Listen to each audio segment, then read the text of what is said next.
Eres el príncipe imperial más legítimo por linaje, pero la emperatriz reinante tiene la intención de enviarte a los turcos como ofrenda de paz. Habías asumido que tu llegada a las estepas marcaría el día de tu desaparición. Sin embargo, el día del compromiso, guerreros de las 36 tribus turcas se arrodillaron ante ti al unísono. El propio Khan te colocó reverentemente una túnica dorada sobre los hombros y proclamó, larga vida a nuestro emperador. 10.000 años, 10.000 años, 10.000 años. En ese mismo momento, dentro del resplandeciente salón de la armonía suprema del Palacio Imperial del Divino Imperio Zhou, la recién entronizada emperatriz Liu Ruyan, vestida con ropas imperiales, se sentó majestuosamente en el estrado. Su mirada gélida recorrió a los ministros reunidos mientras preguntaba, ¿alguno de vosotros se opone a enviar al príncipe como ofrenda de paz? El gran censor Quinin dio un paso al frente. Majestad, enviar a un príncipe a casarse no tiene precedentes en la historia. Tal acto seguramente nos convertirá en el hazmerreír de las naciones. Liu Ruyan arqueó ligeramente las cejas mientras se levantaba lentamente. No esperaba que nadie se atreviera a desafiar su decisión, y su mirada se volvió aguda. Declaró, ascendí a este trono conquistando los 8 rincones del reino. Me atreví a romper las restricciones, desafiar las convenciones y abrir nuevos caminos para el imperio. Mi ascensión como mujer al trono imperial es en sí misma un precedente.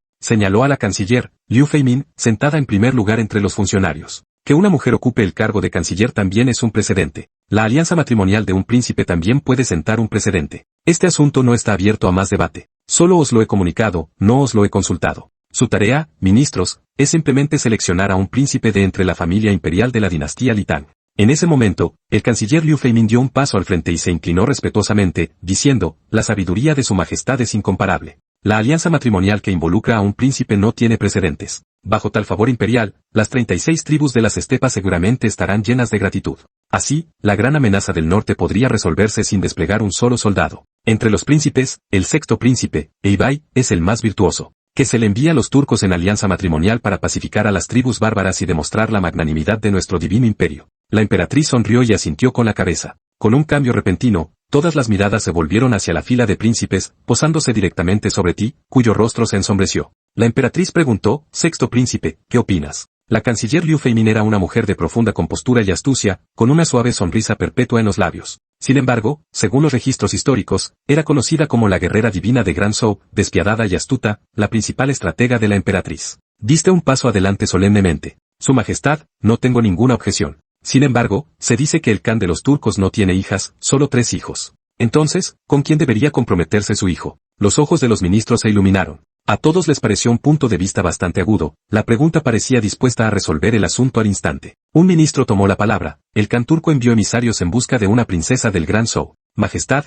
le imploramos que reconsidere este decreto. No es que deseemos desafiar a su majestad, pero las circunstancias simplemente no lo permiten. Solo enviando a una princesa en matrimonio podremos resolver la amenaza del norte. Insolencia. El rostro de la emperatriz se volvió gélido y el salón quedó tan silencioso que se podía oír caer un alfiler. No era de extrañar, la crueldad despiadada que había mostrado la emperatriz al comienzo de su reinado aún provocaba escalofríos. Al fin y al cabo, a los infames guardias de la flor de ciruelo se les había concedido autoridad imperial para ejecutar primero y informar después. La emperatriz declaró, este año no tiene ninguna hija, pero, ¿y el año que viene? Si no tiene ninguna hija, ¿no tiene alguna sobrina? Esta alianza matrimonial es solo un gesto por mi parte, nada más importa. Justo cuando estabas a punto de replicar, una voz electrónica sintética resonó en tu mente. En respuesta a la implacable presión de la emperatriz, se ha activado el sistema de elección divina, lo que ha desencadenado las siguientes tareas seleccionables. Opción 1, denunciar públicamente la ascensión ilegítima de la emperatriz, recompensa, 9º nivel del reino de cultivo de Li. Opción 2, rechaza educadamente a la emperatriz, explicándole los beneficios de la alianza matrimonial de un príncipe. Convéncela de que obligarte a casarte sumiría al reino en el caos. Recompensa, título verde, mi buen hijo. Opción 3, acepta el decreto y expresa tu gratitud. A partir de entonces, libérate de las restricciones de la emperatriz. Como un pájaro que regresa a las montañas, un pez al mar. Recompensa, cuerpo de fénix inmortal. Por muy profundas que sean tus artes místicas, por muy innumerables que sean tus transformaciones, yo permaneceré inamovible como una montaña. Inquebrantable, no pereceré. Al examinar estas 3 opciones, fruncí ligeramente el ceño. Las 2 primeras solo servían para complicar mi difícil situación actual. Al seleccionar la tercera opción, sientes instantáneamente como tu sangre se agita en tu interior, envuelta por una fuerza indescriptible. En cuestión de segundos, tus órganos internos y meridianos sufren una transformación. Aunque exteriormente no has cambiado, sientes claramente que ni siquiera el monte Talla aplastándote ahora podría causarte el más mínimo daño. Tu corazón se llena de alegría. Liu Ruyan te observó allí de pie, atónito, y se burló por dentro. Pensó para sí misma, así que así son los descendientes de la dinastía Li Tang. Ante un simple desafío, se quedan paralizados como conejos asustados, completamente desconcertados. ¿Cómo podría tal mediocridad heredar el trono imperial? y se suponía que este era el más capaz de entre los numerosos príncipes de Litán. Solo una mujer con un destino divino como ella podía gobernar con autoridad absoluta, aplastando toda disidencia. Reflexionó que aceptar la alianza matrimonial significaba la supervivencia, mientras que rechazarla significaba una muerte segura. La gran dinastía Zhou pertenecía a la familia Liu, y ella nunca toleraría ninguna amenaza a su trono imperial. Decidió desterrarte pronto a las áridas tierras baldías del norte, para que te las arreglaras por tu cuenta y perecieras allí. Una leve sonrisa se dibujó en el rostro impasible de Liu Ruyan mientras te miraba con condescendencia. «Eibai», preguntó, «¿comprendes la profundidad de la preocupación de esta soberana?» Sonreí levemente y respondí, «Su Majestad, lo entiendo. Estoy dispuesto a compartir sus cargas, a sumergirme en agua hirviendo y fuego, y a dedicarme en cuerpo y alma. Eso no es atravesar el fuego y el agua». La emperatriz negó ligeramente con la cabeza. Se rumorea que el Khan turco posee varias espadas de oro. Si demuestras tu valía, podrías incluso convertirte en su yerno de la espada de oro. Si más adelante te haces con el poder, muestra una lealtad inquebrantable al gran Zhou y lo registraré como un gran mérito a tu favor. La gratitud se reflejó en tu rostro mientras respondías, tu siervo obedece la orden. Ante esto, el canciller Liu Feimin ofreció otra estratagema, Su Majestad, aunque el sexto príncipe es el más virtuoso de entre los príncipes, es posible que los turcos no lo sepan y confundan nuestro gesto con una mera formalidad. ¿Por qué no le confiere el título de príncipe de un solo carácter para significar su estatura? Esto profundizaría la gratitud de los turcos. La emperatriz atendió el consejo de Liu Feimin sin dudarlo y decretó inmediatamente, el sexto príncipe posee tanto virtud como talento, y encarna la gentileza, la humildad y la frugalidad. Su reputación de excelencia es ampliamente conocida. Por la presente, se le nombra especialmente príncipe de An para honrar sus virtudes. Mañana viajará a los turcos como príncipe de An para formar una alianza a través del matrimonio. Esto beneficia tanto a la nación como al pueblo, un mérito que perdurará por siglos. Tus ojos se enrojecían. Esta ventaja era total. Esta vez, la gratitud era genuina, sin una pizca de fingimiento. Te apresuraste a agradecer a la soberana su inmensa gracia. La asamblea de la corte concluyó y, sin demora, te preparaste para regresar a tu residencia para descansar por la noche. Al día siguiente, partiste temprano con la embajada turca, ya que cada momento que pasabas allí era como estar sentado sobre alfileres. Las puertas de la capital divina se abrieron con un chirrido y una magnífica procesión emergió lentamente. Para demostrar la grandeza propia de una gran nación, la emperatriz había organizado una ceremonia completa, con todos los adornos propios de la alianza matrimonial de una princesa. Al frente iban los guardias, vestidos con brillantes armaduras y montados en imponentes corceles, con una presencia imponente y formidable. Le seguían de cerca los músicos de la corte, que tocaban melodiosas canciones con sus cítaras y laúdes, mientras que las flautas y los zeng llenaban el aire con sonidos etéreos.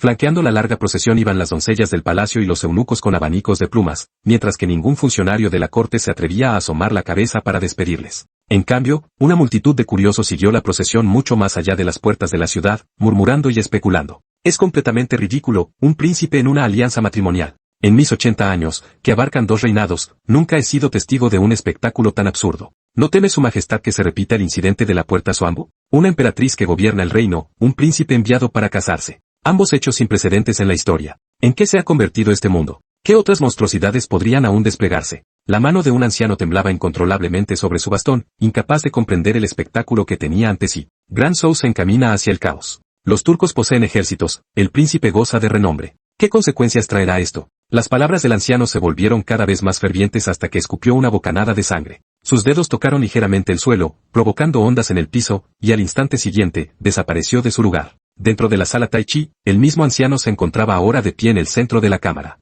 Se inclinó profundamente ante la emperatriz y luego levantó la cabeza, con la mirada intensa, y preguntó, ¿por qué, majestad, cometería un acto tan absurdo? La sala quedó en completo silencio. Este venerable caballero no era una figura cualquiera, era Huang Chunlin, canciller de la Academia Yunlu, la institución educativa más importante del imperio Gran Zhou. Cuando la emperatriz ascendió al trono, el descontento se extendió por todo el país. Fue él quien acalló los murmullos de la nación con un solo tratado y luego llevó a 900 eruditos confucianos a presentar una petición a la corte imperial. Al canalizar el destino de la nación hacia la dinastía Wu Zhou, sofocó el clamor de la disidencia. El suave acceso al trono de la emperatriz Liu Ruyan se debió en gran medida a sus esfuerzos. Tras ascender al trono, ella le correspondió elevando la Academia Yunlu a la institución educativa más importante y promoviendo enérgicamente la ideología confuciana. Huang Chunlin nunca asistió a la corte, dedicándose exclusivamente a la enseñanza y la formación de eruditos. Su inesperada aparición hoy en el salón Tai Chi, junto con su inusual reprimenda a la emperatriz, fue sorprendente. La voz de Huang Chunlin se quebró como seda rasgada. ¿No ha oído su majestad que enviar a un príncipe es como enviar el sello imperial?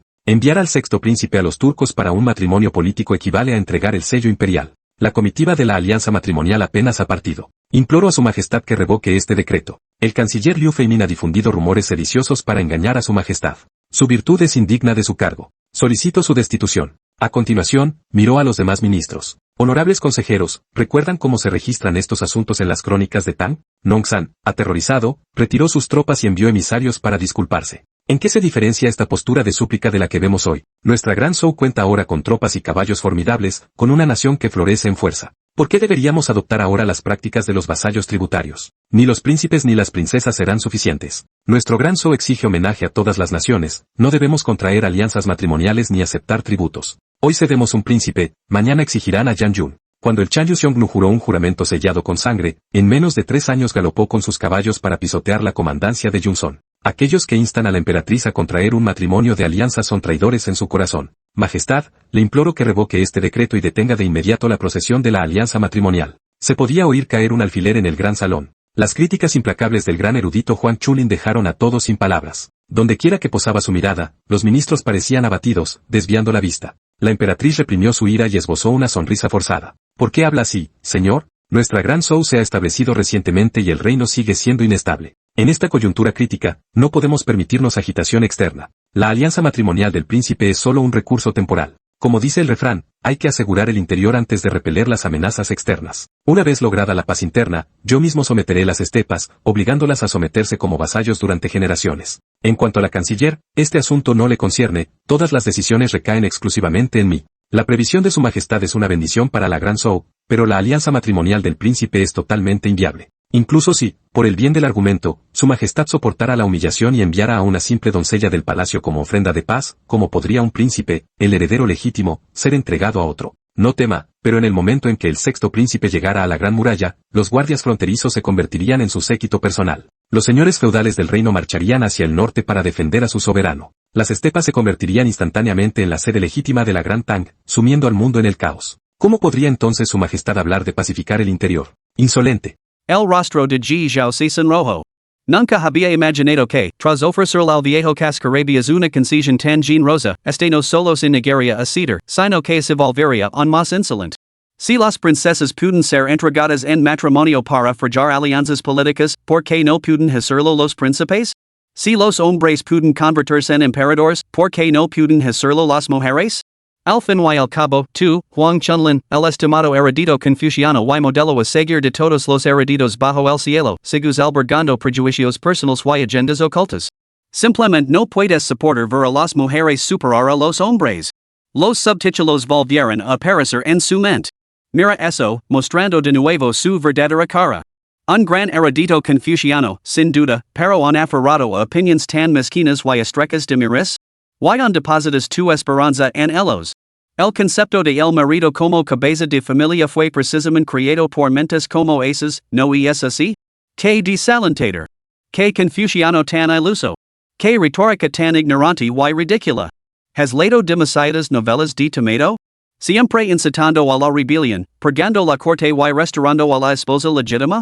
Citas clásicos para parecer erudito, pero solo expones tu propia superficialidad y ignorancia. Enviar a un príncipe a un matrimonio político es una estrategia diplomática común para mantener la estabilidad fronteriza y evitar la guerra. Sin embargo, en boca de este erudito confuciano, se convierte en entregar el sello imperial. Con este nivel de discurso, y se hace llamar gran erudito confuciano. Ridículo. ¿De verdad te divierte ver cómo se envía a las princesas en alianzas matrimoniales? Y a las doncellas del palacio. ¿Los príncipes son humanos y las doncellas del palacio no? Todos son iguales. Si se puede enviar a las doncellas del palacio en alianzas matrimoniales, también se puede enviar a los príncipes. Espera, a nosotros tampoco nos divierte ver cómo se envía a las princesas en alianzas matrimoniales. Las alianzas matrimoniales son una vergüenza, independientemente de quiénes son los implicados. Lo que realmente nos delita es esto: desde el inicio de nuestra dinastía, hemos rechazado las alianzas matrimoniales y las exigencias de tributos. Hemos asegurado la paz sin sacrificar almas, prefiriendo usos destrozados en el paso de jade dejar que los caballos bárbaros crucen las montañas en. Aquellos que se atreven a desafiar al poderoso Han serán castigados, por muy lejanos que estén. Ya. Debéis de ser espías turcos. Imagina esta situación, guerris el can de los turcos. Mientras tramas invadir las llanuras centrales, de repente envían a un príncipe imperial legítimo como regalo. Mientras tanto, la emperatriz que se apoderó del trono de forma ilegítima se enfrenta al resentimiento popular en su país. Que harías? I, que difícil election. Enviará un príncipe para un matrimonio político realmente molesta, verdad? Todavía te rigo días en ello? G si burlo para sus adentros. Esos comentarios irritantes ya habían sido eliminados. La frase reivindicación ilícita del trono siempre incendia una furia indescriptible en su interior cada vez que la vea. Si no hubiera sido por este soberano, la gran tang habría perecido hace mucho tiempo. Este soberano simplemente cambió el nombre de la dinastía, ¿y eso hace que la reivindicación sea ilegítima? ¿Cuál de estos descendientes de la tang posea mi brillantes estratégica y mi determinación faria? ¿Que dano podía causar realmente enviar a un príncipe a los turcos? Muy pronto, las 36 tribus de las estepas se arrodillarian ante mí. Huang Chunlin, este asunto está zanjado. No se discutirá más. Retirants. La Emperatriz ya se dio la vuelta para salir furiosa, solo para ahora Huang Chunlin no solo insistir, sino también levantaron más la voz, sacudiendo el polvo de las vigas del palacio hasta que cayó en forma de lluvia. Si su majestad no revoca este decreto, este anciano se lanzará al suelo y se matará en este mismo lugar. Al menos morir ahora me ahorraría la vergüenza de ser ministro de un estado quedo. En ese instante, la Emperatriz ya sintió que le subía la tensión arterial y se lo oprimía el pecho con una furia incontrolable. Sus pulmones amenazaban con estallar. ¿Enviar a un príncipe a una alianza matrimonial provocaría la queda de la nación? ¿El un traitor y una soberana fracasada?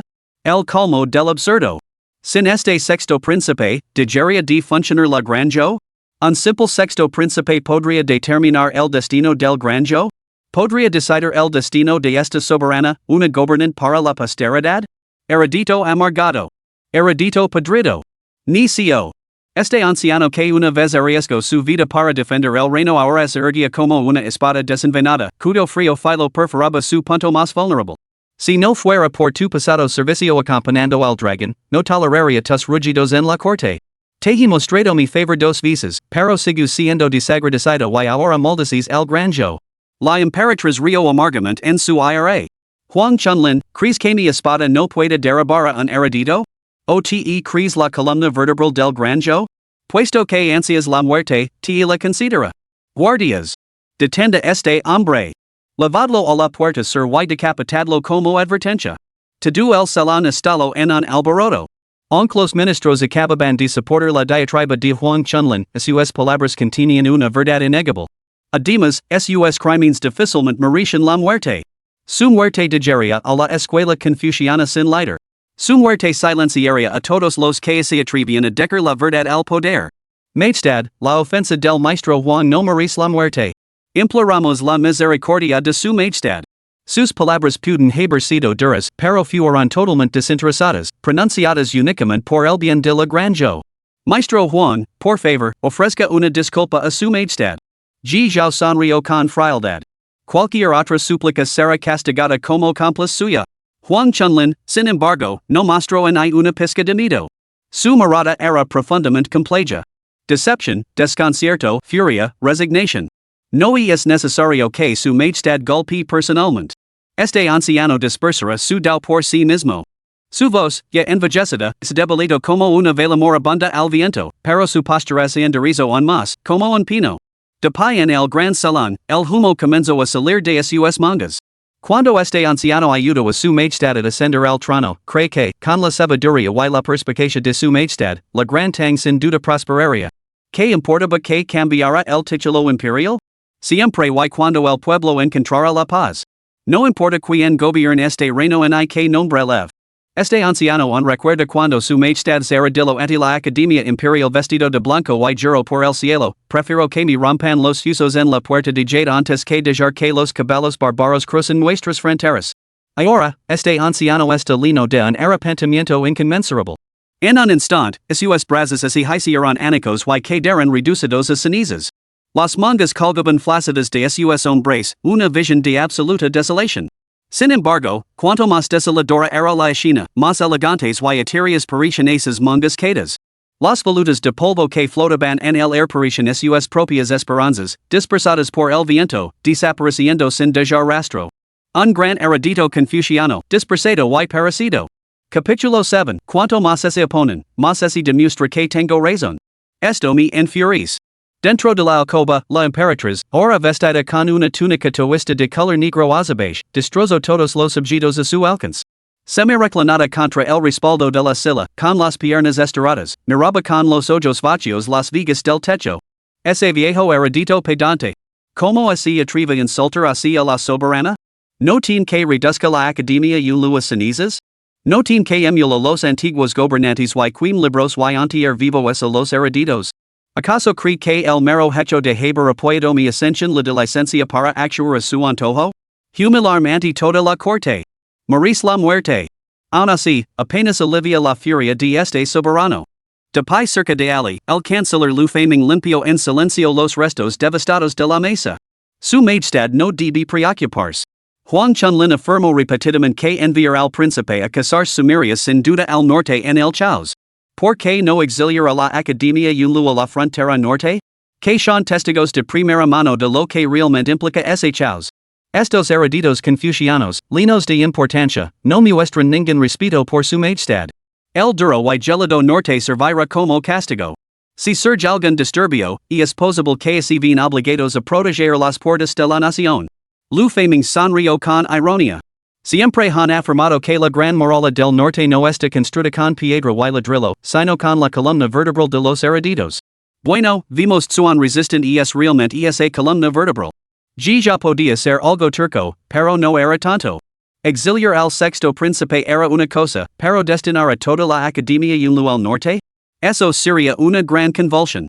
Como academia seleccionada personalmente por el emperador como la institución más importante, su influencia era innegable.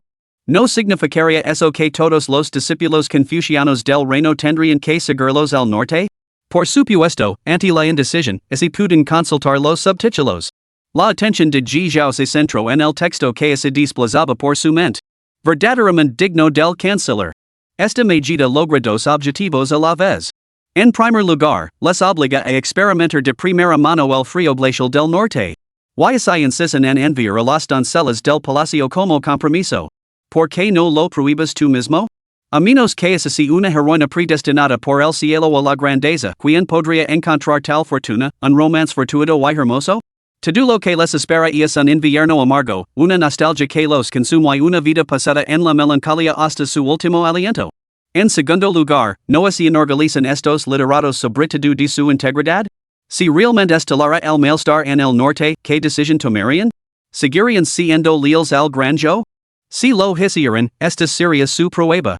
Si no lo hicieran, enviarlos lejos ahora es mucho mejor que enfrentarse a un motín en el campo de batalla, una forma de prevención. Con la fama asegurada y los ejércitos reunidos, ¿no estás satisfecho? ¿Ahora también quieres enviar a los eruditos? Aguila de la estepa, te debo 50, yo me encargo de esta ronda. Bien dica. Esto nos mostrará la verdadera cara de estos eruditos. La emperatriz volvió a prestar atención, y sus ojos, antes apagados, se iluminaron de repente. Fei Ming, eres mi mano derecha. Bajo el cielo, nadie entiende mi corazón tan profundamente como tú. Delante todos los ministros de esta corte, solo tú posas tal clarividencia. Hablas con sabiduría. Cuando se mata a la libra estuda, se hirva al traitor.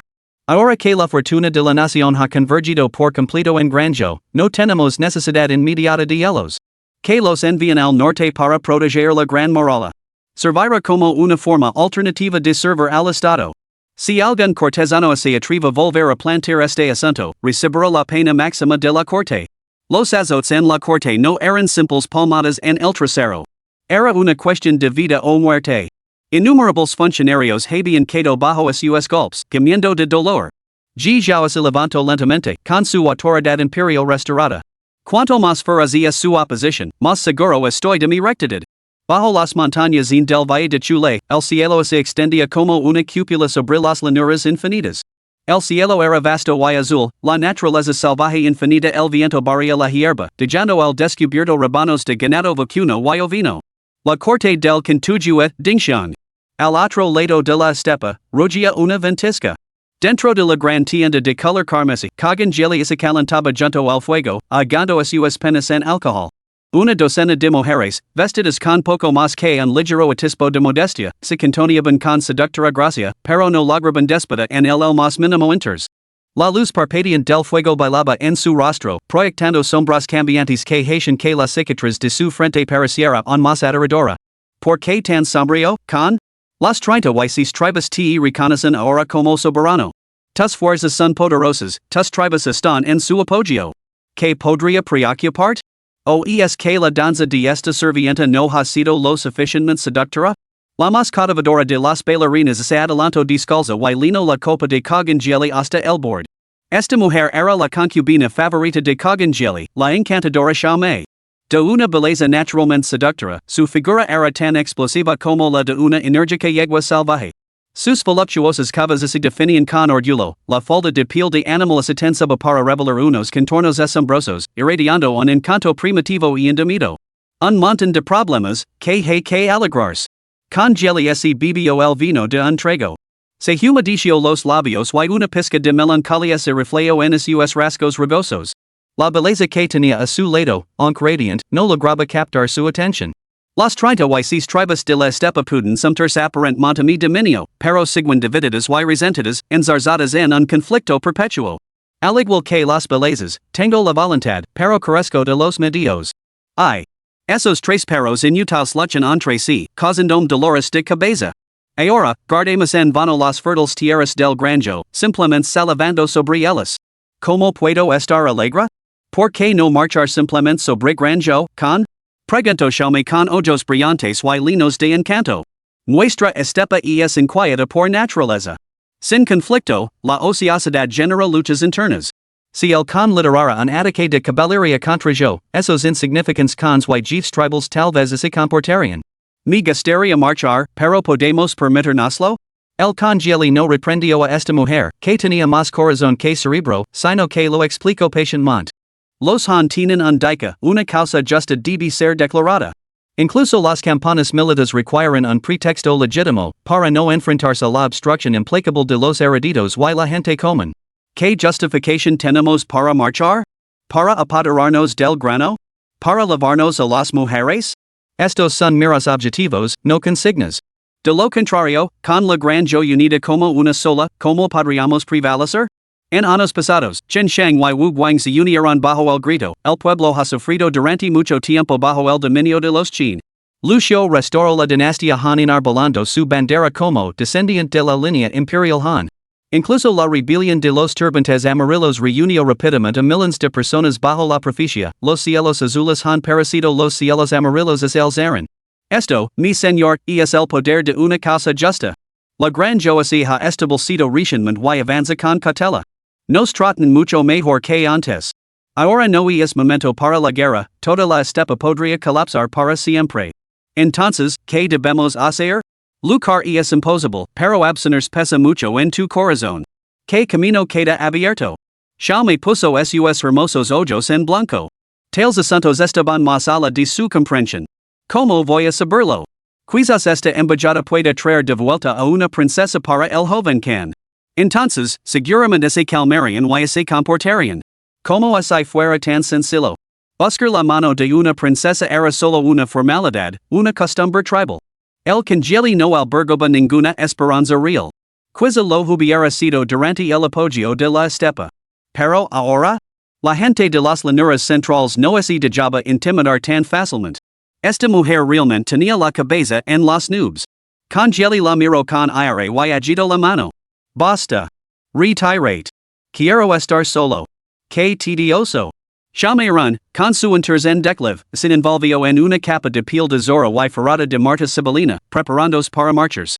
En ese momento, un guardia armado con una espada irrumpió en la sala, casi chocando con ella. Su humor ya era malo, y la furia estalló al instante. ¿Qué clase de serviente es este, tan imprudente? Una carta. Una misiva secreta entregada por el mensajero urgente de acocientos li del enviado. Capítulo 8, Cogangeli, si esto es cierto, me pondré de cabeza y cagaré. ¿Qué carta secreta? ¿Qué manera es esta de correr tan presas del pánico? ¿Acaso los lobos han devorado el coraje de los hombres de la estepa? Xiaomei renfrunció el seno, pero contuvo su aire. Cogió la carta que sostenía el soldado y se la lanzó a Cogangeli. Echó un vistazo.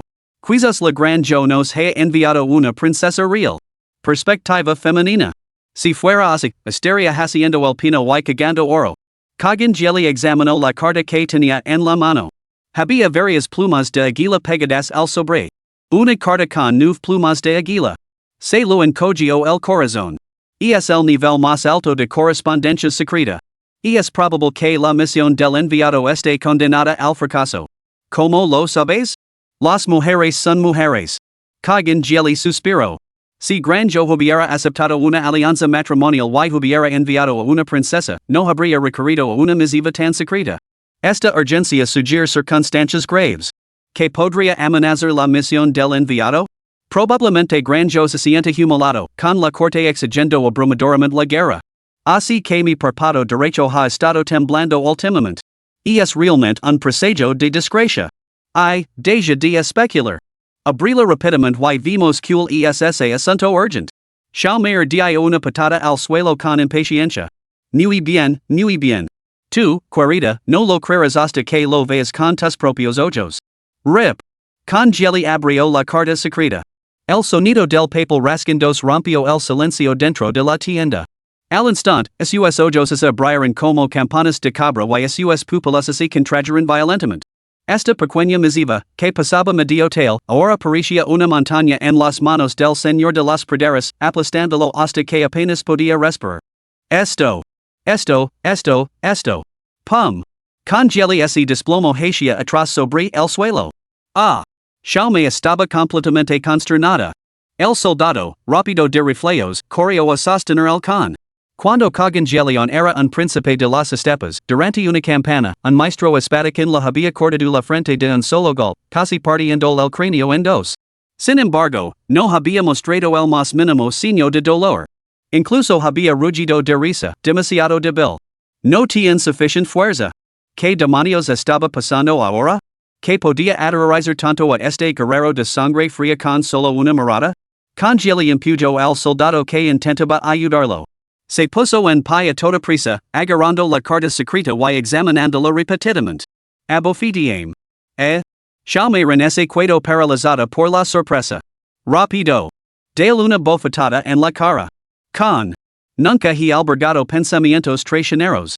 Si dices matarme. Palmada. Con Jelly se dio un fuerte golpe en la mejilla. Luego, estalló en una risa maníaca y desquiciada. Dentro de la gran tienda, todos se quedaron en silencio, como congelados por un frío intenso. Nadie se atrevió a dar un solo paso adelante. Con Kagan Jelly en ese estado, nadie se atrevió a tentar el destino acercándose a él. ¿Quién podría haberlo imaginado? ¿Quién podría haberlo imaginado? ¿Qué tal absurdo pudiera existir bajo el cielo? Hoy es verdaderamente un día de total desconcierto. La gran causa se ha cumplido. La gran causa se ha cumplido. Los demás intercambiaron miradas desconcertadas. Chalme, algo más audas que el resto, dio un paso adelante con cautela y preguntó. ¿Qué le ha sucedido al con? ¿Qué decía la carta? ¿Qué decía? Ya. No me creerías aunque te lo contara. Pero la que es mi confidente más fiel. Nunca me engañaría en este asunto. La carta no tiene ningún indicio de falsificación, lo que demuestra que este asunto es absolutamente cierto. La que informa de que la nueva Emperatriz de Granjo, Jizhao, no solo ha consentido una alianza matrimonial, sino que también ha enviado a un príncipe para la unión. Y eso no es todo, antes de la partida del príncipe, él emitió un decreto imperial proclamándolo príncipe de un solo carácter. Una vez más, se hizo un silencio sepulcral dentro de la gran tienda. Pum. Una bailarina trapezó y cayó al suelo. Sin embargo, este sonido rompió el silencio. Los ojos almendrados de Chalme se abrieron de par en par, con una expresión de total desconcierto en el rostro. ¿Un príncipe? ¿Ha estado bebiendo el con? La comida de hoy parecía perfectamente normal. Ya. Mira, incluso un simplón en política como tú lo entiendes, pero el Granjo sigue sin tener una idea. Es realmente ridículo. Oh, espera, no del todo. Algunos en Granjo se opusieron, pero ya los invalidó a todos, reprimiendo por sí solo a toda la corte para sacar esto adelante. El enviado ya ha partido con ese príncipe de un solo carácter. Dios mío. Chalme apretó sus dos puños rosados contra su pecho, revelando una vasta extensión de piel blanca como la nieve. No fue deliberado, estaba realmente atenida. Aunque entendía poco de los asuntos de los hombres o de la guerra, la explicación del can había dejado claras las consecuencias de la llegada de un príncipe de Grandjo a las estepas. Este bando podría convertirse instantáneamente en la dinastía legítima. Se rumoreaba que la Emperatriz de Grandjo había usurpado el trono injustamente. ¿Cómo podía cometer tal acto? Xiaomeiren consideró la situación desde su propia perspectiva. Si fuera ella tampoco cometería tal locura. Pero eso equivalía a entregar el sello imperial, con la bella habla con sabiduría. Si un príncipe llegara a la estepa, podría utilizar al emperador como figura decorativa para comandar a los señores feudales. Podría reunir bajo la bandera de la legitimidad, incluso cambiar el nombre del estado a Gran Tang, convocando a héroes de las llanuras centrales para que sirvieran. Competir por la supremacía en las llanuras centrales. No es un simple sueño. Esto. Debes comprender que esto ni siquiera es lo más absurdo. Lo más absurdo es que este con no tiene hija. Ya. ¿En qué diablos está pensando el Grandjo? ¿Con quién se va a casar ese príncipe? ¿Qué se debe hacer entonces? Xiaomei era de una belleza sin igual, pero sus palabras siempre tenían un toque de inocencia tímida. Eso es realmente un problema. La tarea primordial ahora es mantener a este sexto príncipe en nuestras estepas. Con él aquí, seguiremos siendo invencibles para siempre. Incluso podríamos apoderarnos de la Grandjo sin disparar un solo tiro. ¿Qué medidas debemos tomar? El congeli caminaba un lado a otro dentro de su tienda. Mis hermanos tienen hijas, pero ¿cómo podríamos empujar al príncipe a sus brazos? Para tener un hijo ahora, el príncipe no puede esperar. Además, él mismo ya no podía tener más hijos. Durante una campana en su juventud, Congeli había quedado en una emboscada. Aunque era incomparablemente valiente, no pudo resistir las espadas envenenadas del enemigo y su abrumadora superioridad numérica. Solo la desesperada defensa de las 13 alas lo había permitido escapar. Sin embargo, esto le dejó con una dolencia oculta, voluntad, pero sin medios. Ante la exquisita belleza que tenía ante sí, solo podía contemplarla. Si hubiera poseído tal vigor, ¿cómo podría un con como el tener solo 3 hijos? Hace tiempo que habría sido bendecido con numerosos descendientes. De repente, sus ojos se iluminaron. ¿Por qué no te conviertes en mi hija? Confío en ti más que en los demás. Xiaomeiren estaba completamente atenida. ¿Se da cuenta el con de lo que está diciendo? Ya. El congeli la encontraba cada vez más adecuada. Aunque Xiaomeiren era su concubina, ese estatus se lo había otorgado el solo. Concubina, hija, incluso emperatriz viuda, lo que él declarara, así sería. Esta mujer era tan hermosa como una flor, muy hábil para atrapar los corazones de los jóvenes. Y lo más importante, era toda belleza y nada de inteligencia. La más fácil de controlar. Yo digo que lo eres, y lo eres. El asunto está zanjado. Mañana serás elevada a princesa. Congeli mostró la presencia imponente propia de su cargo. Con un gesto de la mano, ordeno. Podíais retiraros. Convocad a los comandantes de los ejércitos Tigre, Leopardo y Águila a mi tienda inmediatamente para deliberar. Los ejércitos Tigre, Leopardo y Águila el cuerpo Tigre Calmilo que destruye montañas, el batallón Leopardo tácticas emboscada y las fuerzas Águila que atacan el cielo constituyen las 3 legions de élite del Congeli. Eran la base misma de sus conquistas a través de las estepas, sometiendo a las 36 tribus. Pronto, la gran tienda es lleno de generals vestidos con atuendos extranjeros. Los 15 grandes maestros de artes marciales de los 3 ejércitos se reunieron bajo un mismo techo. Una asamblea a altas horas de la noche era señal de acontecimientos trascendentales. Los soldados permanecen solemnes, con los ojos ardientes de una abrumadora intención de lucha. Capítulo 9, Recompensas de Misión, el antiguo guerrero Yulai, Dianwei. General de Lingling, Xing Daorong. El con nos convoca en plena noche, ¿podría ser que haya disturbios al sur del desierto? Dentro de la tienda, la hoguera proyectaba un resplandor carmesí sobre el rostro de Congeli. El señor de las estepas jugueteaba con una daga dorada, suyo punta levantaba una carta selada de la mesa. No hay hostilidades, pero hay asuntos más urgentes que la guerra. La misiva circuló entre los 15 tribales, y se oyeron profundos suspiros dentro de la tienda. Cuando el último terminó de leerla, el congeli estalló de repente en una carcajada atronadora, cuyo rugido sacudió la tienda, rien se deben hacerlo. es una oportunidad enviada por el cielo. Este contiene que se despertará tres veces de la risa. Con un estruendo atronador, la tienda estalo en un alboroto ensordecido. ¿Cuántas píldoras de estupidez habrá tenido que tragarse la emperatriz de Granjo para ir semejante plan? Con, ¿es esta emperatriz tu antiguo amor? ¿Por qué se preocupa tanto por tu bienestar, temiendo que te falta un pretexto para marchar hacia el sur, que envía ansiosamente a su príncipe? ¿Es esto realmente obra de la llamada tierra de hombres excepcionales y espíritus esplendidos? ¿Significa esto que todos nos convertiremos en príncipes de la gran tang? Ya. Con, al convocarnos en plena noche, ¿vamos a levantar nuestras banderas esta noche? Uno planteó la pregunta crucial. ¿O no ha llegado el momento? El congeli negó con la cabeza. No dijo la emperatriz, para repeler las amenazas externas, primero hay que asegurar el interior? Con las 36 tribus inestables, nosotros también debemos eliminar los obstáculos de las estepas antes de avanzar hacia el sur sin preocupaciones en la retaguardia. Pero nada de eso importa. Lo que importa ahora es el príncipe Han, el sexto príncipe, Li Hao. El viaje del sexto príncipe hacia el norte tiene una importancia extraordinaria. Muchos dicen en Peter que leg sano y salvo aquí. Esos habitantes de las llanuras centrales. ¿Crees que podrían capturarlo durante el trayecto? Los descendientes de la dinastía Li Tang habían sido casi exterminados por la emperatriz, y apenas quedaban príncipes. Los que seguían con vida estaban todos bajo arresto domiciliario en la capital. El que finalmente se lo ha permitido viajar, es tan valioso como el propio sello imperial. Huelga decir que las diversas tribus de las estepas albergan planes. Pero que hay de los señores feudales de las llanuras centrales, los clanes aristocráticos, las guarniciones de las fortalezas fronterizas? ¿Podrían permanecer indiferentes? Dejando eso de lado, la facción pro Tang, firmemente leal, ¿cómo podría dejar pasar esta oportunidad única en la vida? El viaje de Li Hao al norte estará plagado de peligros. Por eso os he convocado en plena noche.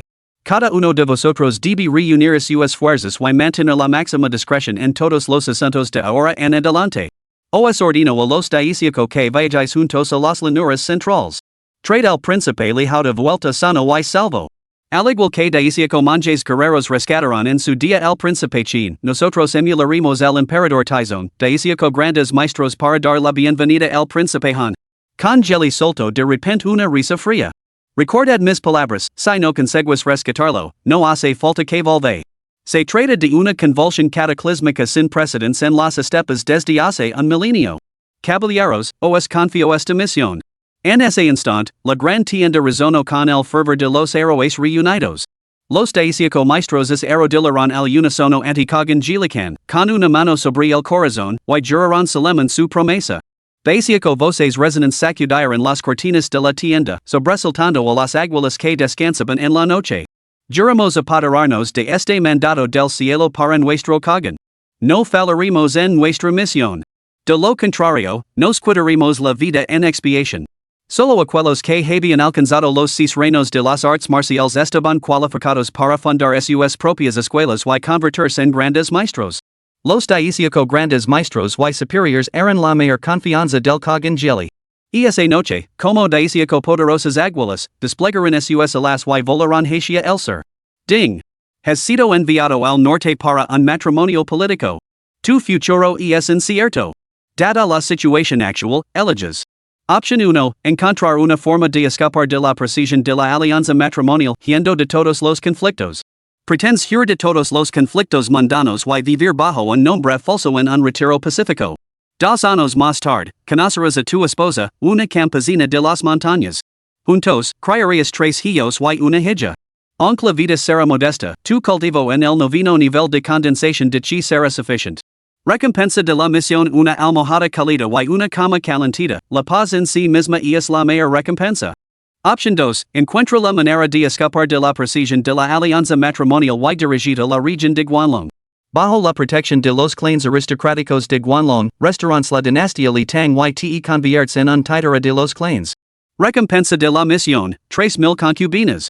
Aunque la aristocracia te tratará como un títere, no se atreverán a hacer daño. En su lugar, enviarán bellezas para corromper lentamente y convertir en un segundo emperador Gaozu. Opción 3. Sigue la alianza matrimonial hacia el norte, sobreviviendo entre las grietas. Dirige los vastos ejercitos de los praderos y, cuando llegue el momento, todos responderán a tu llamada. El reino se unirá a tu causa. Lidera un millón de tropas para derrocar al pretendiente y, en la puerta Xuanwu, mata a los líderes traidores. Recompensa de la misión, el antiguo guerrero, Dianwei. Recompensa de la misión, el general de Lingling, Xingdaorong. Option 1. Retirarse a las montañas profundas. Claramente inadecuado. Habiendo cruzado finalmente, vivir como ganado y caballos sería un desperdicio de esta identidad transmigrada. Option 2. Buscar refugio en Guanlong. Las 3,000 concubinas del Heron eran realmente tentadoras, pero se me convertirá en un emperador con poder real, incluso 30,000 concubinas estarían a mi disposición con una sola palabra. Basta con mirar a ese débil de Song Huizong, ¿cuántas mujeres del Heron acumuló? Esto.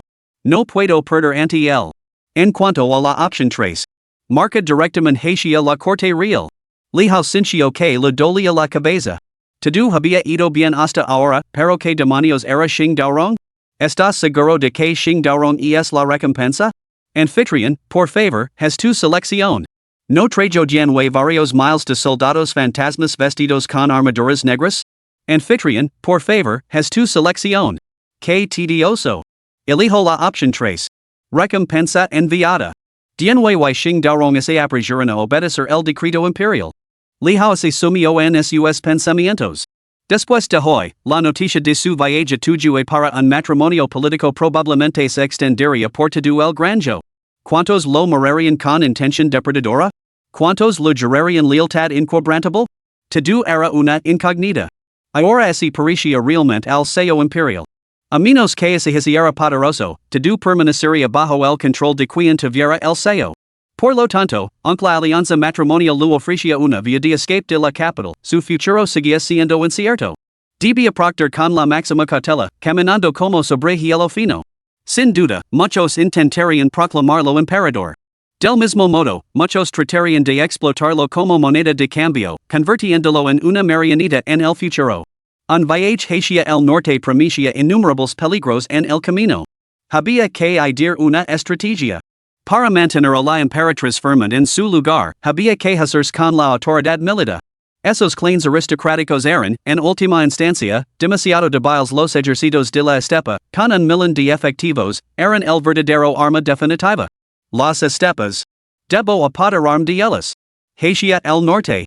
Nadie frustrará mi determinación de marchar hacia el norte.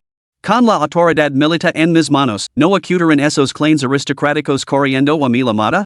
Lanzo una mirada al enviado turco, Lucky, sentado frente a él. Lentamente, habló. Señorita la. No me lame señorita la en las estepas no tenemos costumbres tan pretenciosas. Su Alteza puede dirigirse a mí simplemente como Lucky. Desde el carriage central de la comitiva nupcial, Lucky confirmó finalmente que aquel hombre no había descubierto su verdadera identidad. Muy bien, enviada Lucky. El viaje hacia el norte es largo y arduo. Un defile tan grandioso y llamativo por la ciudad podría acarrear problemas. ¿Seguro que lo comprende, no? ¿Qué problemas? Con nuestra delegación turca escoltándola, además de los 1000 guardias imperiales de la Emperatriz, su Alteza no tiene nada de que preocuparse. Este viaje será totalmente seguro. Seamos francos. Lijao decidió poner las cartas sobre la mesa con esta mujer tan directa y ciegamente segura de sí misma. ¿De verdad cree que solo su pueblo turco percibe los problemas que plantea la alianza matrimonial de un príncipe? ¿Cuántos hombres justos cree que intentarán invitar a este príncipe a cenar en otro lugar a lo largo de este viaje de 1000 millas? Una repentina ráfaga de viento azotó el exterior del carriage, lanzando arena y grava contra las ventanas como el redoble de un tambor que anunciaba el caos. Capítulo 10, dentro del granjo, todos son rebeldes. ¿De verdad crees que tus hombres pueden detenernos? ¿O crees que los antiguos guardias imperiales eran todos maestros marciales? Desde el momento en que este príncipe puso un pie fuera de la capital, innumerables ojos se han fijado en este carriage. La expresión de Lucky cambió abruptamente. El cambio no se debió a un peligro inminente, sino a su propio fracaso a la hora de prever esta posibilidad a pesar de su profundo estudio de la cultura Han. Su Alteza Real el Príncipe de Han tenía toda la razón. Donde quiera que apareciera, ese mismo lugar podía levantar instantáneamente la bandera de la legítima dinastía Tang, atrayendo a súbditos leales de todo el reino para jurar lealtad. ¿Cómo podía ser que tal ventaja solo la conociera él? Los clanes aristocráticos de las llanuras centrales eran veteranos experimentados, muy versados en tales intrigas. Por lo tanto, antes de llegar a las estepas, Su Alteza el Príncipe dejan seguramente sería secuestrado por aquellos con motivos ocultos. Una vez que reunieran la fuerza suficiente, un solo grito de guerra podría asegurar el reino. Aunque orgullosa de su herencia esteparia, la que también era diligente en sus estudios y había aprendido la verdad de la humildad. Ella se inclinó respetuosamente ante Li Hao. Me ha iluminado, Su Alteza. Por lo tanto, debemos emplear una estrategia de sustitución para llegar a salvo a los turcos. ¿Por qué insiste Su Alteza en viajar a los turcos? ¿No sería más ventajoso ser acogido por esos clanes aristocráticos, donde se podría actuar con más libertad que en las estepas? No confío en nadie, maldita sea. Li Hao sería entre dientes, en hilo la estepa. ¿Pero por qué? Las duras condiciones de la estepa pueden resultar demasiado duras para su delicada constitución. Porque en mi vida pasada fui una bestia de carga. Por eso en hilo la estepa. La expresión de Li Hao se volvió seria, he perdido la fe en las llanuras centrales. Ahora deposito mi confianza en los canes de la estepa. Son hombres de verdad, erguidos y orgullosos. Sisio. Una emoción fugaz pasó por los ojos de Laki. No esperaba encontrar tal perspicacia dentro de la familia imperial. Si una persona común hubiera pronunciado esas palabras, las habría descartado como meros halagos. Pero ¿quién era este hombre que tenía ante sí? El príncipe superviviente más virtuoso de la dinastía Li Tang. El único príncipe fuera del clan G que había sido nombrado rey, y además príncipe de primer rango. El futuro yerno de los canes de las estepas, destinado a dirigir el rumbo de la nación. ¿Cuál es el plan de Su Alteza? Ya lo he dicho, una táctica de distracción. Nos separaremos de la fuerza principal y buscaremos otra ruta hacia el norte. En ese momento, se produjo una conmoción fuera del carriage. ¿Quién anda ahí? Este es territorio imperial. Nadie puede acercarse. Mi solo nombre debería infundir temor en tu corazón. Escúchame bien, soy Xing Daoron, general de Lingling. General o no, abandona este lugar de inmediato o enfrenta la muerte. ¿Dien way está aquí? ¿Quién se atreve a desafiarme? Tan pronto. El corazón de Li Hao dio un salto de alegría. Un general de Lingling era una cosa, pero con Dienwei present, podía estar realmente tranquilo. Rápidamente corrió la cortina del carriage. Un hombre lucía una barba corta, era fornido y robusto, y su rostro rebosaba arrogancia. El otro empuñaba dos alabardas, sus rasgos eran honestos y sencillos, pero se erguía ali como si fuera un ser celestial descendido a la tierra. Son mis guardias personales. Dejadlos entrar. Alteza, el emperador ordena que nadie se acerque a usted por su propia protección. Espido un guardia de Yulin, ignorando la orden de Li Hao. Cabrón. Como te atreves a hablar así a mi señor? Dienwei se enfureció al instante y se abalanzó hacia delante. No es necesario. Li Hao le negó con la cabeza y luego dirigió su mirada al Aquí. Este último lo entendió y, en su interior, volvió a despreciar al reino divino de Granjo. Que incluso un humilde guardia imperial se atreviera a tratar a un príncipe con tal falta de respeto era absolutamente patético. Dejadlos entrar. Son miembros de nuestra embajada. Laki ladró a los soldados de Yulin, que abrieron la boca, pero finalmente obedecieron. El desprecio de Laki se intensificó. A decir verdad, los turcos eran actualmente débiles y temían profundamente al Granjo. Sin embargo, estos hombres, nada menos que los propios guardias del emperador, se rebajaban así. ¿Era eso lo mejor que podían hacer? Como dice el proverbio Han, uno no es tan bueno como su madre, uno no es tan bueno como su guarida. Que cierto es. Dienwei y Xing Daoron subieron el carriage. Inmediatamente se arrodillaron sobre una rodilla. Presentemos nuestros respetos a nuestro señor. Levanteos de inmediato. Li Hao se adelantó para ayudar a Dienwei a levantarse y luego lanzó una mirada fulminante a Xing Daoron. No me he dirigido a ti. Permanece arrodillado. Mi señor, soy de Lingling. Xing Daoron parecía completamente desconcertado. Silencio. Este señor parecía bastante disgustado con él. No sabía que Xing Daoron era una figura tan famosa como el propio Zhao. Mi señor, ¿por qué no me deja matar a esos malditos guardias imperiales? Pensó Dienwei enfurecido. Pueden resultar útiles. Li Hao negó ligeramente con la cabeza. Estaban cerca de la capital, a la vista de la Emperatriz. Mutara esos guardias imperiales solo provocaria que legaran refuerzos dias visas mayoras, lo que les dejaria en menos libertad. Entre los guardias imperiales, seguramente se escondían maestros ocultos. Después de todo, la emperatriz podía ser una tonta, pero no carecía por completo de sentido común. Esos pequeños no merecían la pena. Solo entonces evaluó a este hombre que había dejado una huella tan esplendida en los tres reinos. Verdaderamente, era una figura formidable y majestuosa. Dian Wei. Reino Tongsheng. Lealtad, 100%. Nota, Antiguo Yulai, General Divino Guardian. A continuación, dirigió su mirada hacia Xingdaoron. Xingdaoron. Reino del Núcleo Condensado. Lealtad, 100%. Nota, armado con un hacha capaz de partir montañas, se retira en 3 movimientos, su lengua es más afilada que su cultivo. Lejao de repente lo grito a Xingdaoron. Xingdaoron. A partir de este momento, no pronunciarás ni una sola palabra sin la orden de este príncipe. Lo que sí que escuchas, solo podrás responder con 4 caracteres. El rostro de Xingdaoron era un cuadro de desconcierto, pero obedientemente guardó silencio. ¿Qué 4 caracteres? Lucky, a su lado, no pudo evitar preguntar con curiosidad. Cayó la noche. Una tropa de jinetes galopaba a toda velocidad. A la cabeza había un hombre vestido con túnicas azules, de rasgos afilados y refinados. Su barba fluida lo confería un air de autoridad natural, irradiando el aura de un hombre de alta posición. El clan Shui. Una de las 8 grandes clans y 7 casas prestigiosas. Con un rango oficial medio de 3-5 dentro de la familia, su inmenso poder y su exaltado estatus eran evidentes. Este hombre no era otro que Chui Dongshan, el actual patriarca de la familia Chui. Estaba muy versado en los últimos asuntos de la corte. ¿Un príncipe comprometido en matrimonio? Absolutamente ridículo. Pero esas palabras no eran para que las pronunciara la familia Chui. La resistencia duradera del clan Chui no solo se debía a su legado acumulado, sino, lo que es más importante, a su dominio del cálculo político. Con la emperatriz ahora firmemente afianzada y la casa real y tan aplastada sin esperanza de recuperación. Por lo tanto, el clan Shui se había alineado con la emperatriz. Sin embargo, eso era solo la superficie. Dentro de la corte imperial, el primero en hablar en favor de Li Hao fue su primo, Chui Ning, el gran censor. Cubrir las espaldas garantizaba que uno permaneciera inquebrantable.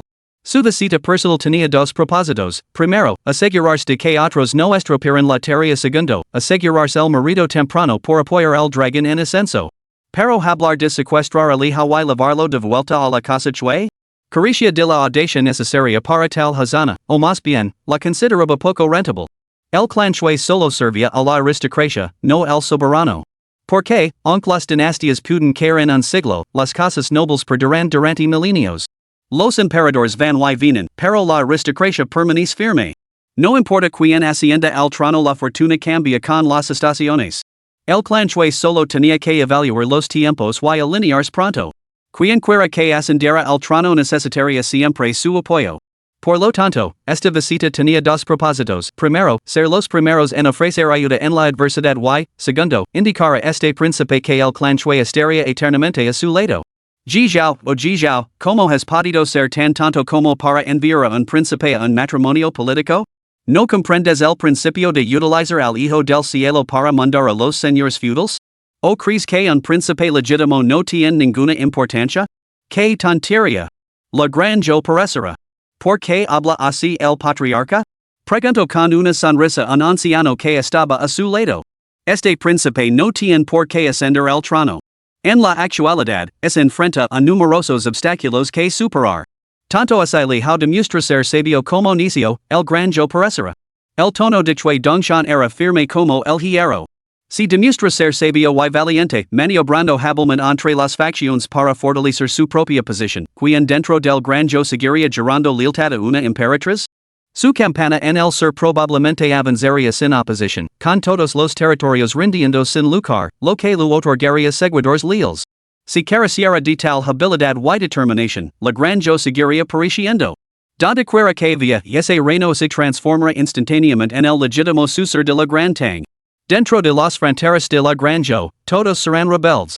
Capítulo 11. Las casas aristocráticas le siguen. Incluso asesemos en todos los puntos, si el sexto príncipe pereciera, el Gran Yo seguiría llegando a su fin. El prestigio del heredero legítimo al trono no es algo que un pretendiente al trono pueda esperar igualar. Incluso ha feudado a príncipes y ha llevado a la academia un lugar norte para proteger la gran muralla.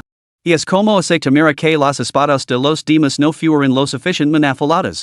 ¿Crees que ese el sexto príncipe emitiera una proclamación contra Ji Zhao, llegaría a la capital desde la gran muralla en un día?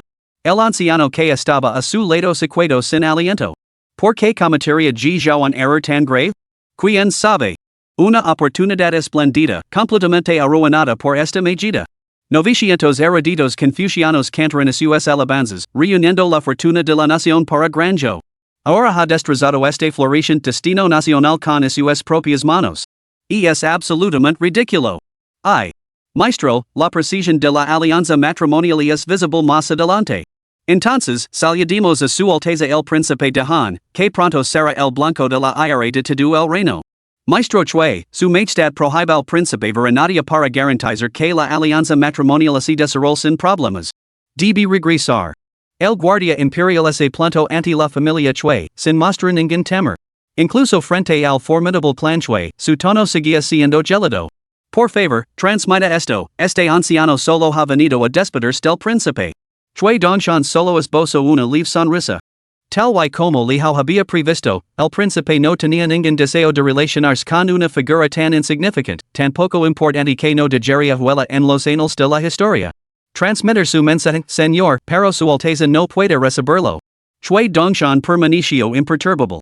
Su mirada pasó por alto al guardia imperial y se posó en el carriage que se encontraba en el centro del patio mientras hablaba en voz baja. Alteza, la familia Chui de Qingha ha venido a despedirse de usted. Rezamos por su seguro viaje hacia el norte. También hemos preparado algunas provisions para el frío, lo rogamos humildemente que las acepte. Si le resulta conveniente a Su Alteza, sería un honor para nosotros tener una audiencia. Aunque su voz no era alta, penetró claramente en el carriage. Tras una larga pausa. Finalmente, una voz grave se oyó desde el interior. Discutanlo después de año nuevo. Chui Dongshan, el sabio del renombrado clan Qingha, una familia milenaria cuya influencia podía decidir el destino de una nación, se quedó paralizado. Después de año nuevo. ¿Qué significaba eso? Y es cierto que el año nuevo se acercaba rápidamente. Era una tradición han posponer los asuntos y evitar los negocios durante la temporada festiva. Pero, ¿qué tenía eso que ver con esto? Solo era una reunión. Yo, el cabeza de la estimada familia Chui, había acudido en persona. El norte es diferente de las llanuras centrales. El frío intenso y las duras condiciones hacen que el alojamiento y las provisions son muy diferentes. Si Su Alteza necesita algo, solo tiene que decirlo. Puede que tenga muchas carencias, pero en estos asuntos sin duda puedo ayudar. Tras una larga pausa. La voz familiar resonó una vez más desde el interior del carriage. Discútelo después de año nuevo. Chui Dongshan lo entendió de repente. ¿Cómo había podido el sabio durante toda su vida estar tan ciego por un momento? Su Alteza, constreñida por la Guardia Imperial, no podía hablar libremente. Por lo tanto, había utilizado estas cuatro palabras para insinuar lo que quería decir. Bajo el opresivo dominio de la Emperatriz, ¿cómo podía hablar libremente? ¿Era para levantar la bandera después de año nuevo? ¿O para reunirse de nuevo durante las festividades? Reflexionaria detenidamente sobre el significado de esas cuatro palabras.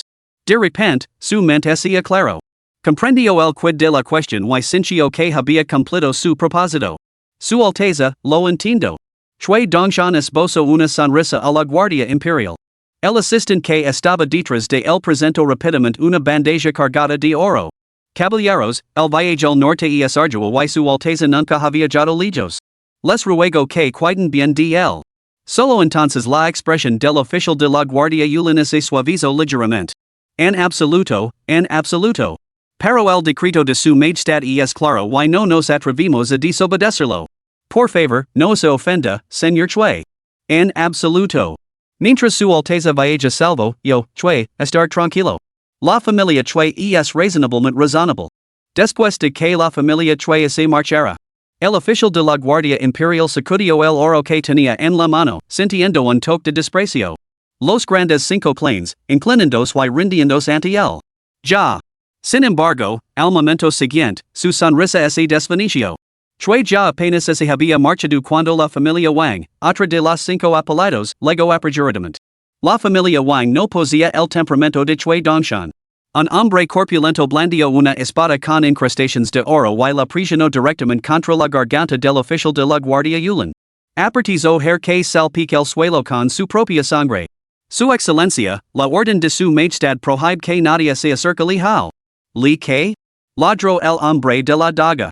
Aunque formaba parte de los cinco clanes y las siete casas nobles, la familia Wang se diferenciaba notablemente de las demás.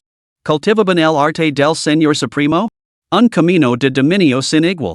Y, a diferencia de los demás, los Wang no ocupaban ningún cargo en la corte. ¿Cómo se atrevían estos simples guardias del bosque plumoso a obstaculizar su camino? ¿Cuántas cabezas de pájaro había que cortar?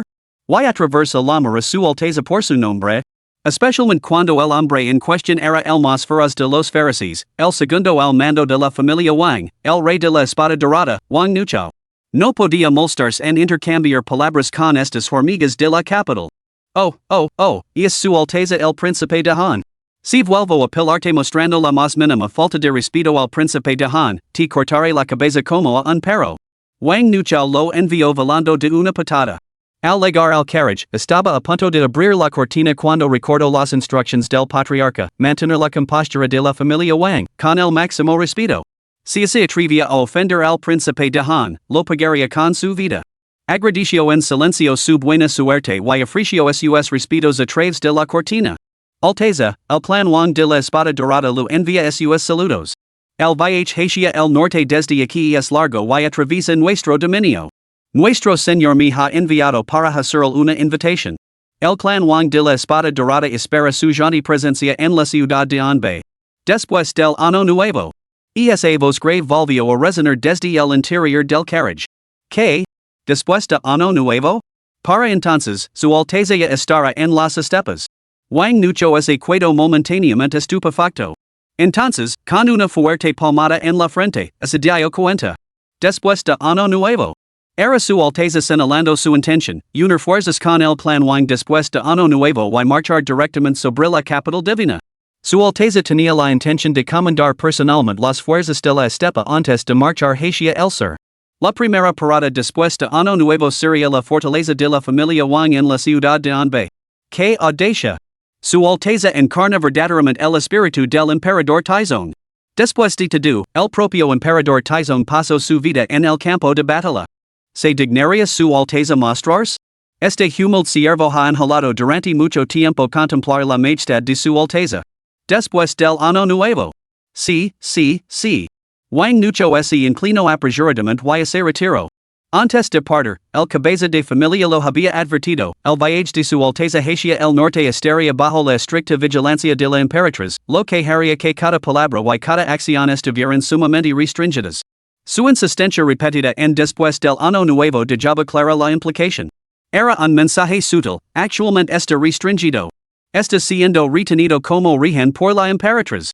Sin embargo, su propósito ali coincidia con el de la familia Chui, convertirse en rostros conocidos. Todas estas casas aristocráticas se sentaban seguras en sus plataformas de pesca, cubriendo sus apuestas en ambos bandos. Solo así podían garantizar la estabilidad eterna de las casas. ¿Ser los primeros en arriesgarse? Ese no era el papel de un clan. Controlaban la situación desde detrás del telón. Con un simple movimiento de muñeca, podían cambiar el rumbo de los acontecimientos. Wang Nuchao se retiró, completamente satisfecho. Al pasar junto a la Guardia Imperial. Su expresión cambió al instante. Reunida todo el mundo. Tengo que dar un discurso. Capítulo 12, La Emperatriz, me convertir en la gobernante sin igual de todos los tiempos, no puedo esperar en un solo momento más. La familia Wang, naturalmente, despreciaba profundamente a estos guardias imperiales que escoltaban a la novia. Además, él no albergaba malas intenciones tales acciones le valdrían el reconocimiento universal. ¿Qué podría hacer la Emperatriz? No podía prescindir del apoyo de estas casas nobles. Especialmente teniendo en cuenta el temperamento notoriamente fogoso de Wang Nuchao y su inclinación por los gestos grandilocuentes, precisamente por lo que el clan Wang lo había enviado. Era para demostrar la postura del clan Wang a todos bajo el cielo. Lealtad a la Emperatriz, lealtad al príncipe Han al que ella había feudado personalmente, no solo no había nada que reprochar, sino que cosecharían toda la gloria. Señor Wang, somos los personals del emperador. Crack. Una espada dorada brilló, derribando al oficial de la Guardia Imperial. 2. Un simple oficial de escolta, no tienes autoridad para desafiarme. ¿Cómo te llamas? Su excelencia, Huang Xian. Recordaré ese nombre. Si su alteza el príncipe de Han sufre la más mínima molestia en este viaje, yo mismo te imitar. Atrevida mostrar al príncipe la más mínima falta de respeto otra vez y exterminar a toda tu familia. ¿Qué demonios he hecho para merecer esto? El corazón de Huang Xian se hundió. Los funcionarios como ellos tenían poco poder realtado dependía de que otros les concedieran prestigio en la corte. Encontrarse con una familia educada como los tres era manageable. Pero enfrentarse a unos sinvergüenzas tan insolentes? Solo así podía aceptar la desgracia. La Emperatriz no se volvería contra ellos por mí, a menos que secuestren abiertamente al sexto príncipe. Pero así atreverían? Sí. Este humilde funcionario atenderá a su alteza el príncipe de Han con el máximo cuidado. Así está mejor. Recuerda esto, te vigilaré cada paso que dé. Cualquier intento de daño a su alteza el príncipe de Han requerirá pasar por encima de mi cadáver. Wang Nuchao resupló con frialdad antes de inclinarse respetuosamente hacia el carriage. Que su alteza el príncipe de Han tenga un viaje seguro. La capital divina, salón del cultivo del corazón. La Emperatriz yo estaba sentada inclinada sobre su escritorio, escribiendo furiosamente. La mayor verdad de la Emperatriz era su diligencia en el gobierno. Cada asunto, grande o pequeño, dentro del gran imperio yo recibía toda su atención. Se esforzaba por convertir al gran yo en la nación más poderosa de la historia, para convertirse en una soberana verdaderamente sin igual, la primera y más importante emperatriz de todos los tiempos. Su Majestad, la precisión de la alianza matrimonial legara a la ciudad de Shuafang en 1 o 2 días. Lu Feiming estaba a su lado, organizando los memorials que la Emperatriz había marcado con vermellón. La Emperatriz se detuvo, sorprendida. En esos días, consumida por los asuntos de Estado, se había olvidado por completo del hijal. Dejó el pincel y sonrió. ¿Ha ido todo bien? Muy bien. Aunque hubo algunos contratiempos en el camino, no fue nada del otro mundo. Quien fue a recibirlo, Huang Chunlin siguió insistiendo en que la alianza matrimonial de un príncipe sumra al reino en el chaos. Bueno, ya veremos ese surge tal chaos. Su Majestad. No se ande con rodeos. Su Majestad, casi todos los grandes clanes y sectas marciales, incluso las provincias del sur y las tribus de Shu, han viajado miles de kilómetros para alcanzar la comitiva de la alianza matrimonial. Crack. El pincel que sostenía la Emperatriz se partió en dos, salpicando de tinta el memorial que tenía entre los dedos. Los clanes aristocráticos y las sectas marciales, eso podría ser comprensible. Al fin y al cabo, yo mismo lo concedí el título de príncipe. Para que ese case en el norte, deberían mostrar respeto. Tanto por razón como por costumbre, deberían asistir a la despedida. Pero los de Shu? Para aventurarse, deben atravesar el paso de Shu, un viaje más difícil que ascender a los cielos. ¿También vinieron a despedirse? Incluso por mi bien, eso me parece poco razonable. Quiso si la naturaleza sin precedentes de la alianza matrimonial de un príncipe. Todos deben ser testigos de este momento histórico. Lu Feiming reflexionó por un momento, pareciendo encontrar solo esta explicación plausible. Basta. No me importa discutir sobre tales asuntos. El príncipe de Han de Gran Yo merece este trato. Y que hay de los clanes aristocráticos y las sectas marciales. ¿Se han comportado de forma extraña? Se han comportado de forma bastante adecuada, en su mayoría saludando al sexto príncipe a través del palanquín, simplemente intercambiando cortesías. Sin embargo, el propio sexto príncipe parece comprender lo que es la corrección. Lu Feiming reflexionó sobre el informe de su subordinado y luego sonrió suavemente. Nuestro sexto príncipe debe comprender las intenciones de su Majestad. Por eso, durante todo el viaje, no ha visto a nadie. A todos los que se lo acercan, solo les dice 4 palabras. ¿Qué 4 palabras? Después del año nuevo. Después del año nuevo. Ya. ¿Acaso tiene un después de año nuevo? ¿De verdad cree que esta misión con los turcos es una especie de viaje de placer? Una vez allí, no lo cuidará en una pizca de libertad. ¡Qué ingenuo! La mirada de la Emperatriz se posó en el texto que se desplazaba por su mente. Intercambiar cortesías no sustituye una cuantiosa suma. Se trata de veteranos políticos experimentados que solo fingen mostrar preocupación. Enviar princesas como novias es su supuesta táctica diplomática. ¿No es enviar príncipes igualmente una forma de secuestro? El principio sigue siendo el mismo. Míralo, completamente atontado por la perspectiva de ser enviado como novio. Completamente desprovisto de pensamiento, solo capaz de repetir esas cuatro palabras. Tal es el calibre de nuestros príncipes. Mantener a hombres así en la granja no es más que una carga, un parásito que se alimenta del Estado. Es mejor enviarlos lejos cuanto antes. Lo mejor es enviar a varios príncipes para alianzas matrimoniales, uno al Tibet, otro a los turcos, otro a Mo, otro a Nanjao, otro a Khitan y otro a los Uyghurs. Estabilizar la frontera, resolver primero los problemas internos, y un gobernante para la posteridad logrará grandes hazanas.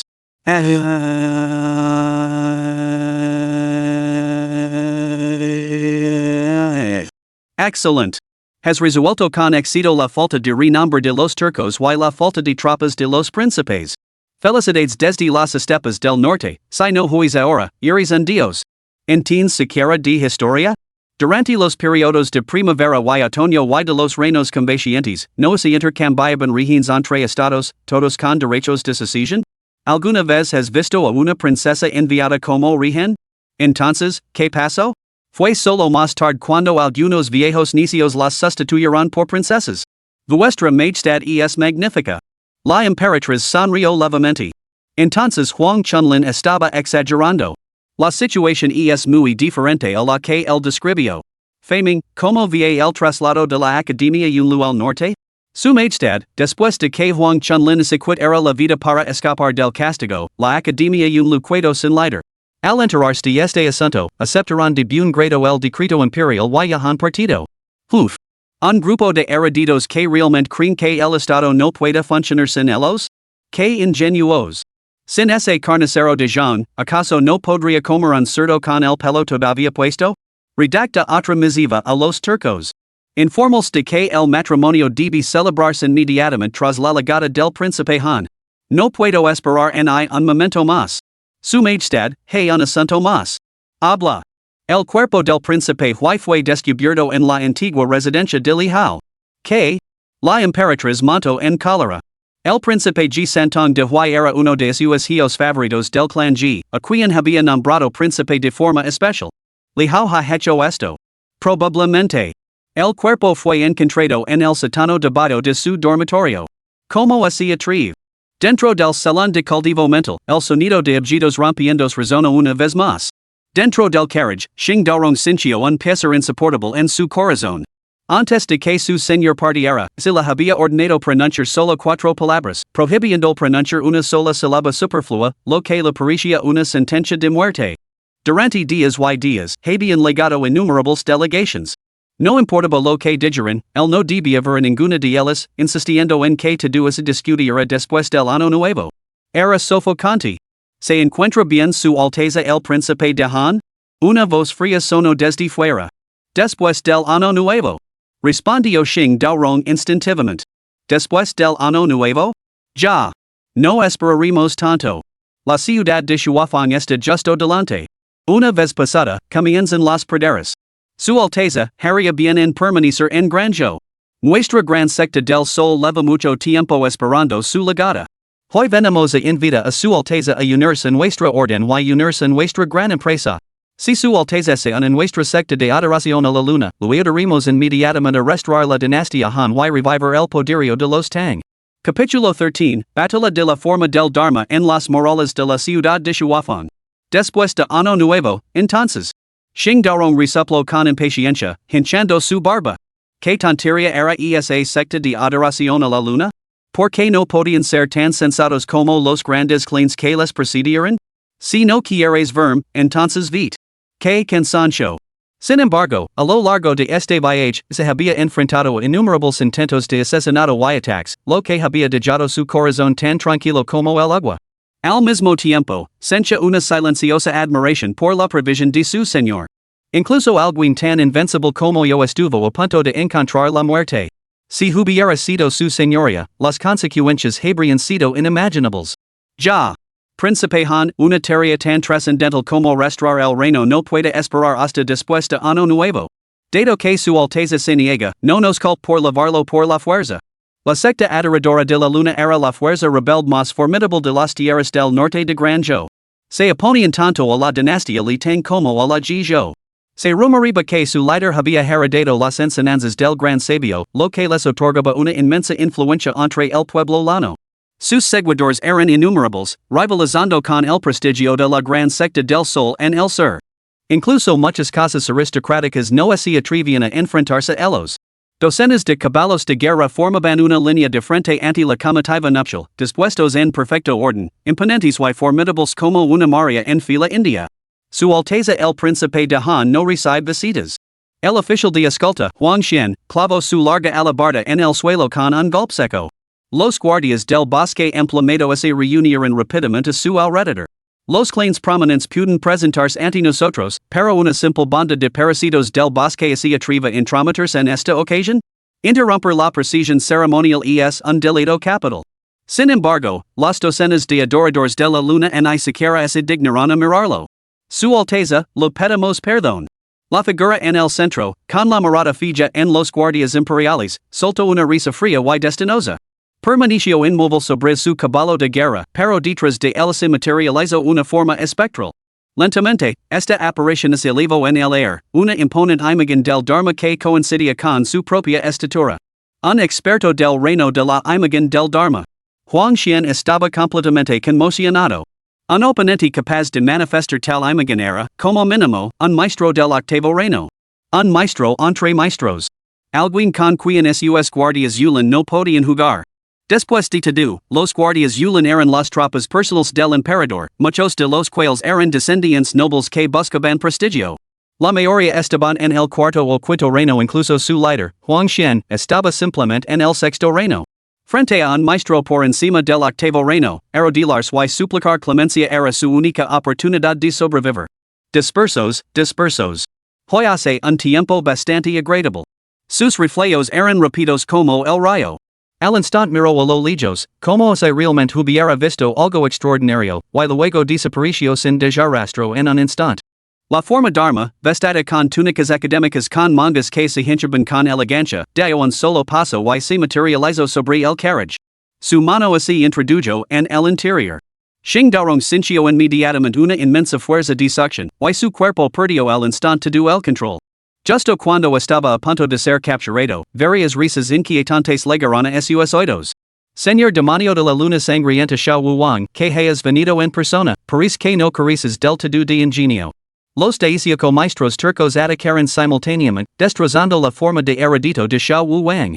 Este quedó suspendido en el aire, enzarzado en un enfrentamiento con la secta de la adoración de la luna y otros. Su Alteza el Príncipe de Han ha recibido la orden de buscar una alianza matrimonial con los turcos. La secta de la adoración de la luna haría bien en mantenerse al margen de este asunto. Si dejan luchar bajo la bandera de la dinastía Li Tang, será mejor que se dirijan a la capital divina y elaboren un plan para capturar a un príncipe. Con Jeliposi tal audacia como para enviar a los 18 de ustedes simultáneamente solo para recibir al Príncipe de Han? Preguntó Xiao Wuwang con leve sorpresa. El Príncipe de Han tiene un significado extraordinario para nosotros. Incluso así require toda la fuerza de la tribu, aseguremos su paso seguro o los perderás. Xiao Wuwang, el enemigo de mi enemigo es mi amigo. Deberíamos ser aliados. No persistas en tu locura y te opongas a nosotros. Incluso como maestro del noveno reino, debes considerar esto cuidadosamente hoy. Entonces vimos. Xiao Wuwang hizo un gesto con la mano y más de 40 jinetes irrumpiron, enfrentándose ferozmente a los 18 grandes maestros de Kogangeli. En las murallas de la ciudad de Shuo. Lejao observable la escena con gelida indiferencia. Les vendría bien que ambas facciones se destruyeran mutuamente. Las intenciones de la secta adoradora de la luna eran claramente traicioneras, buscaban utilizarlo como estandarte para reunir a los mejores del reino bajo su causa. Lejao había oído hablar de la secta adoradora de la luna. No les tenía ningún respeto. Al igual que la gran secta del sol en el sur, eran una organización malvada que se rebelaba por el simple hecho de rebelarse.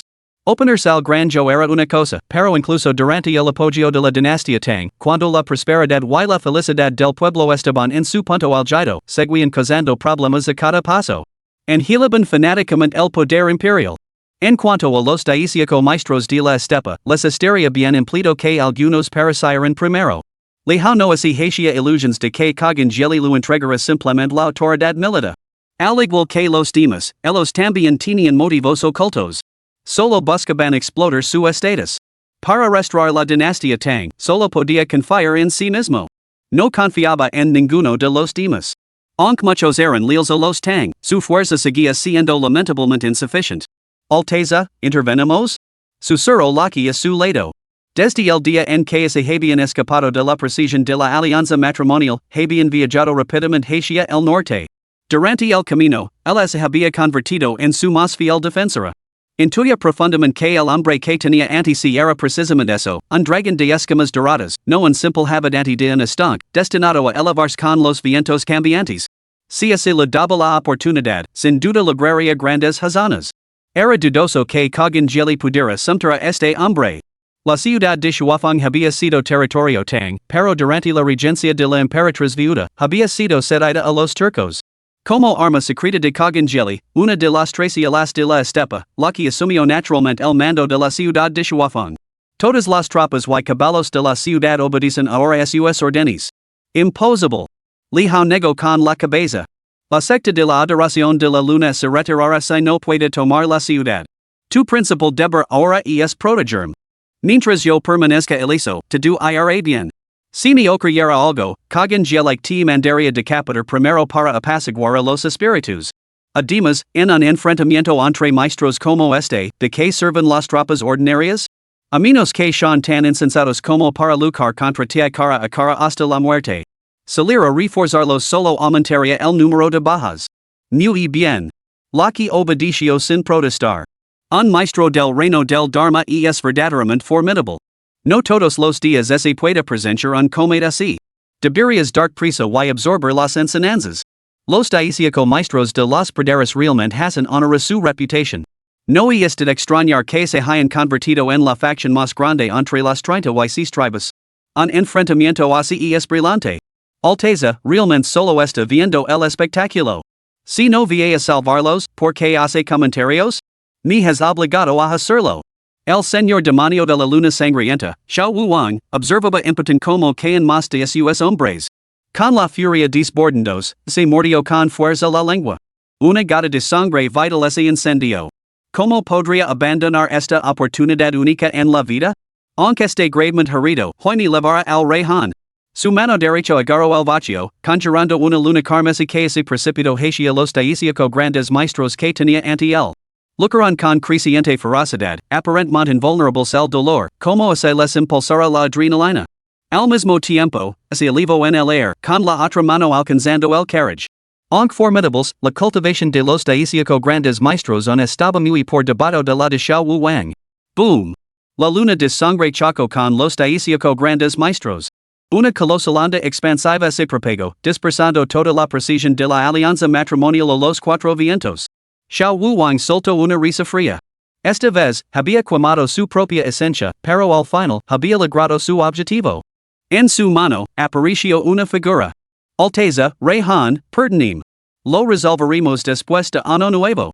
Capítulo 14, La ciudad de Shuafang, los pupilos gemelos del emperador Kato. Maldito bastardo. Incluso la compostura de Xiao Wuwang tenía sus límites. Habiendo sufrido pérdidas tan graves y con heridas graves, ya no podía tolerar ese comentario. Discutirlo después de Año Nuevo. Después de Año Nuevo, ese lo dirá tu abuela. Con la furia desbordandos, agarró al hombre por el cuello. Si le das demasiada importancia a un perro, ese cree que es un león. Si te llaman príncipe de Han, eres un príncipe si no te llaman, y ni siquiera eres una hormiga. Te matar. El puño levantado de Xiao Wuwang se detuvo en el aire. La leyenda describía al rey Han Lihao como un hombre apuesto, noble y imponente, de apenas 20 años. Sin embargo, el hombre que tenía entre sus manos era viejo y feo, bajo y delgado, con dos bigotes arrogantmente cavados. ¿Este era el rey Han? Imposible. Si este hombre fuera el rey Han, entonces yo sería la emperatriz. ¿Quién eres? Nyen. En ese momento de vida o muerte, Xing Darong finalmente comprendió la situación. Probablemente estaba a punto de encontrar su fin. Moriría de llanto huela. Armandos de valor, adoptó una mirada de desprecio, levantó ligeramente la barbilla y cavó los labios en una mueca de desprecio. Humph. Para asustar revelando mi nombre, soy Xing Darong, general de Lingling. ¿Dónde está Li Hao? Xiao Wu Wang ese quedo estupefacto. ¿Todo este esfuerzo, todo este sacrificio, para capturar esta cosa? ¿Un general, de verdad? Los deiciaco maestros, enjadeando por el impacto de la luna de sangre, estaban igualmente atenidos. Así que habían estado persiguiendo a este impostor durante días, turnándose para vigilarlo? ¿Dónde estaba el verdadero príncipe Han? Ah, claro, ¿dónde estaba esa pequeña picara, Lucky? Le Hamiro a dienwe a su lado, que se erguía como un dios de la guerra, y sintió que su corazón se calmaba. Soltó una sonora carcajada hacia las puertas de la ciudad. Este príncipe te ha estado esperando aquí. But. Xiao Wu Wang escupió un bocado de sangre. El joven que estaba en lo alto de la muralla de la ciudad no era otro que el príncipe de Han que él conocía. Así que el otro había intercambiado secretamente su lugar y había llegado a la ciudad de Shuafeng. Mientras él había estado luchando contra los deiciaco grandes maestros, el otro había estado observando en silencio desde lejos. Esto era demasiado. Los deiciaco grandes maestros se debatían entre la alegría y la furia. Alegría porque el príncipe Han había llegado sano y salvo a la ciudad de Shuafeng. Habían cumplido su misión. Furia porque todas esas sangrientas batallas libradas por el camino solo habían servido para proteger a ese maldito gordo. Si su Alteza se había escapado hacia tiempo, ¿por qué no nos lo había dicho? Maldita si, no se reirían de ellos hasta la muerte en la tribu? Casi habían sacrificado sus vidas por nada. La furia se elevó hacia el cielo. Xiao Wu Wang, pega con tu vida. Solo después de quemar innumerables gotas más de esencia vital, el señor demonio de la luna sangrienta, Xiao Wu Wang, logró escapar por los pelos. Ciudad de Shuafeng. La precisión de la alianza matrimonial desfilaba por las calles. Toda la ciudad vació a sus calles. A ambos lados de la vía pública se agolpaban ciudadanos que loraban de alegría. Estos ciudadanos eran casi en su totalidad chinos Han. Simplemente, la emperatriz había cedido en su día la ciudad de Shuafeng a los turcos, incorporándola a su dominio. Ahora, la llegada del príncipe imperial significaba algo. Incluso los plebeyos más humildes, incluso aquellos que no sabían reconocer en un solo carácter, comprendían las implicaciones. Significaba que pronto volverían a ser subditos de la Gran Tang. Ser reconocidos como legítimos. Ser ciudadanos de la tierra donde se alzó el dragón. Cielo, por fin has abierto los ojos. Por fin nos has mostrado tu favor en nosotros, los desamparados. La ciudad de Shuafeng, un bastión estratégico disputado entre la Granja y las estepas del norte. Los nacidos aquí sufrirán la peor desgracia imaginable. Un día subditos del Granjo, al día siguiente restos de las tribus turcas, al día siguiente transformados en novios hunos. Porque de repente me siento como hojas quedas que regresan a sus races. En verdad, el ingenio mortal palidece ante el repentino destello de inspiración de un cerdo. Alteza, lo rogamos que defienda el mandato del cielo y libera una guerra implacable contra la reina demonio. Li Hao aparicia poco a un príncipe quedó en desgracia enviado en una misión de alianza matrimonial. Montado en su imponente corcel, ahora se asemejaba a un soberano imperioso que inspeccionaba sus dominios. Para evitar convertirse en un títere, debía proyectar un air de autoridad real. Por eso entró en la ciudad con tanta ostentación. La ciudad de Shuafeng albergaba ira hacia las estepas y decepción hacia el Granjo. Aquí abundaban las almas leales y justas, dispuestas a convertirse en su caballería en cualquier momento. La precisión de la alianza matrimonial se dirigió hacia la residencia del señor de la ciudad. Ali se había preparado desde hacia tiempo un banquete de bienvenida sumamente grandioso. La precisión avanzaba, seguida por los espectadores, creando un espectáculo tremendo, con un ruido que alcanzaba su punto álgido. A las puertas de la residencia del señor de la ciudad, los oficiales y soldados turcos levaban esperando algún tiempo. El señor de la ciudad, tuvo son, se adelantó para saludarlos desde lejos, otorgando a Li Hao la más alta cortesía turca. A su lado se encontraban los deiciaco grandes maestros, recién salidos de un sangriento combate, muchos de ellos con heridas. Afortunadamente, su frecuente coordinación hizo que ninguno caera. Damos humildemente la bienvenida a su Alteza el Príncipe Han. Lijao desmonto y devolvió el cálido saludo. Tras un breve intercambio de cortesías. Su mirada se volvió gelida. Esta alianza matrimonial estaba destinada a ser un gran plan para la prosperidad de ambas tribus durante generaciones. Sin embargo, parece que algunos han fingido su apoyo mientras tramaban en secreto obstaculizarla. Lijao señaló con el dedo a los guardias imperiales que escoltaban a la novia. Estos hombres han conspirado sin descanso para detenerme avance hacia el norte. Merecen la ejecución. Al llegar al límite de las praderas, Lijao ya no se contuvo por el bien de la Emperatriz. Su primer golpe recayó sobre el guardia imperial de menor rango que una vez se había atrevido a dominarlo. Señor Tuoba, ejecuta este hombre de inmediato para que sirva de ejemplo. Lijao, como te atreves. Huang Xian palideció. Nunca habría imaginado que Lijao, con quien había estado conversando amigablemente momentos antes, se volvería repentinamente contra él. Y se volvería contra él con Sana. Soy miembro de la guardia personal del emperador. Mi padre es el ministro de personal. ¿Cómo te atreves a matarme? Ding. Ante la amenaza del enviado matrimonial, eliges. Option 1, aguantar el tipo por la paz ahora, dar un paso atrás para prosperar en el futuro. Tu posición sigue siendo frágil evita hacer enemigos prematuramente. Toleralo por un tiempo, ya ajustarás cuentas más adelante. Recompensa, un cuaderno de información aleatorio de baja calidad. Option 2, los amigos facilitan el camino. Tras pensarlo detenidamente, le perdonas la vida y lo reclutas como informante. Haces que su padre hable favorablemente de ti en la corte para reforzar tu influencia en la corte de Granjo. Recompensa por la tarea, artefacto de alta calidad, espada de dos filas. Espada de dos filas, una espada con dos filas, lo que suma un total de 3 joyas. Option 3, el diablo con todo. La venganza debe ser rápida, o no podré dormir. ¿Dónde diablos he acabado? ¿Cómo puedo tolerarlo? Estoy a punto de convertirme en emperador, ¿por qué preocuparme por la corte de Granjo? Recompensa, las pupilas dobles del emperador Cato. Pupilas dobles de la Queda del emperador, cuando el Chaos se separó por primera vez, los nuevos cielos desataron el fuego de la tribulación celestial sobre el reino mortal. 3,000 emperadores divinos cayeron como estrellas, y su sangre imperial se sumergió en fisuras vacías. Renacido más allá de los límites, se convirtió en un embrión de pupila doble que parasitaba a la raza humana, de ahí el nombre de pupilas dobles de la Queda del emperador. Desde la antigüedad, las pupilas dobles se han considerado un signo auspicioso de un rey sabio. Si así manifiestan en tiempos turbulentos, anuncian la llegada de un soberano devorador de dragones. Aquellos que alcanzan la maestría suprema pueden lograr la disolución física y la ascensión del espíritu divino. Capítulo 15, Felicidad aquí, sin pensa en yo. Tras dejar esto, Lijao pretendía convertir a Huang Xian en su ofrenda sacrificial. El sistema accedió, presentando recompensas para obligarla a elegir 3. El cuaderno de información aleatoria no tenía ninguna utilidad inmediata. No solo era la inteligencia menos crucial ahora, sino que de que serviría un dato aleatorio como el viejo Wang espiando a la viuda Lu mientras se bana? La segunda opción, las 3 espadas, era aún más absurda. Las pupilas dobles del emperador Cato, ¿Qué tipo de personajes tenían pupilas dobles? El emperador Shun, Xiang Yu. Lijao hizo un gesto con la mano para descartarla. Dienwei lo entendió inmediatamente y apuntó hacia el con su alabarda de hierro en un instante. Rey Han. Lo siento, yo. Me equivoco.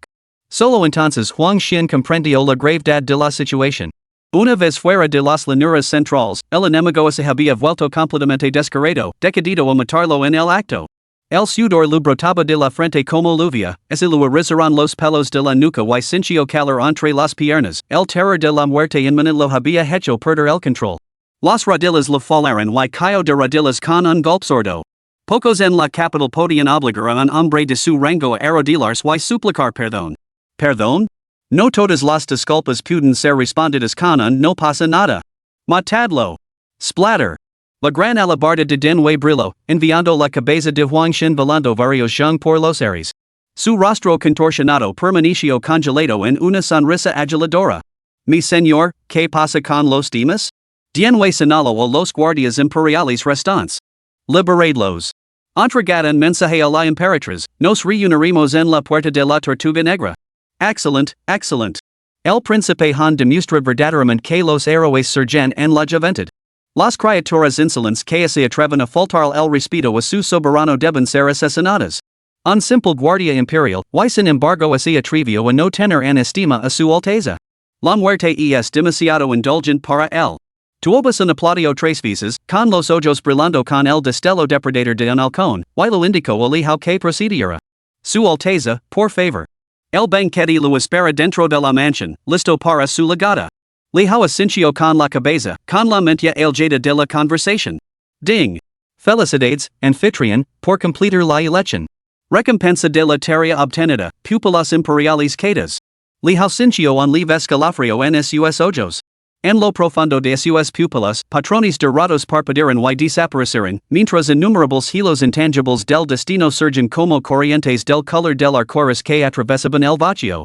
El mundo ante sus ojos se volvió repentinamente extraordinariamente nítido, y sutiles transformations comenzaron a manifestarse sobre las cabezas de muchos. Tomamos como ejemplo a Tuoba Sun, una voluta de humo azul se elevaba ahora desde su coronilla, disparándose directamente hacia los cielos. Por encima de las cabezas de los 18 grandes maestros, aparecieron tonos de verde, azul, gris y negro. ¿Qué era esto? La mirada de Lijao recorrió a cada uno de ellos por turno. Finalmente, llegó a la conclusión, esto debía de ser la fortuna. La fuerza de la fortuna de uno podía juzgarse por su color y intensidad. El quien significaba excelencia, mientras que el negro indicaba deficiencia. Eco otra mirada a Dienwei, que permanecía de pie detrás de él. Un pilar violeta de chi se disparó hacia el cielo.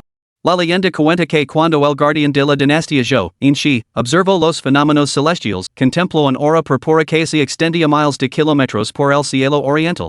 Con forma de dragón en vuelo. Declaró que se debía estar acercando un sabio. Al día siguiente, Laozi legó montado en un buey azul. El chi purpura floreció, la fortuna no tenía parangón. Luego miró hacia Xingdaoron, solo para ver una columna de humo gris flotando esporádica y intermitentemente sobre su cabeza. No solo podía percibir el aura sobre las cabezas de los demás, sino que su propio cuerpo estaba sufriendo transformaciones trascendentales. Cada poro parecía a punto de entrar en erupción como un volcán. En su interior, resonaba el débil estruendo de un trueno primaveral. Esto alterando mi propia constitución, como se elevara mis tendones y refinara mi médula. Lijao estaba atendido. Verdaderamente digno de las pupilas dobles. Aunque no había comenzado formalmente el cultivo, estaba seguro de que, ese lo hacía, su progreso sería tan rápido como 1000 miles en un día. En el banquete, los pajaros cantaban y las golondrinas bailaban. Tuoba Sun le concedió los más altos honores para entretener a este príncipe de gran yo que alteraría el caso del mundo. Alteza, ¿cómo es el norte en comparación con las llanuras centrales? Senado en el banquete, Tuoba Sun observó el animado Lijao y aprovechó el momento durante un brindis para plantear la pregunta. ¿Por fin lo preguntas? Llevaba mucho tiempo diciendo de que esto, pensó Lijao para sus adentros. Ya. Las llanuras centrales carecen de bellezas con un encanto tan cautivador. Lijao señaló con un gesto a las bailarinas ligeras de ropa que se encontraban en el centro del banquete, sonriendo lascivamente. Entonces, ¿Su Alteza honora las llanuras centrales? Aquí, donde abunda la alegría, los pensamientos sobre yo se desvanecen.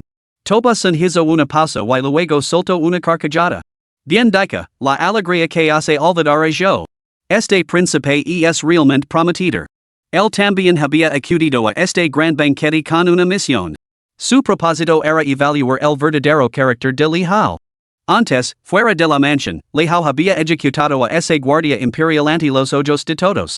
Tuoba Sun había supuesto que era un hombre decidido y de acción, pero ahora lo veía simplemente como un príncipe algo inteligente y ocioso. En cuanto puso sus ojos en una belleza, no pudo apartar la mirada. La llegada de un príncipe para un matrimonio político era, naturalmente, una oportunidad única en la vida para los turcos. Sin embargo, si se manejaba mal, podía resultar un arma de doble filo.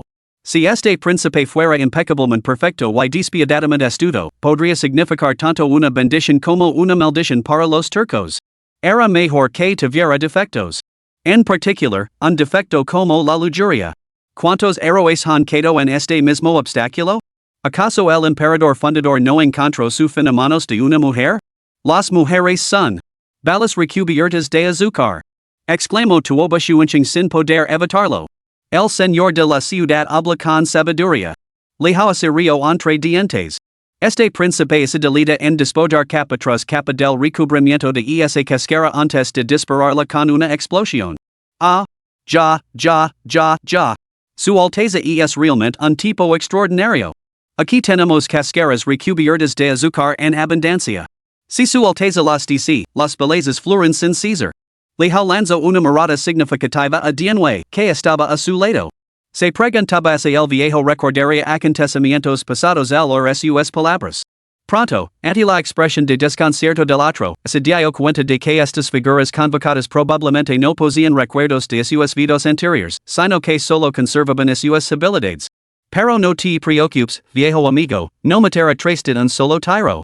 Hace tiempo que hemos oído hablar de la refinada elegancia de la cultura de las llanuras centrales, de la que Su Alteza es el máximo exponente.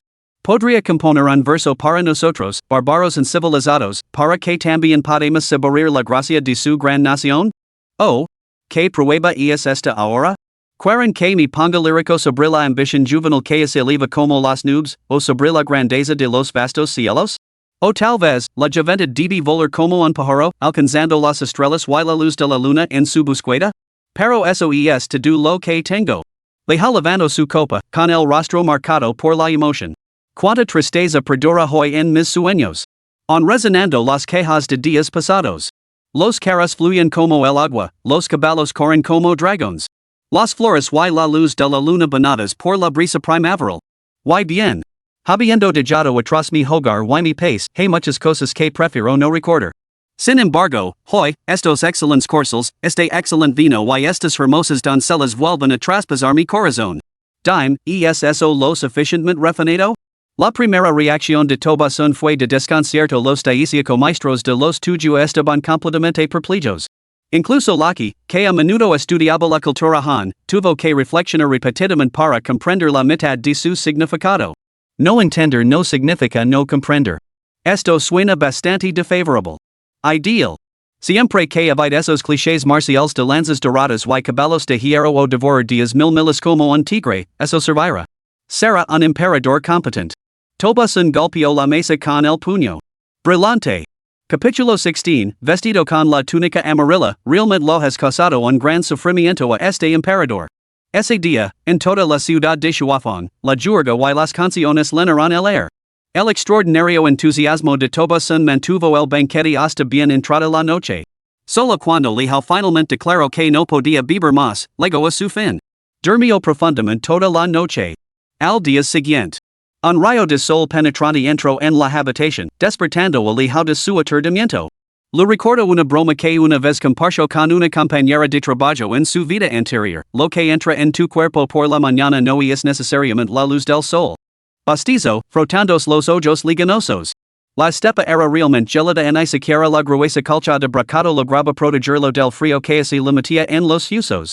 El olor de la habitación lo inquietaba, no era su incienso habitual, sino una mezcla de leche de yegua y cuero. En cuanto abrió los ojos, casi se orina encima. Ante él había rostros, con amplias sonrisas, catidos por la risa única de la estepa. Lihao se quedó paralizado por la sorpresa. En un instante, todos los rastros de su embriaguez desaparecieron. ¿Qué están haciendo todos ustedes? Ja. El hombre del centro, el de aspecto más rudo, con una barba frondosa y rostas tiranas, se rió a carcajadas. Bueno, yerno, ¿has dormido bien esta noche? Yerno? Entonces la identidad de este hombre era evidente, el líder más poderoso de las 36 tribus de la estepa, con Jelly. Justo cuando Lihao estaba a punto de hablar, con Jelly volvió a sonreír. La estepa es más fría que las llanuras centrales, yerno. Ponte otra capa. Un asistente cercano levantó una prenda preparada de antemano. No era otra cosa que una brillante túnica amarilla bordada con un dragón dorado de 5 garras.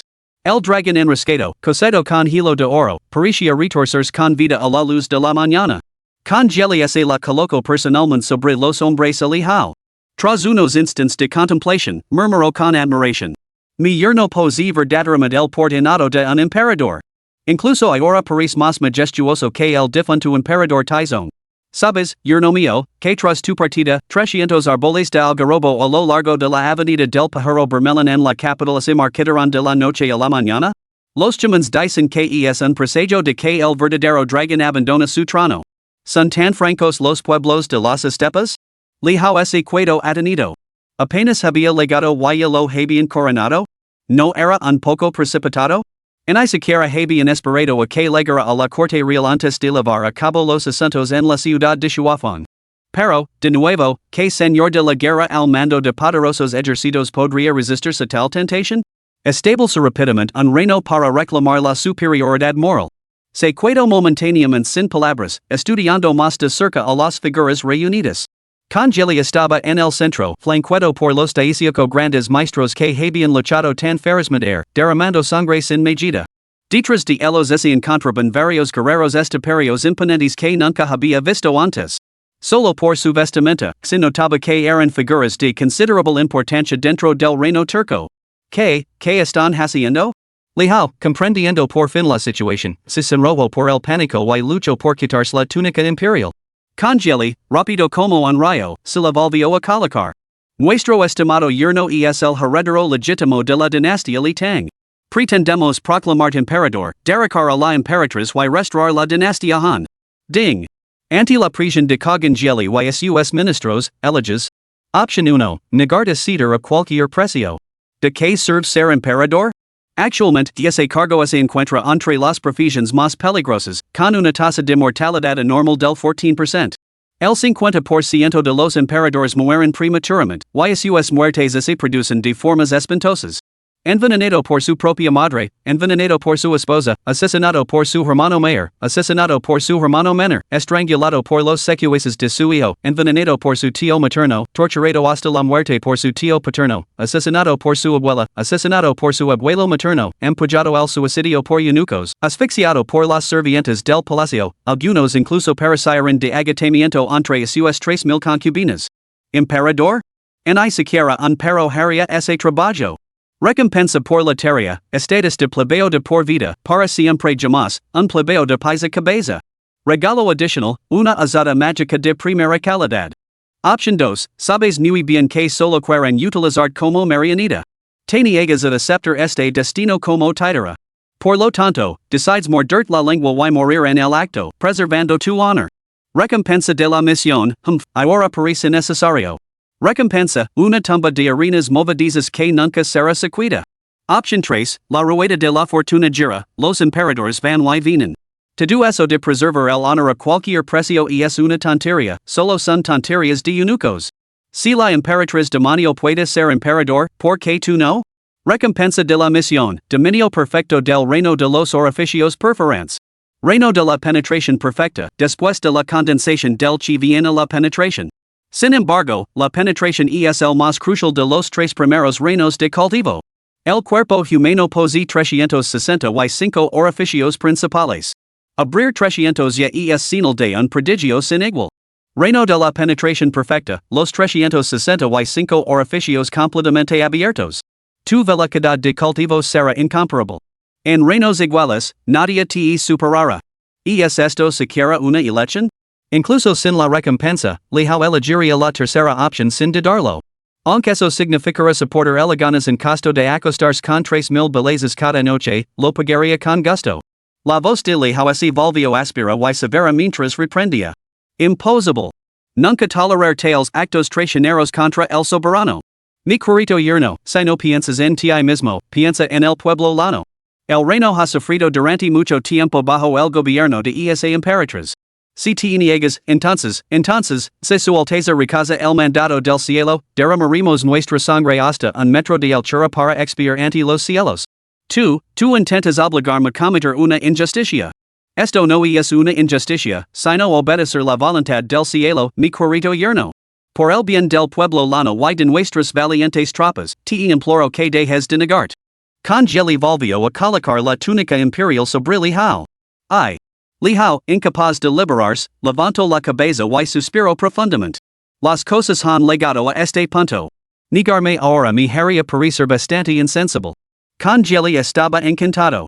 Rápidamente dio un paso atrás y se arrodilló sobre una rodilla.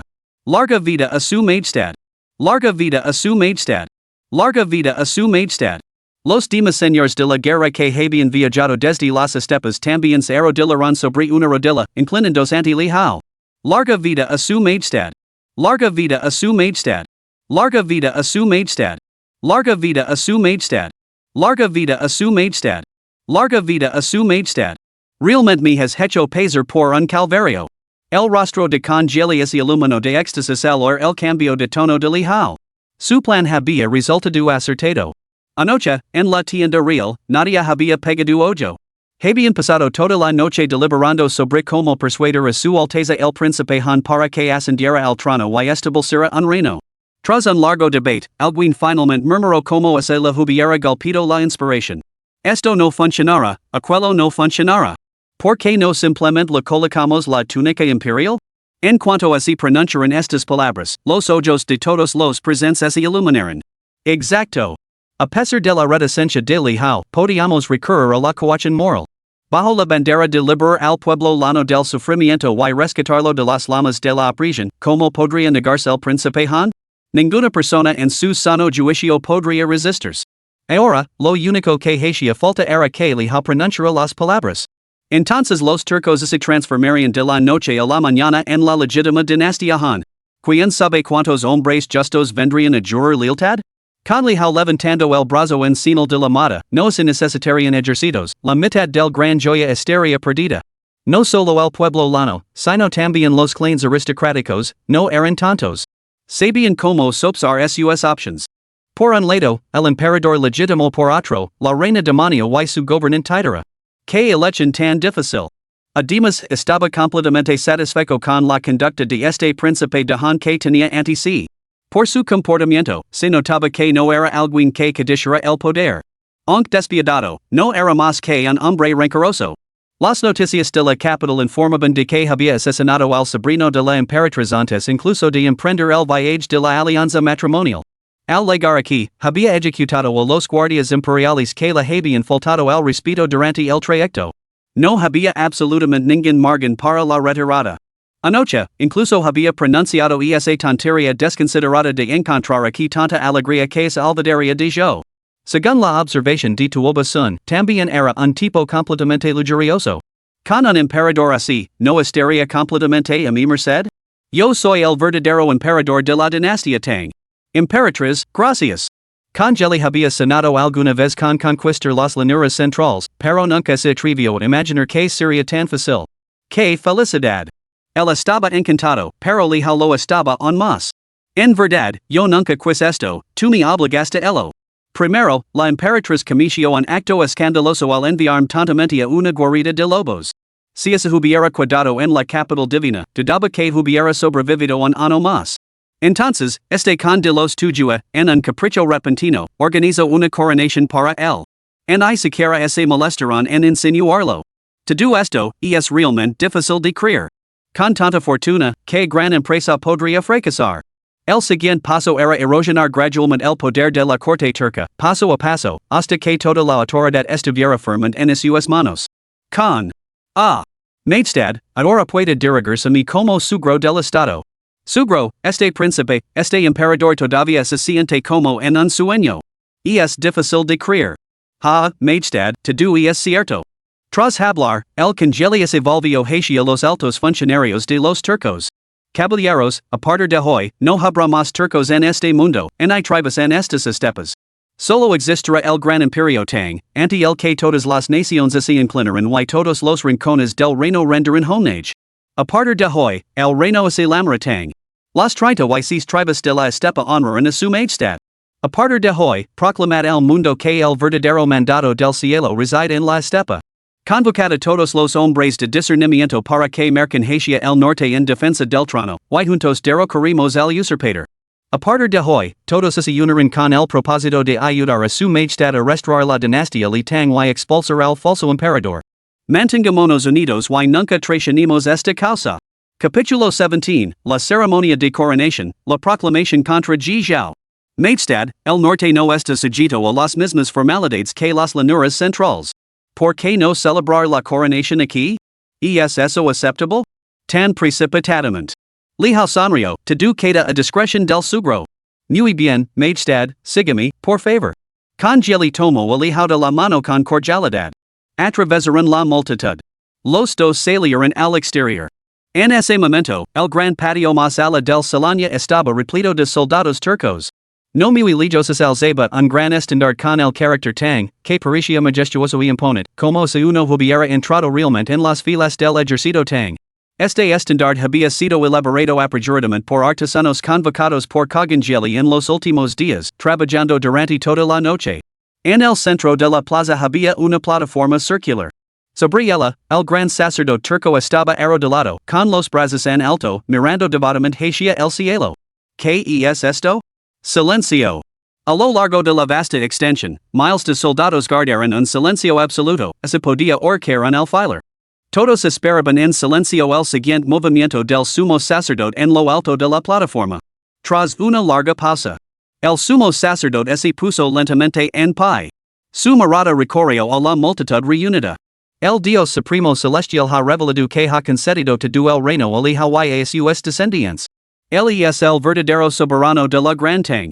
Él es el con celestial venerado por todas nuestras estepas. Boom! La multitud estalló en jubilo. Los tambores de guerra retumbaban como una tormenta. Los gritos de los soldados resonaban como un trueno. Bailarines con trajes típicos de la estepa se acercaron a la plataforma circular. Un tambor colosal se materializó de la nada y los bailarines saltaron sobre él. Interpretaron una danza de la frontera. Tian Khan. Tian Khan. Tian Khan. Los gritos ensordecedores resonaron por toda la ciudad de Shuafang. Majestad, por favor. Una gran mesa, cubierta con la seda más fina y sostenida por 24 hombres, esperaba cerca. Liao entendió el gesto y se subió a ella. Los 24 portadores avanzaron, levandándolo al centro de la gran plaza.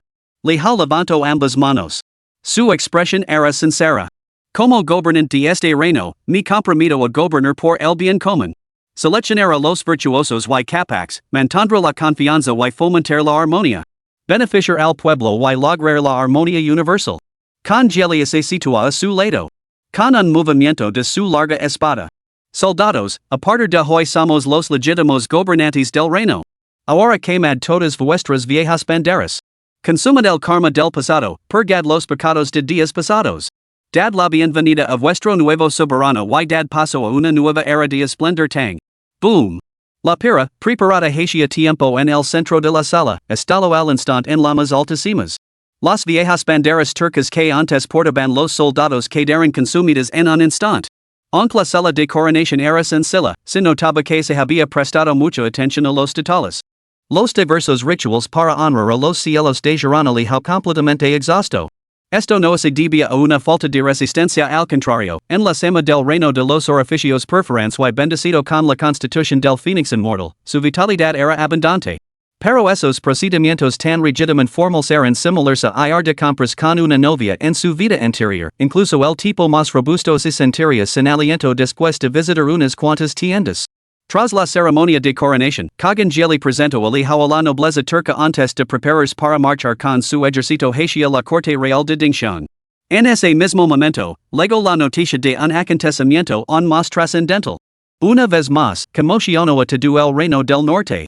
Dentro de la gran tienda, Liao se sentó en el asiento más alto. Una hoguera rugiente ardía en el claro central. Sentados con las piernas cruzadas a su alrededor, dilatándose con cordero asado, bebiendo vino de leche de yegua y abrazando a hermosas mujeres, se encontraban los altos funcionarios de los turcos, incluido el propio Cogangeli. Kogan. La Emperatriz ha llevado a la muerte al maestro Huang Chunlin, decano de la Academia Yunlu, en la corte imperial. Sin embargo, consideró que esto no era suficiente y, por lo tanto, desterró a la Academia Yunlu al norte para proteger la gran muralla. Ahora, miles de sus eruditos viven en la ciudad de Huyen, en el borde de la gran muralla. El rostro de Congeli es ensombrecido y la pierna de cordero que tenía en la mano se estrelló contra la cabeza del mensajero. ¿Qué te he dicho? No vuelvas a alarmarme con. Dirigida este funcionario como canciller Geli. Ahora soy el canciller de la Gran Tang. El pueblo han nos llamaba bárbaros precisamente por culpa de hombres como tú, groseros y ignorantes de las buenas maneras. Sí, canciller, este humilde servidor lo entiende. Maldito idiota. Dirigid a mí como este humilde servidor. Sí, este humilde funcionario lo entiende. Bien. Atrevida la marmase otra vez y te cortaré la cabeza como a un perro. Geli, el canciller, sabía cuando hablar como un caballero y cuando hablar como un bárbaro. Siempre que conversaba con Lihao, es esforzaba por parecer refinado y erudito. Sin embargo, cuando hablaba con los miembros de su tribu, se desahogaba con maldiciones, revelando su verdadera naturaleza grosera. Este asunto es conocido desde hace tiempo por este funcionario. ¿Hay algún otro asunto? Sí, sí. Un erudito solicita una audiencia. Se hace llamar Wang Bin Luo y afirma ser un estudiante de la Academia Yunlu, y ha venido para felicitar a su majestad. Ah, sí. Rápido, hace del paser. Esta vez fue Lihao quien habló. Tal y como había previsto, convertirse en un verdadero emperador era solo el principio. Aunque las tribus de la estepa le habían concedido un gran prestigio, Congeli seguía siendo la máxima autoridad en todos los asuntos, grandes y pequeños. Él mismo no era más que un adorno decorativo. Un adorno precioso, venerado y consagrado en un alto pedestal. A lo largo del día, había hablado poco. Sin embargo, al mencionar a Wang Bin Luo, su voz se la había escapado sin querer. Wang Bin Luo era un nombre de gran renombre, uno de los cuatro grandes talentos de la Granja. El joven erudito más destacado de la Academia Yunlu. Su pluma ejerce magia. Sus palabras tejían tapices de esplendor. Su cultivo era profundo y insondable. Un talento verdaderamente excepcional. Además, tenía la intención de utilizar a este hombre para establecer una conexión con la Academia Yunlu. Sin embargo, el mensajero no actuó de inmediato, sino que se volvió para mirar a Congeli, esperando sus instructions. Inútil. ¿No has oído la orden de su majestad? Te ha ordenado que lo traigas de inmediato. ¿Por qué no has ido? Sí, su excelencia el canciller. Momentos después, Wang Bin Luo entró en la tienda vestido con túnicas azules y con la cabeza adornada con un gorro de erudito. Aunque sus rasgos eran anodinos, posía una gracia innata de erudito. De pie entre los rudos guerreros de la estepa, su elegancia brillaba aún más. Rindo homage a su majestad. Larga vida al emperador. Larga vida al emperador. Larga vida al emperador. Uf. Congeli resoplo con frialdad. Dicen que los eruditos poseen la mayor integridad. Al verte ahora, esos rumores resultan completamente absurdos. Wang Bin Luo, cuando la Emperatriz ascendió al trono, tu Academia Yunlu fue la primera en acudir a ella y adularla. 900 de vosotros cantasteis a sus alabanzas al unísono, afirmando reunir la fortuna del reino para el Granja. Ahora que la dinastía Tang ha sido restaurada aquí, ¿tienes la audacia de volver arrastrando? ¿Es esta la integridad de tus eruditos? ¿Tu supuesta integridad no es más que la inconstancia de una flor de perd? Wang Luo bin permaneció imperturbable, manteniendo una actitud serena ante Congeli. Enderezó su postura. Su voz sonó clara. Congeli puede estar trabajando bajo un concepto erróneo. A los eruditos no nos importa quién ocupa el trono. Nuestra única preocupación es quién puede aliviar el sufrimiento del pueblo llano. Quién puede restaurar la paz en el reino, poner fin a la guerra y permitir que el pueblo viva contento. Esto no es ser tímido, sino adaptarse a los tiempos cambiantes. Un caballero sabe cuándo ser flexible, no obstinadamente rígido. Cuando la casa imperial de Tang no tenía a nadie apto para la tarea, la emperatriz cortó el chaos de manera decisiva y ascendió el trono. Era la mejor opción para las circunstancias del momento.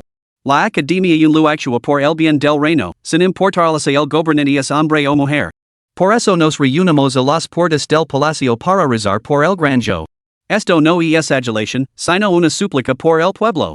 Hoy, la emperatriz ha demostrado su locura al enviar a los príncipes a alianzas matrimoniales que han sumido el reino en el caos.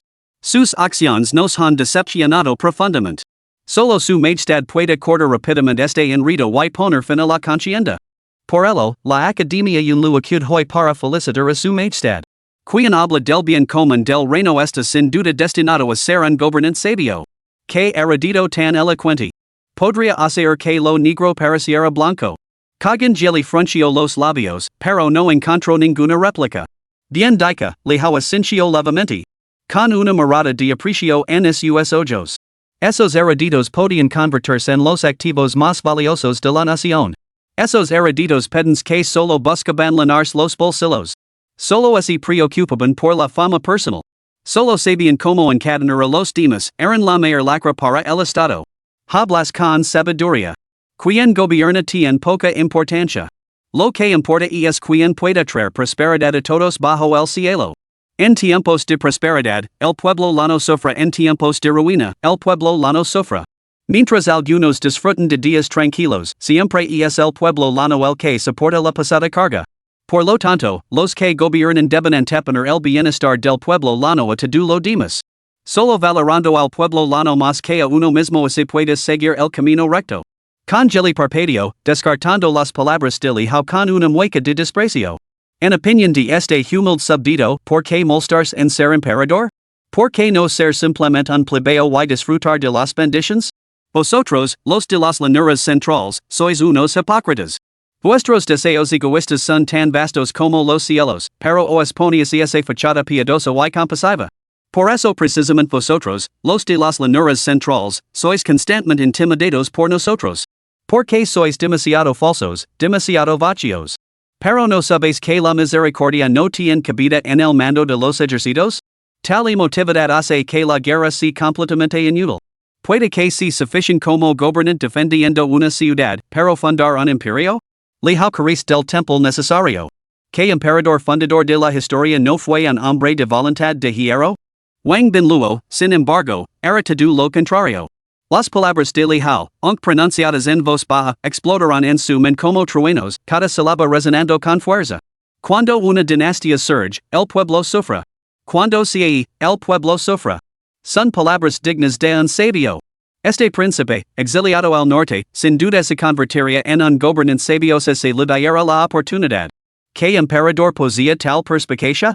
Era demasiado adelantado a su tiempo. Las palabras de su majestad son perlas de sabiduría. A mi regreso, las estudiaré diario. Además de felicitarlo, también le traigo un regalo. Un documento apareció en la mano de Wang Bin Luo. Se lo presento ante Lijo. 4 caracteres saltaban del papel, nítidos y penetrantes. Manifiesto contra Ji Zhao. Capítulo 18. Espera, ¿nos hemos convertido en rebeldes de la noche a la mañana?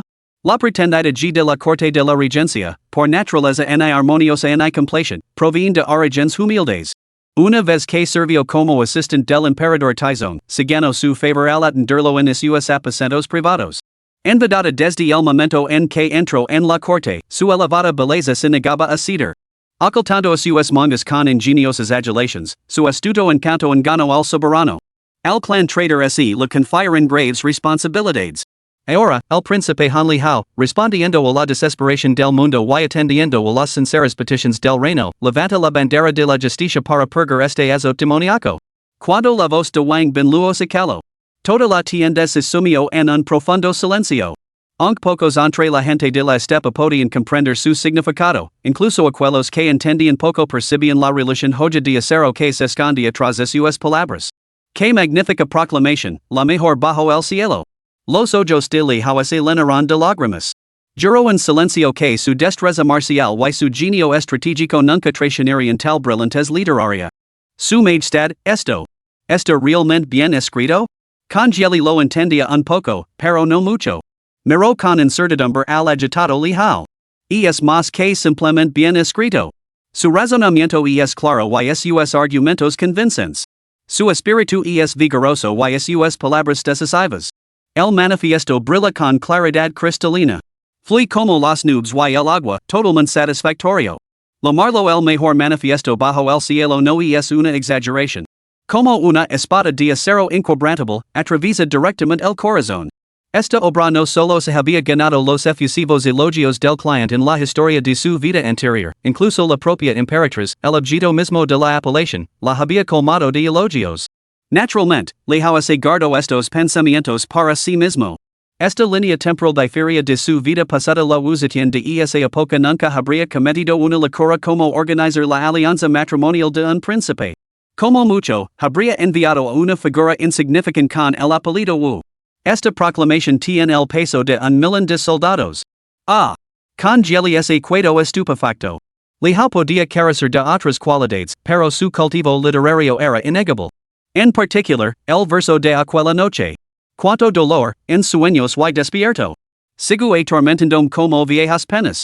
Los carros fluyen como el agua, los caballos como dragones. Las flores y la luz de la luna en el abrazo de la primavera. Que erudito tan solitario y elegante debió de escribir semejante poesía. Si el dice que es buena, entonces debe de ser buena. Si la llama la mejor proclamación de todos los tiempos, entonces sin duda lo es.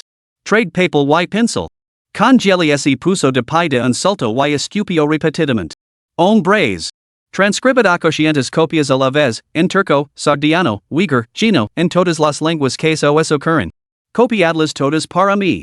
En su fervor, incluso olvido su título oficial.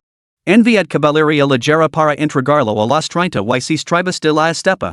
No, enviad heraldos que pueden recitar el texto completo y proclamarlo públicamente donde quiera que leguan. Y enviad guerreros leales a la capital divina, a todos los rincones de las llanuras centrales. Graban esta proclamación en las lazas de piedra de la avenida del Pájaro Bermelón, en las puertas de todos los clanes aristocráticos. En un solo día, que estas palabras soplan en los vientos de las llanuras centrales. Congeli actuó con la velocidad del rayo, movilizando a todos los mensajeros, espías y unidades de inteligencia de la estepa. De la noche a la mañana, la noticia del cambio de nombre del estado de la estepa del norte a Tang, junto con este manifiesto, el primero de su tipo en la historia, se extendió por todas las calles y callejones. La capital divina. En cada callejón, casa de té, taberna y badel, la gente discute el asunto, completamente atenida. ¿Qué está pasando? De la noche a la mañana nos hemos convertido todos en rebeldes?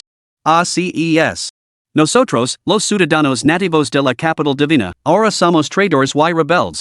Las estepas del norte se han convertido en la legítima dinastía Tang. ¿Qué somos entonces nosotros? Los restos de la gran yo. Uf.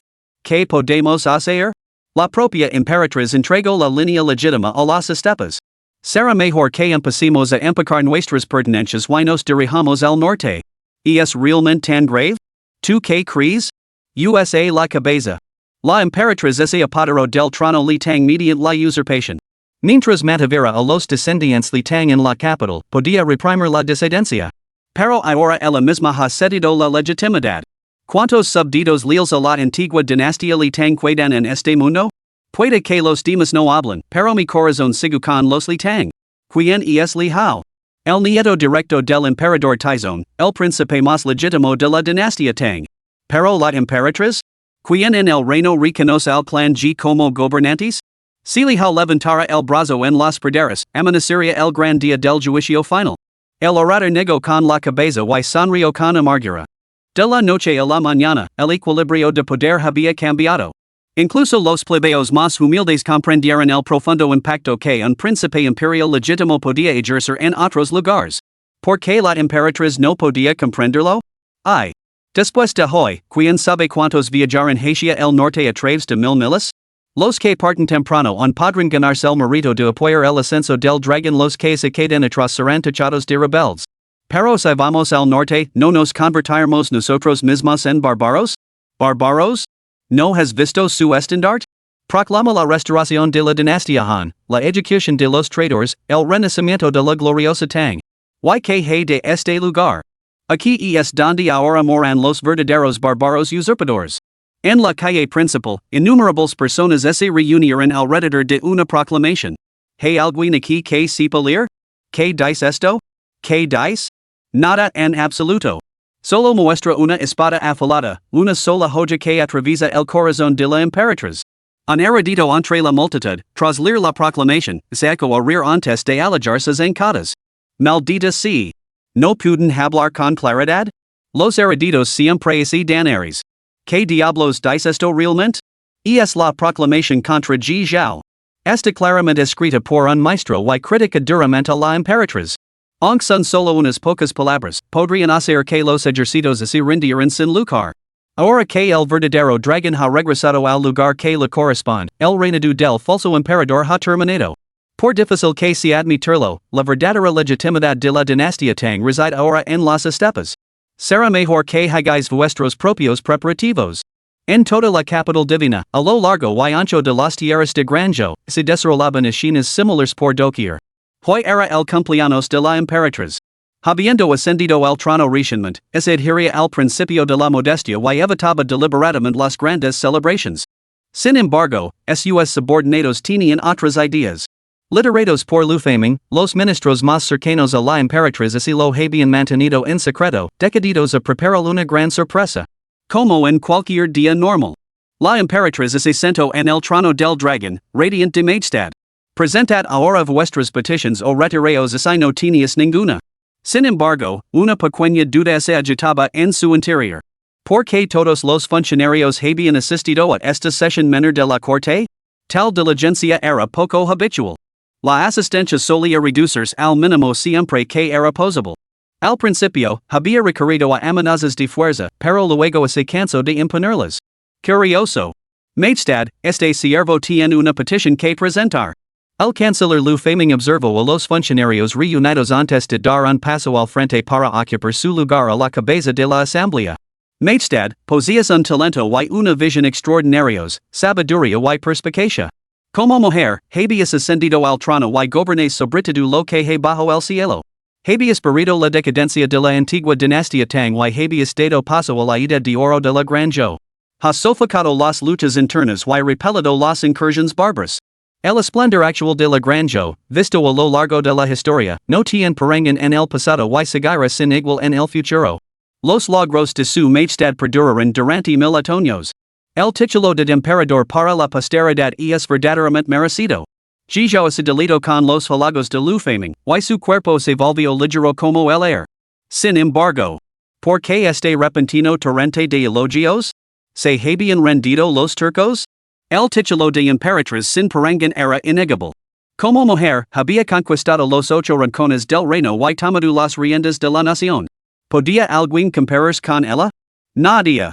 Ni un solo alma. Desde que ascendió al trono, la fortuna de la nación se había disparado. Ahora, con la prosperidad floreciendo y todas las naciones rindiendo el homenaje, el título de emperadora para la posteridad era igualmente merecido. Ella permaneció impasible, limitándose a asentir ligeramente. Hoy es el cumpleaños de su majestad. Nosotros, los ministros y funcionarios, proponemos humildemente designar este día como el festival de los 10,000 años de vida, y emitir un edicto para anunciarlo en todo el reino. Oh, solo entonces Gijao lo comprendió. Así que era eso. En los últimos días, consumida por los asuntos de Estado, había olvidado por completo su propio cumpleaños. Naturalmente, no era culpa suya. Hacía tiempo que había decretado que, dada la inestabilidad actual de la nación, los asuntos privados nunca debían tener prioridad sobre el deber público, ni debían malgastarse los recursos del Estado en las celebraciones de su cumpleaños. Por lo tanto, nadie se atrevía a mencionarlo en su presencia. Gijao sintió una olida de alivio, pero deliberadamente oscureció su expresión, con un atisbo de descontento brillando en sus ojos. Ministro Lu, como canciller de la Gran Zhou, como se atreve a desafiar abiertamente mi orden? Y dice repetidamente que no se celebran fastos ni grandes festejos por mi cumpleaños. Majestad, nunca me atrevería a desobedecer su decreto. Esta no es solo mi decisión de hoy, es una petición firmada por todos los funcionarios. Aunque quisiera detenerla, no podría. Lu Faming esbozó una sonrisa amarga. Majestad, solo he transmitido los deseos de los funcionarios. Ha sido una iniciativa totalmente suya. Ya. Como el más destacado entre los funcionarios, ¿de verdad podría ser cuestionado por ellos? Gijao resopló con frialdad. Sin embargo, teniendo en cuenta vuestros esfuerzos bien intencionados, no os lo echar en cara. No se volverá a mencionar el asunto de convertiros en emperador para la posteridad. En cuanto al festival de los 10,000 años, será como decís. Ah, realmente me habías puesto en un aprieto. Lu Faming sonrió encantado. Su majestad, este es un acto acorde con la voluntad del cielo. Larga vida al emperador. 10,000 años. 10,000 años. 10,000 años. Ya fuera por voluntad propia o no, los ministros reunidos se postrarán ahora en el suelo. Larga vida al emperador. 10,000 años. 10,000 años. 10,000 años. Los gritos resonarán en todo el salón, reverberando por todo el palacio, prolongando sin fin. Esta es una oportunidad propicia. Gijao se puso en pie, con expresión solemne. Yo también haré aquí un voto solemne. Mientras viva, defenderá nuestras fronteras, ampliar nuestros territorios, someter a las tribus bárbaras y establecer los cimientos de nuestra gran dinastía Zhou. Si pareciera, mi espíritu se transformará en el de un dragón, protegiendo nuestra gran Zhou durante 10,000 años y 10,000 generaciones, asegurando su prosperidad eterna. La voz de la emperatriz era tan fría y afilada como el filo de una espada. La sala volvió a resonar con gritos ensordecedores de larga vida a la Emperatriz. En ese momento, una voz apresurada atravesó el aire fuera de la sala. Su Majestad. Una terrible calamidad se ha abatido sobre nosotros. Capítulo 19, Madre del Reino. Huang Yugong, Ministro de Ritos, Lego sin aliento. Este hombre, normalmente severo y imponente, ahora parecía un anciano decrépito. Desprecio tu protocolo, prácticamente arrastrandos y tambaleandos hasta el salón. Ministro Huang, ¿por qué no ha asistido hoy a la corte? Hoy es un día de gran alegría. Toda la nación lo celebrará durante 3 días. Cualquier asunto urgente puede esperar hasta después de las festividades. Lu Feiming lo miró con ira. Hacía tiempo que estaba harta de estos viejos ministros y deseaba poder sustituirlos a todos por los guardias secretos de la flor de ciruelo en un solo día. El ministro Huang se arrodilló en el centro de la sala, completamente desalentado. Al ver a Lu Feiming hablar con insolencia, adoptando un air de superioridad. Su corazón se llenó inmediatamente de furia. ¿Un día de gran alegría? Maldita sea, otros ya han fundado a sus propias naciones. ¿Celebrar durante 3 días? Solo hay que ver cuántas almas perderá el granjo en estos 3 días. ¿Celebrar en las praderas? ¿Por qué no asistí a la corte? Fui a presentar mis respetos en las tumbas. El canciller parece notablemente bien alimentado y satisfecho. Con la nación en peligro, ¿todavía encuentra tiempo para 3 días de juerga? En opinión de este funcionario, es el granjo París, seguramente será a manos de una mujer como usted. Insolent. La Emperatriz ya montó en cólera. Nada lo irritaba más que las referencias a las mujeres. Este viejo tanto se atrevía a tocar su punto débil. Ministro Huang, suelta su posición y su lengua. En su mente, los subtítulos comenzaron a parlitir una vez más. Esos hombres merecen la muerte. Como pilar de la corte, se atreve a maldecir a la granjo al tomar la palabra. Y es precisamente porque almas traicioneras como él ocupan puestos de poder que los decretos de la Emperatriz resultan tan difíciles de aplicar. Las señales eran claras cuando enviaron a Lihawa un matrimonio político la última vez. A esta gente no le importa lo más mínimo lo que está bien o mal, lo único que les preocupa es una soberana, una canciller. Exacto. Un gobernante que ni siquiera puede celebrar su propio cumpleaños, ¿y es eso una crisis nacional? Incluso este currente via hedileo con las chicas para celebrar mi cumpleaños. ¿Podría estar refiriéndose a algo completamente diferente? ¿Cómo puedo mantener mi dignidad cuando mi hijo está muerto? ¿Qué dignidad me queda? Era el único heredero, el último de 3 generaciones. ¿Y tienes el decoro de celebrar aquí? Huang Yugong. Esta vez, Lu Feiming estaba realmente enfurecido. Tu hijo era un holgazán bueno para nada. Su muerte no tiene importancia. Y es su fallecimiento tu justificación para interrumpir las celebraciones del cumpleaños de su majestad? Huang Yugong, deberías avergonzarte. Ocupas el cargo de ministro de personal, pero demuestras menos comprensión de lo que es apropiado que un plebeo. Un tanto sin valor, muerto y desaparecido. ¿Merece la pena mencionarlo en el gran salón? Mi hijo puede que fuera un derrocador, pero era miembro de la Guardia Imperial. Las tropas personales del emperador. Estaba a cargo de esta misión de paz. Lo han asesinado. ¿Asesinado, qué? Lu Feiming finalmente comprendió la gravedad del asunto. El hijo del ministro de personal era, efectivamente, responsable de la seguridad de esta delegación de paz. ¿Lo habían matado? ¿Y el sexto príncipe? ¿Está ileso? ¿Lego sano y salvo a los turcos? Ya. La va de maravilla. Huang Yugong se rió con amargura. De maravilla.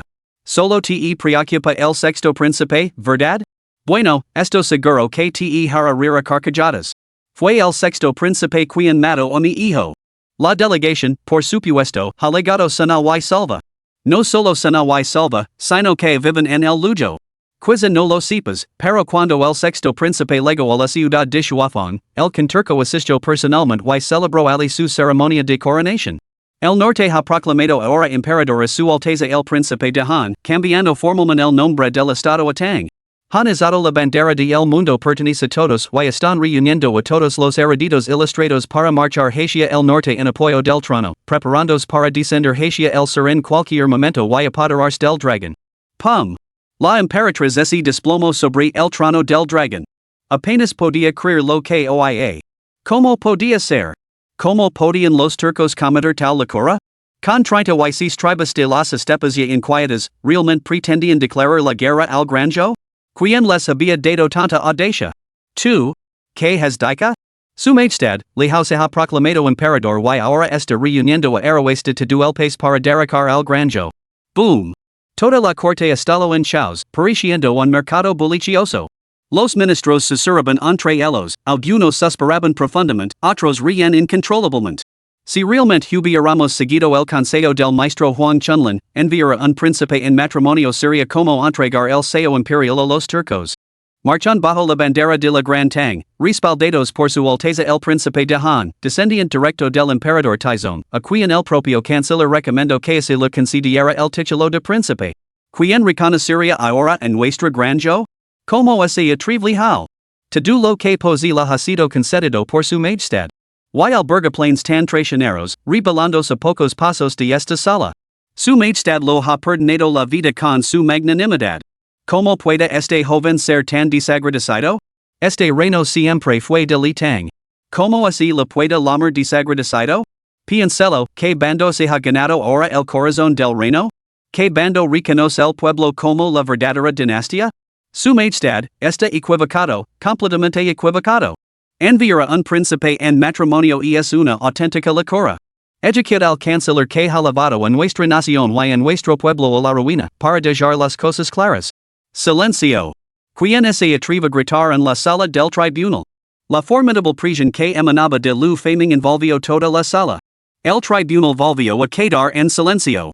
La Emperatriz ya reprimió la agitación de su corazón y volvió a fijar la mirada en los subtítulos que se desplazaban por su mente. Desde su primera aparición, esos subtítulos la habían ayudado en innumerables ocasiones. Poco a poco. Ella también había desarrollado este hábito. Es el mundo pertenece al público, ¿por qué no puede pertenecer a la madre? ¿No son hermanas? ¿Qué tiene esto que ver con que el mundo pertenezca al público? Realmente vas a alizar mi corteza cerebral. El público en mundo público significa justicia, ¿verdad? Por fin entiendo por qué mamá me hacía leer más libros. Por la mañana, canta el gallo. Hoy es el examen de la función pública. Camino hasta la parada del autobús para esperar el autobús, con ganas de comprar un helado con sabor a miel en la tienda que hay al lado de la escuela. Ya sonrío con destin. Boror. ¿Alguna princesa enviada en alianza matrimonial se ha rebelado alguna vez? Enviaron a un príncipe y se rebelaron inmediatamente, son totalmente poco fiables. Bah. ¿Un príncipe rebelándose contra su propia madre? Imposible. Probablemente si una conspiración que se ha estado gestando durante mucho tiempo. El sexto príncipe y esos turcos llevan años intercambiando miradas y comunicaciones secretas. Enviarlo lejos ahora serve para purgar este cáncer oculto dentro de la familia imperial, lo que no es del todo malo. Después de todo, las amenazas abiertas son más fáciles de esquivar que las dagas ocultas. Mantenerlo en la capital era mucho más aterrador, una bomba de relojería lista para explotar en cualquier momento. Además, YSI rebela.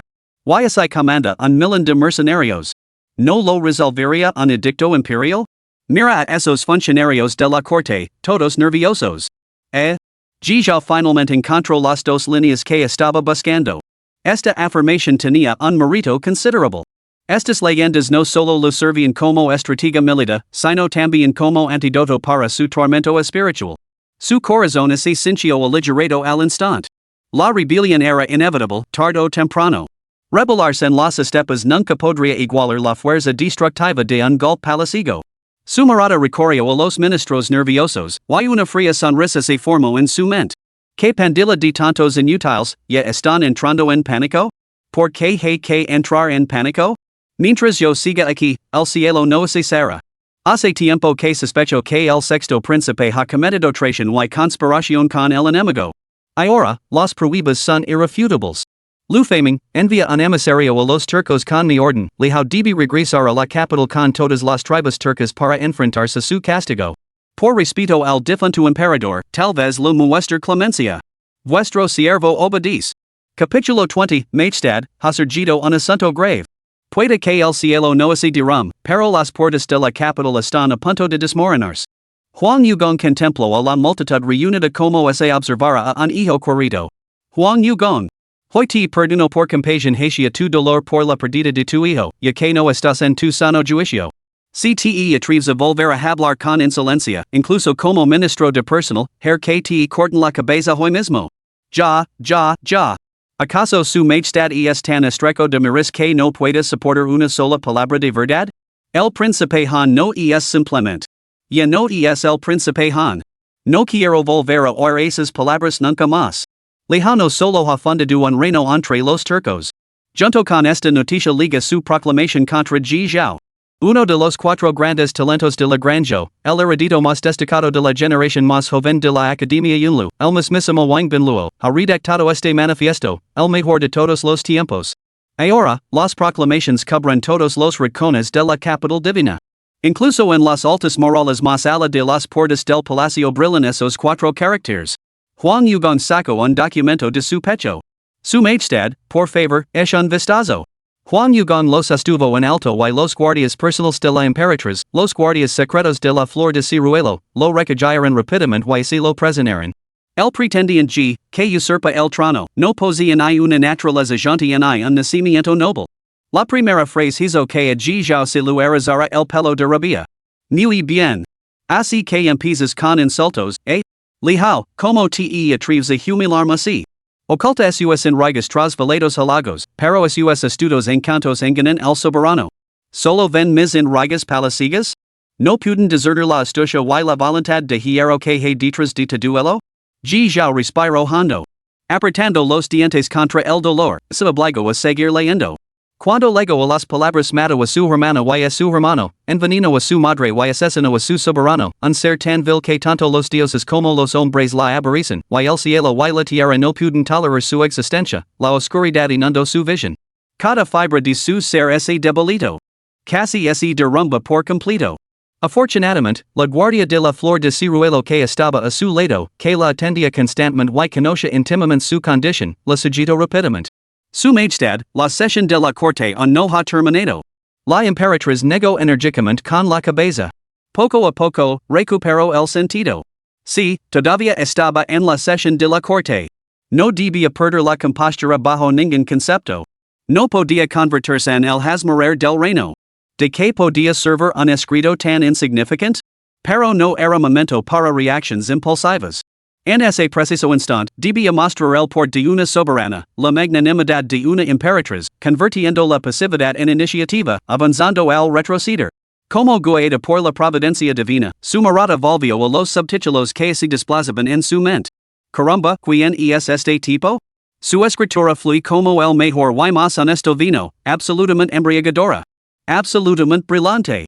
Solo un erudito verdaderamente dotado podría escribir versos tan atemporales. La escritura es esplendida, la caligrafía aún más. Dicen que la letra refleja al hombre, este debe de ser un tipo sumamente atractivo. Me encantaría cortejarlo. Dios mío. ¿No ves que la emperatriz está en una situación difícil? Esto así resuelve fácilmente. Deja que despatrique se tiene que hacerlo. La emperatriz no debe enfadarse ahora, sino sonreír y elogiarlo. Hermana, piénsalo, ¿es la emperatriz reaccionará hasta ahora, como la percibiría el reino? ¿Y como verían el hijo y Wang Binluo, los autores de este manifiesto? Esto coincide con mis propios pensamientos, Ji Zhao se sintió un poco más tranquila. Un plan se formó en su mente. Como emperatriz y maestra de las enraigas palacigas, hacía tiempo que había alcanzado la perfección en el control de sus expresiones. Si hubiera vivido en generaciones posteriores, los premios a la mejor actriz de cine o televisión habrían sido suyos. La emperatriz cerró la proclamación y así la lanzó a lu faming, sonriendo mientras decía: Excelentísimo canciller, lila en voz alta para todos. Como ordenías. En el momento en que lu faming abrió la proclamación, el terror le hizo cerrarla de gol. Su majestad. Este texto es traición. Vuestro siervo, no se atreve. Lilo. Yo no temo, ¿por qué deberías hacerlo tú? Sí. Su majestad. El pretendiente al trono, G. Con cada línea que recitaba lu faming, los corazones de los funcionarios reunidos se aceleraban. Ira, vergüenza, desconcierto, un torbellino de emociones se agitaba en su interior. Algunos miraban de reojo a la emperatriz. Sin embargo, ella permanecia sentada como si estuviera en un muelle de pesca, completamente imperturbable, como si la proclamación no fuera dirigida a ella en absoluto. La tierra sobre su tumba no se ha secado y el heredero huérfano sigue desprotegido. No se oyó en un solo ruido hasta que concluyó la proclamación. En la sala del tribunal solo se oía el sonido de la respiración entrecortada.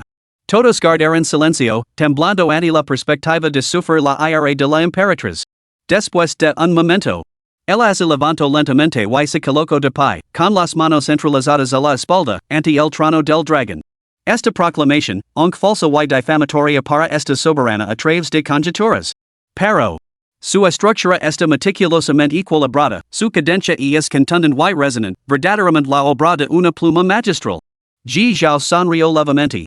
Tal talento, y sin embargo desperdiciado al servicio de bandidos. Es realmente una lástima. Busca convencer al reino de que solo se enfrentan a una mujer seductora. Esto solo revela su propia falta de convicción y el poderío de nuestro gran yo. El texto completo no se atreve a mencionar ninguno de mis logros o fracasos, y en su lugar se centra en atacar mi condición de mujer. Esto demuestra que gobierno bien como emperatriz, aunque haga que esos hombres se mueran de envidia. Recurrir a attacks personales demuestra su inferioridad. Ya. Trucos insignificants. Sin embargo, perder a un erudito tan talentoso es realmente lamentable. ¿Acaso Wang Bin Luo posee tal destreza literaria, o tal habilidad marcial? El triple lamento de Ji Zhao cambió instantáneamente el rumbo a su favor. Esta era la actitud propia de un emperador. Esta era la magnanimidad de quien gobierna el reino. Los funcionarios reunidos contemplaban con asombro a esta primera emperatriz de la historia. Sus miradas eran complejas. ¿Qué tipo de persona era ella, en realidad? Ji Zhao lo captó todo. Una fría sonrisa se dibujó en sus labios. Él puede tener su plan maestro, pero yo tengo mi propia vía de escape. Todo el alboroto que has armado, Lihao, palidez ante el impacto letal de las pocas palabras de esta emperatriz. Sin embargo, siempre hay quienes hablan fuera de turno.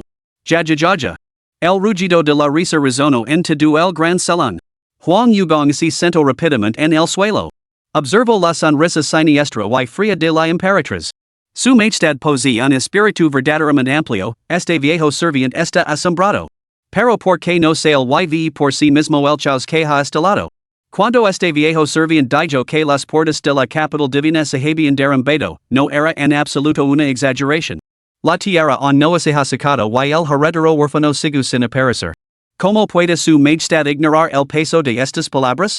En este mismo momento, innumerables almas salen de la capital, todas ellas dirigiéndose al norte para jurar lealtad a la verdadera dinastía Tang.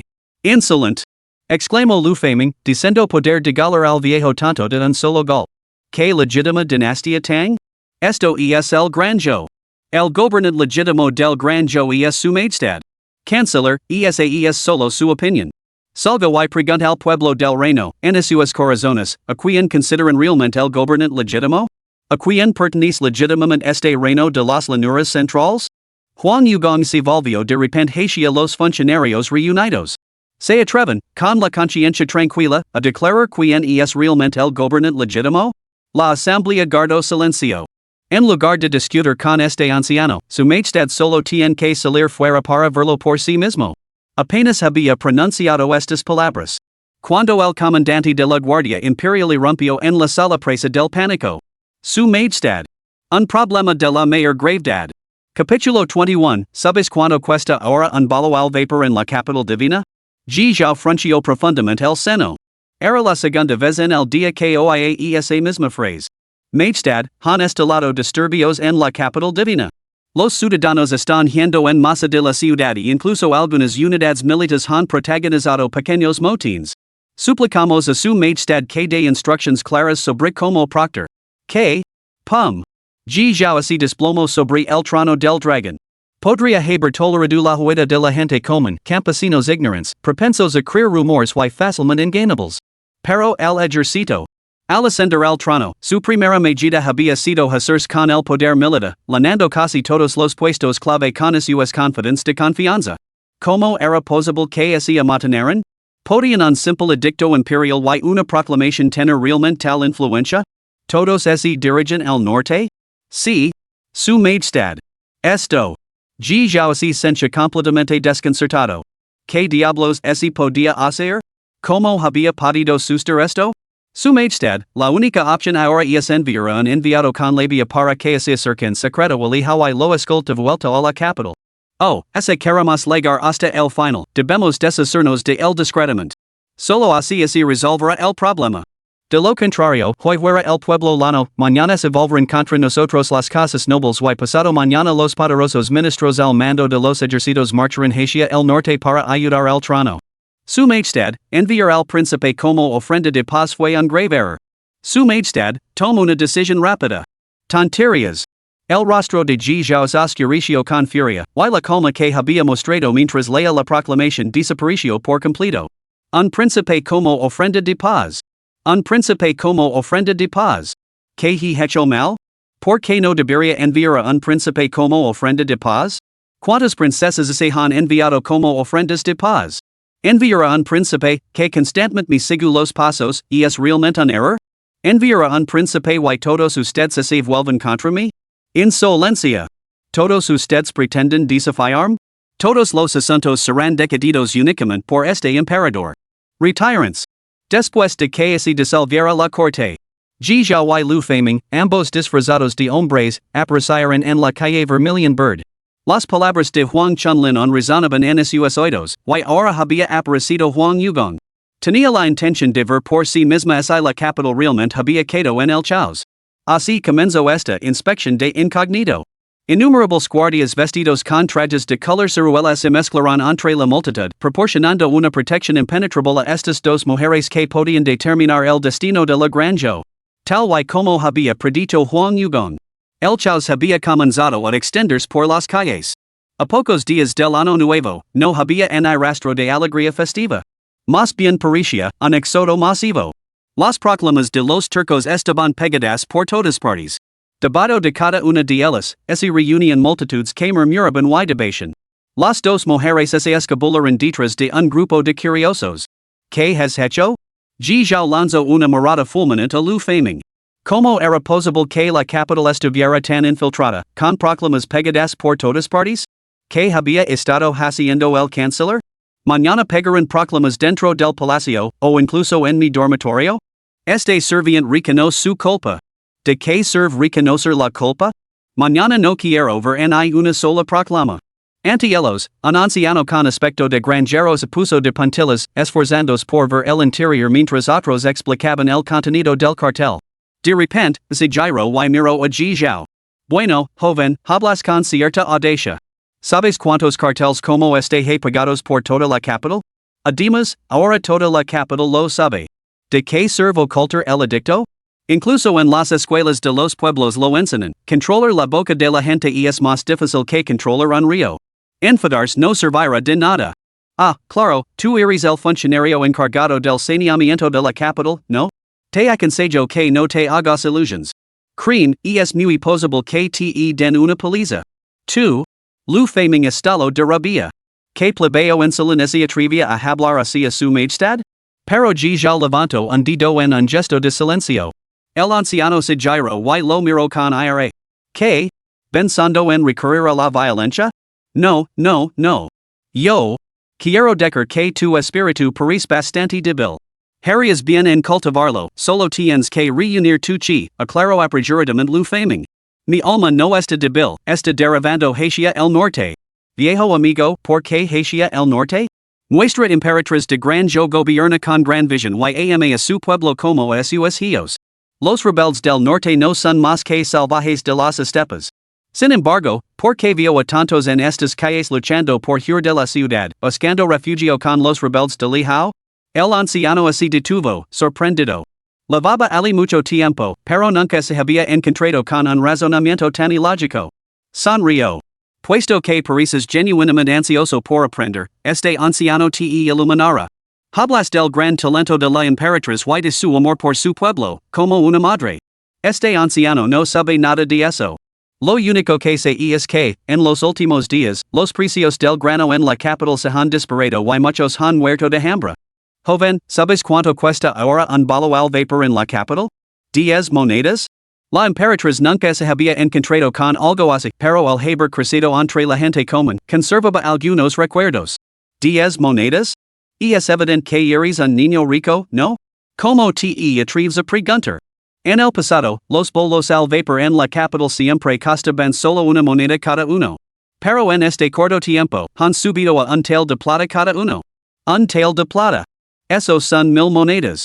1000 monedas. Se podría transportar todo eso en un carro. Este anciano tiene que empujar un carro lleno de monedas solo para comprar un bolo al vapor. Joven, afirma que la emperatriz ama a su pueblo como a sus propios hijos? Yo digo que ama el dinero como a sus propios hijos. Deja. Lu Faming estaba a punto de volver a maldecir, pero captó la morada asesina de la emperatriz. A reganadians, balbucio, tranquila, solo son comerciantes sin escrúpulos que inflan artificialmente los precios. Y es cierto, algunos comerciantes sin escrúpulos están inflando maliciosamente los precios. Pero, viejo amigo, dejemos eso a un lado por ahora. Aún no has explicado por qué tantos dejan abandonar el granjo. Bueno, ¿qué otra cosa se puede hacer? ¿Quedarse aquí para el año nuevo? Acabas de elogiar a la emperatriz por su gran talento y visión, y digamos que todo eso es cierto. Pero eso no compensa su estupidez. Maldita sea. Lu Faming cambió de tono al instante. Necesito estar solo. Duerme si lo necesitas. Tienes mal genio, muchacho. Con un puesto tan insignificante, tarde o temprano te meterás en problemas con esa boca que tienes. La emperatriz es sabia y perspicaz. Cada paso que de es deliberado. Gobernar el reino como mujer. Tal habilidad y visión, sin igual bajo el cielo. ¿Cómo podría ser tonta? Ya respiro hondo para calmarse. ¿Cómo podría ser tonta? El estado actual de la capital divina es obra suya. ¿Enviará un príncipe como ofrenda de paz? En ni siquiera un cerdo cenaria con algo así. Dicen que rechazo todas las objeciones, alegando que rompería con los precedentes ancestrales. Maldita sea. Este anciano nunca fue a la escuela, pero ni siquiera yo podría imaginar una forma tan estúpida de cavar mi propia tumba. Dime que no es una tonta. Ha destrozado una mano perfectamente válida. Que hay de malo en ir al norte a buscar refugio con la legítima dinastía Tang? ¿Pretende quedarse aquí y unirse a los rebeldes? On eres demasiado joven. Sal de la capital y compruébalo por ti mismo, ¿no considera ahora todo el mundo a la emperatriz una rebelde? Ya palideció en un instante. Por muy serena que fuera, por muy fuertes que fueran sus nervios, por muy experimentada que estuviera en las enraigas palaciegas, no podía soportar este implacable aluvión de críticas. Ya parecía completamente perdida. Sacudiendo la cabeza, se dio la vuelta y se marchó. Su Majestad. Lu Faming la siguió rápidamente, sosteniéndola por el brazo. No son más que divagaciones ignorantes de la gente común, Majestad. No les presta atención. Ya la miró fijamente con profunda intensidad. Estoy bien. Simplemente creo que estas personas son myopes y no merecen la bondad que les he mostrado. No son más que un grupo de traidores. ¿Crees que ese amido un edicto para arrestar al hijo, volverían corriendo como perritos falderos? Este ciervo lo cree. Lu Faming asintió enfaticamente. Ya suspiró profundamente. Canciller, envía a los guardias de la flor de ciruelo para que entreguen el decreto imperial a los turcos. Degrada al hijo a la condición de plebeo y escolta a la capital. Además, ordena a la guardia imperial que asuma el control de las defensas de la ciudad. A partir de hoy, la capital permitirá la entrada, pero no la salida. Proclámalo por todo el reino, cualquiera que se aventure hacia el norte, a uno lo matar, a dos los matar a dos. No mostrar piedad. En cuanto a los precios del grano, canciller, me dará una explicación satisfactoria. La corte del príncipe Dingshan. Todo el campamento turco estaba iluminado. Dentro de la tienda central más grande. Las risas y la alegría llenaban el aire, y el ambiente rebosaba de jubilo. Con jelly, copa en mano, observaba a la asamblea. Aunque se encontraba en la cima del poder como con de los turcos, habiendo probado todo el esplendor terrenal, apenas podía contener su euforia. La conquista de las llanuras centrales. Un sueño incumplido durante generaciones por los pueblos de las estepas pronto se haría realidad gracias a él, sin mover un dedo. ¿Qué logro tan extraordinario? El hombre más importante de las estepas, Genghis Khan, con del cielo, emperador de la Gran Tang. Todos estos títulos serían suyos. Solo pensarlo lo emocionaba. Caballeros, bebamos juntos este excelente vino. Congeli levanto su copa y la vacío de un trago. Se limpio las gatas de su espesa barba y se rio con ganas. Salud. En toda la gran tienda, los altos funcionarios turcos bebieron con entusiasmo. Majestad, ¿cuál es la situación del? Li hao miro a congeli. Una colosal columna de luz verde se elevó hacia el cielo. Esto era la primera vez que percibía el verde, un tono protector, a través de sus pupilas imperiales gemelas. ¿Qué significaba el verde? ¿Y qué nivel de destino representaba? Li hao se sintió algo desconcertado.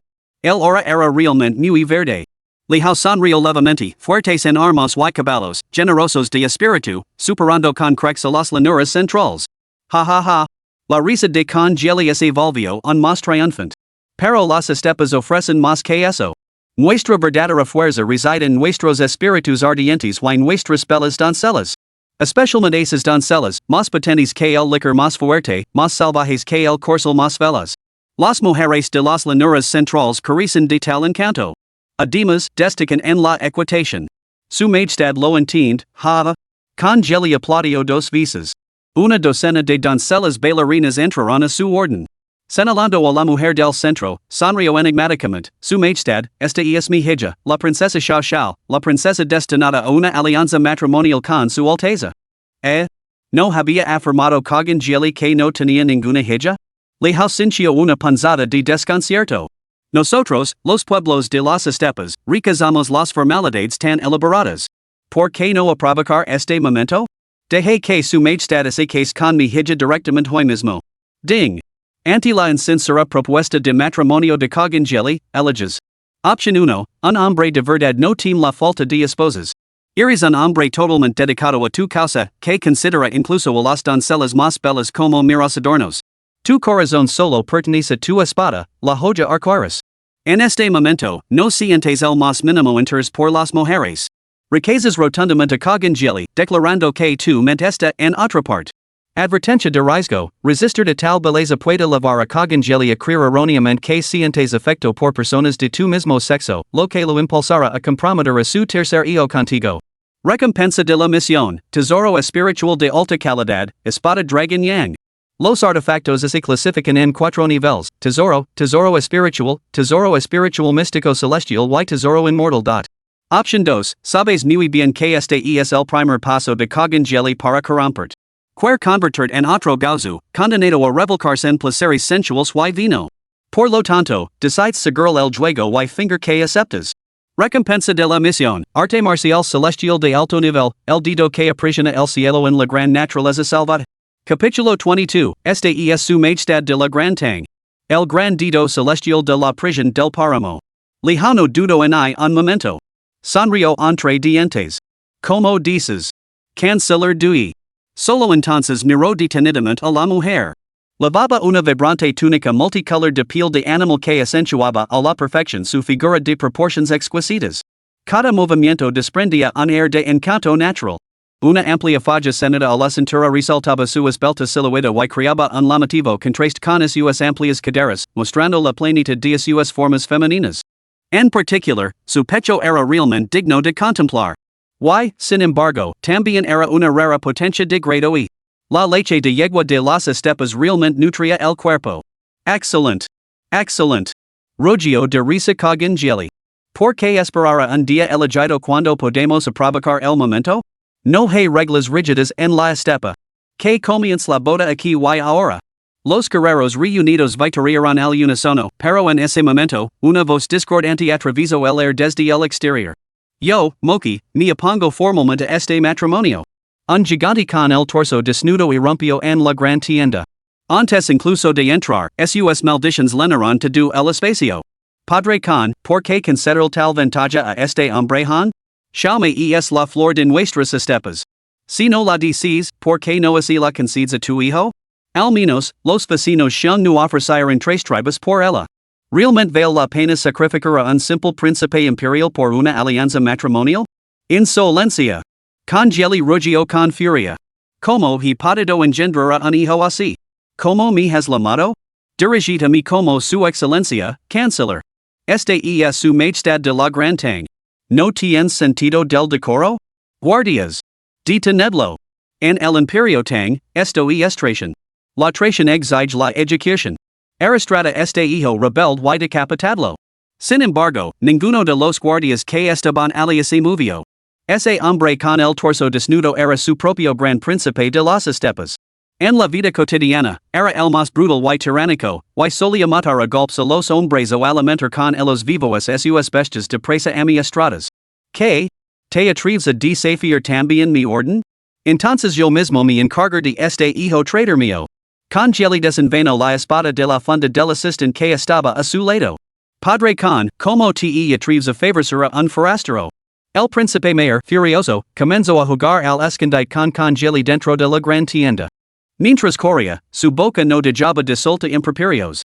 ¿Cuánto has gastado en convertir a esa belleza, Xiao, en una seductora? Si tú no la quieres, ¿no es natural que vaya con tu hijo? ¿Qué maldita tontería es eso del canciller? ¿No podemos traer de vuelta esas repugnantes instituciones tan en nuestras tierras turcas? ¿Y que hay de este delito de traición? ¿Debo ser decapitado simplemente por decir lo que pienso? Hijo rebelde. Cierra la boca. Congeli, sin aliento por la persecución, se apoyó pesadamente en su espada, con los ojos ardientes de furia. Lejao observable la escena con imperturbable compostura. Congeli era al menos un maestro del reino Tongsheng, y estaba jadeando tras dar unos pocos pasos. Era evidente que aquello estaba montado para mi beneficio. El príncipe heredero no debería ser tan tonto. ¿Lo habían orquestado deliberadamente para intimidarme?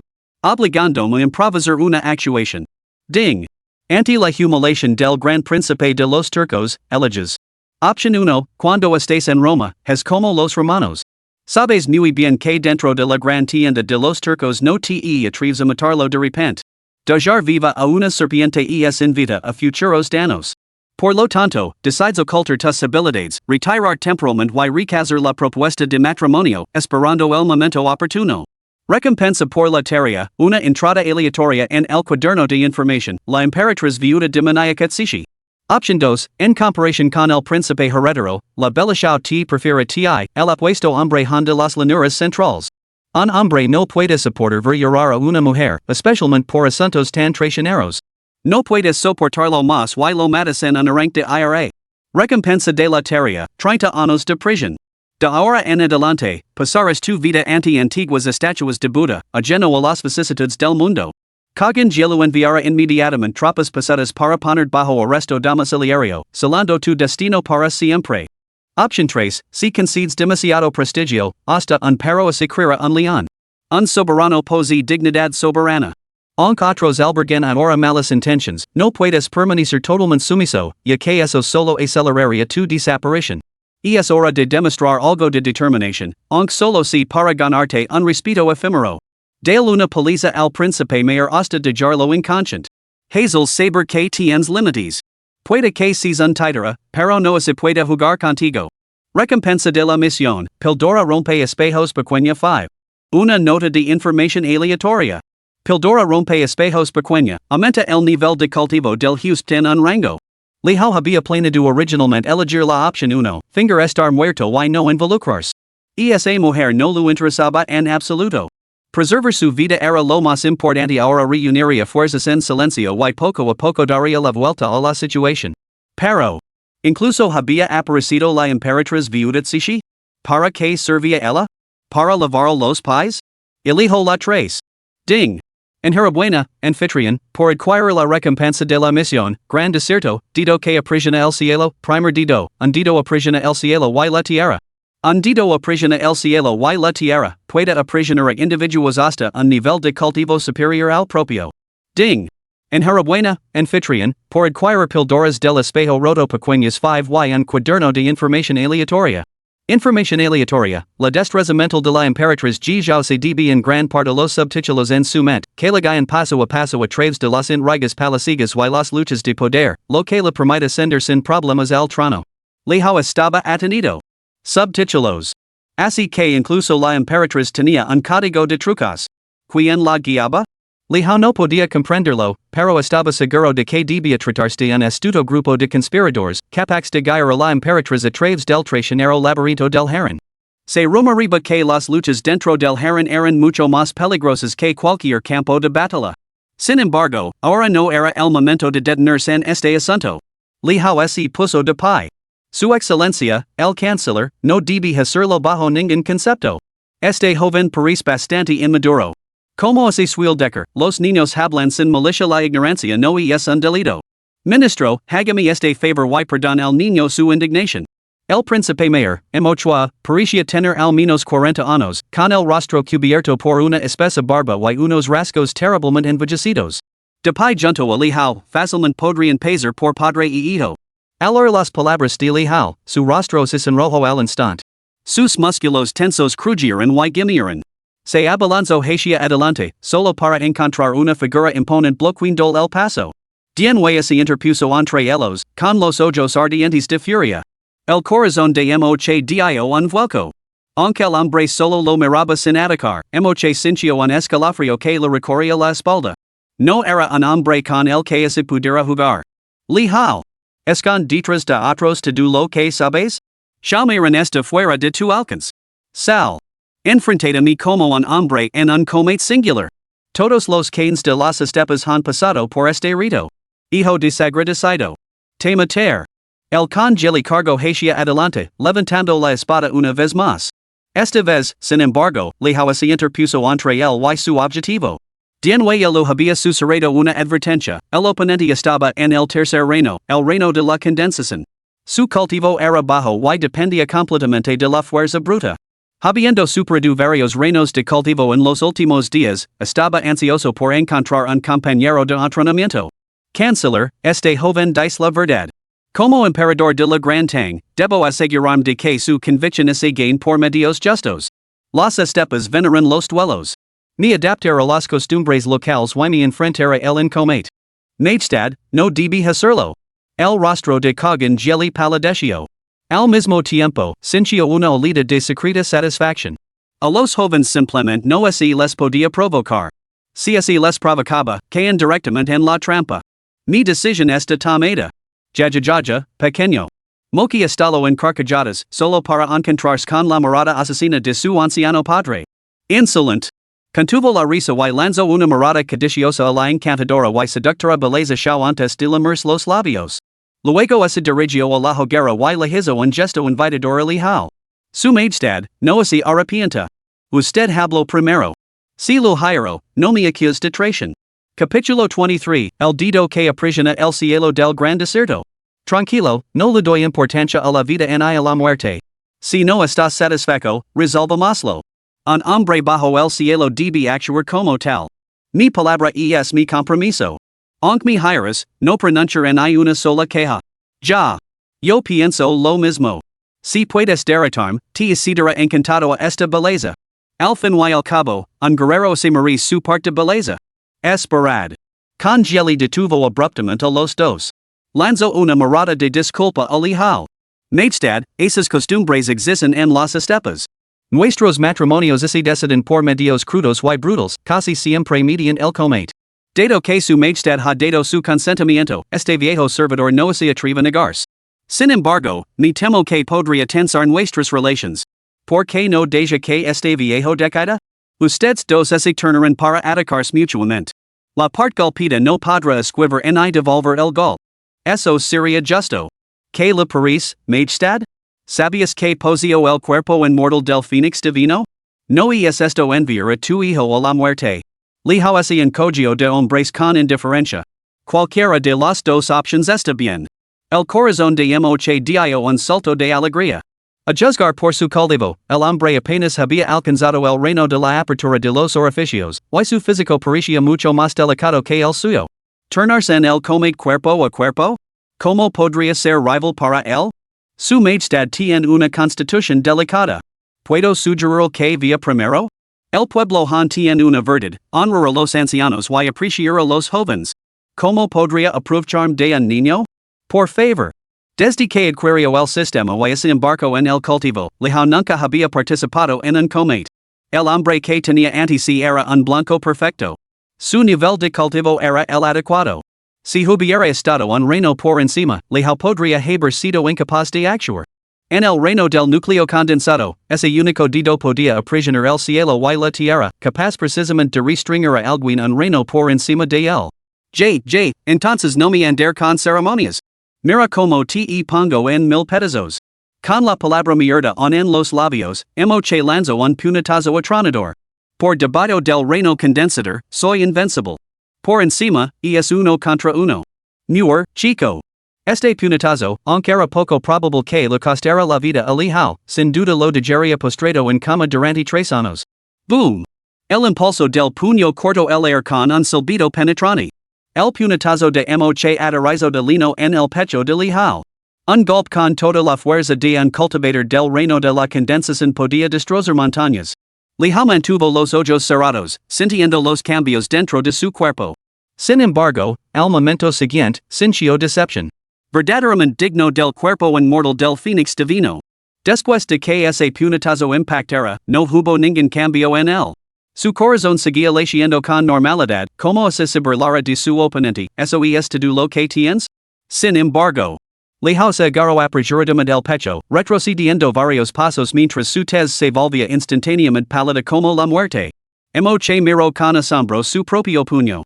Ese golpe había sido como golpear algodón, dejándolo sin poder para descargar su fuerza. Sin embargo, ese feroz puñetazo había golpeado sin lugar a dudas a su oponente de lino. ¿Cómo podía ser esto? Solo cuando veo a Li Hao levantar la cabeza se dio cuenta. El muchacho era extrañamente resistente y poseía una técnica defensiva decente. Aún así, había resultado gravemente herido por su golpe. Ahora me toca a mí. Li Hao fijó su mirada en emoche, voluminoso como el estómago de una vaca. El joven emperador apretó los puños, desatando un torrente de intención de lucha. Boom! Un golpe con toda la fuerza de un cultivador del reino de la penetración perfecta golpeó a emoche directamente en el pecho. Un estruendo atronador. Li Hao retrocedió 2 pasos. Emoche salió volando hacia atrás como una bala de cañón, estrelándose con fuerza contra un guardia que estaba detrás de él. Dentro de la gran tienda, salvo unos pocos funcionarios civiles, casi todos eran maestros turcos. ¿Quién de ellos no era capaz de discernir el nivel de cultivo de Li Hao? G puro contra núcleo condensado.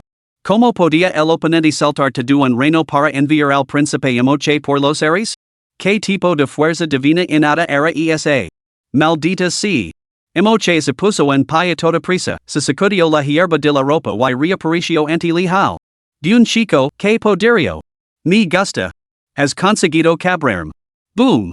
Otro puñetazo ese estrelló contra él. Al igual que la última vez, Li Hao retrocedió varios pasos, fingiendo una expresión lastimera. Contraatacó con otro puñetazo. Haciendo que emoche retrocediera tambaleándose. Chasqueó la lengua para sus adentros.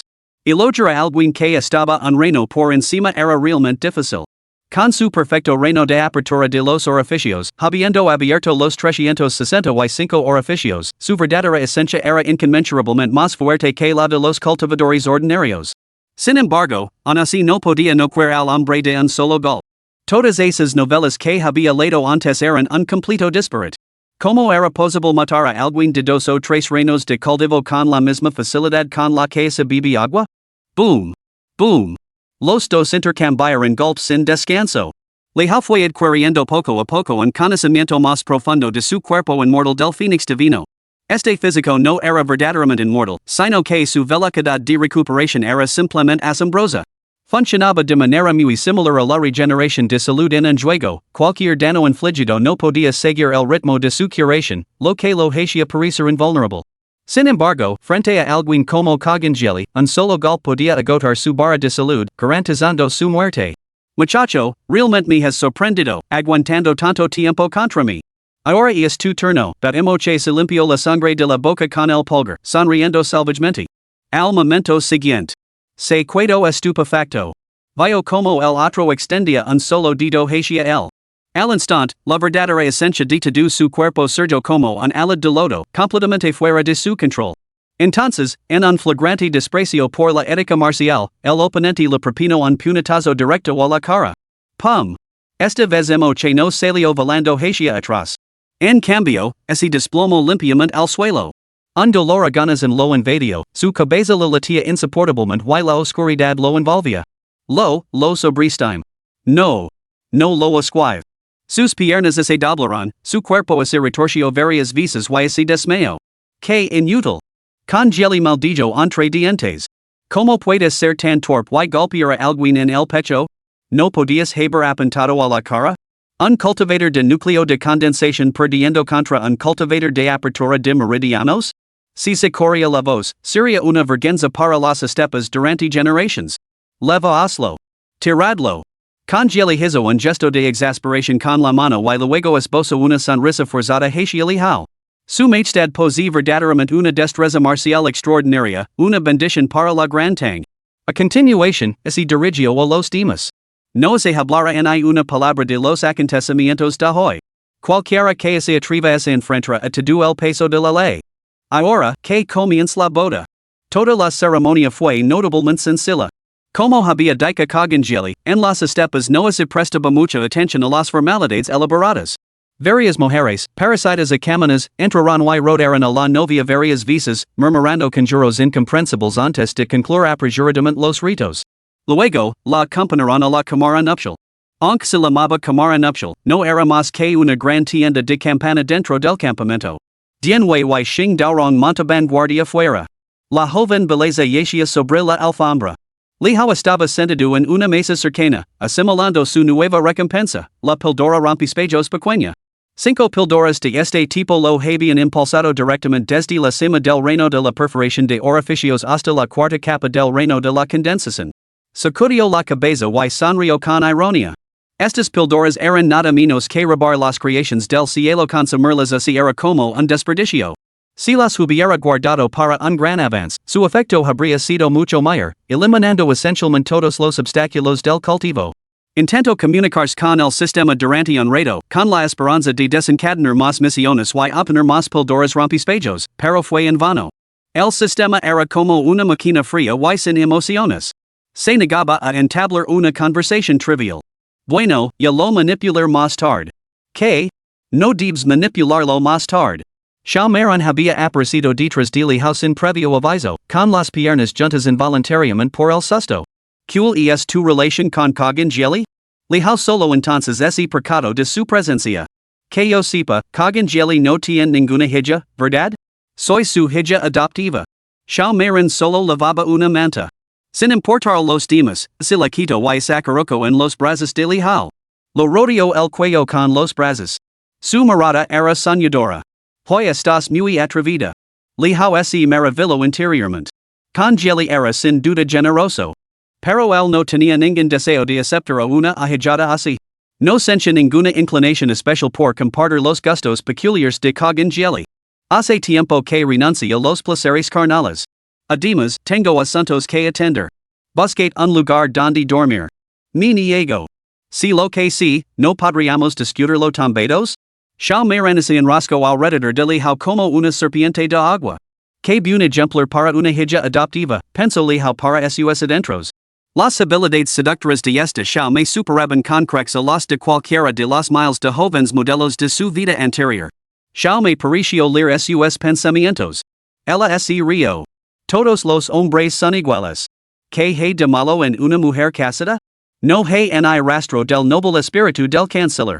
Pero yo solo soy una herramienta para Congeli. Él nunca me ha tocado. Congeli hizo todo lo posible por encontrar mujeres de las llanuras centrales para entrenar, todo por este día, para seducir a hombres poderosos como tú. He oído que las emperatrices de las llanuras centrales son formidables. Ahora que soy tu mujer, ¿podría convertirme también en emperatriz? El corazón de Li Hao se conmovió. Como dice el refrán, uno puede no tener mujeres en su corazón, pero eso no significa que no pueda tener mujeres a su lado. Mantener una cierta codicia por la riqueza y la lujuria garantiza que uno no parezca desfasado con respecto al mundo. ¿Cómo te llamas? Me llamo Xiao. Basta. Ahora no me importa tu nombre. Quiero ver cómo gritas. Capítulo 24, Zhenghan, 10,000 soldados convictos. Son todos los hombres de las llanuras centrales tan feroces. Xiaomaron estaba empapada en sudor perfumado, luchando por mantener el ritmo. Sin embargo, había probado la dulzura aunque doloroso, el placer era irresistible. Su majestad, ¿sabe en qué destacamos más los habitantes de las praderas? ¿Qué? Las hijas de la estepa, no destacan por tirar con arco, sino por monta a caballo. Xiaomi aprieto los dientes, esforzandos por girarse y continuar. Li Hao, atrapado en un momento de ensueño, le sujeto con decisión. Ahora era el momento de pensar en cómo romper el empate, no en romper su virginidad. La técnica de esta mujer era consumida, pero seguía intacta. ¿Cuántas cortesanas había enviado Cogangeli para entrenarla?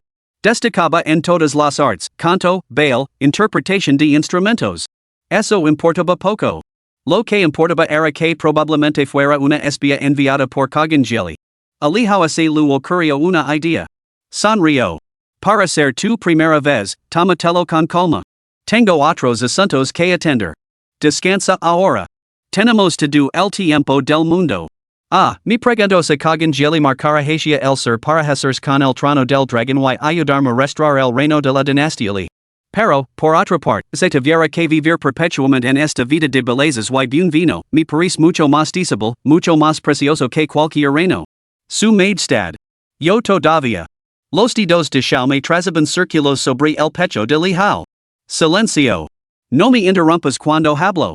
Xiaomi ran, ¿verdad? ¿Son comunes las mujeres como tú en las estepas? Ding. Ante los avances de una mujer. Se ha activado una elección única. Como dice el refrán, a un hombre de sustancia no le faltan mujeres. Conquistala y recibe, a Zhang Han, junto con 10,000 trabajadores penales. Li Hao se quedó estupefacto. Esta recompensa lo dijo sin palabras. ¿Una conquista por un estratega? Bah. No se trataba solo de un estratega. A diferencia de Dianwei y Xingdaron, dos comandantes sin tropas, este comandaba un ejército. Y uno muy grande. Aunque este mundo era diferente al que había dejado atrás. Con extraordinarios artistas marciales y poderosos cultivadores, y una esperanza de vida mucho mayor. Su trayectoria histórica seguía siendo inquietantemente similar.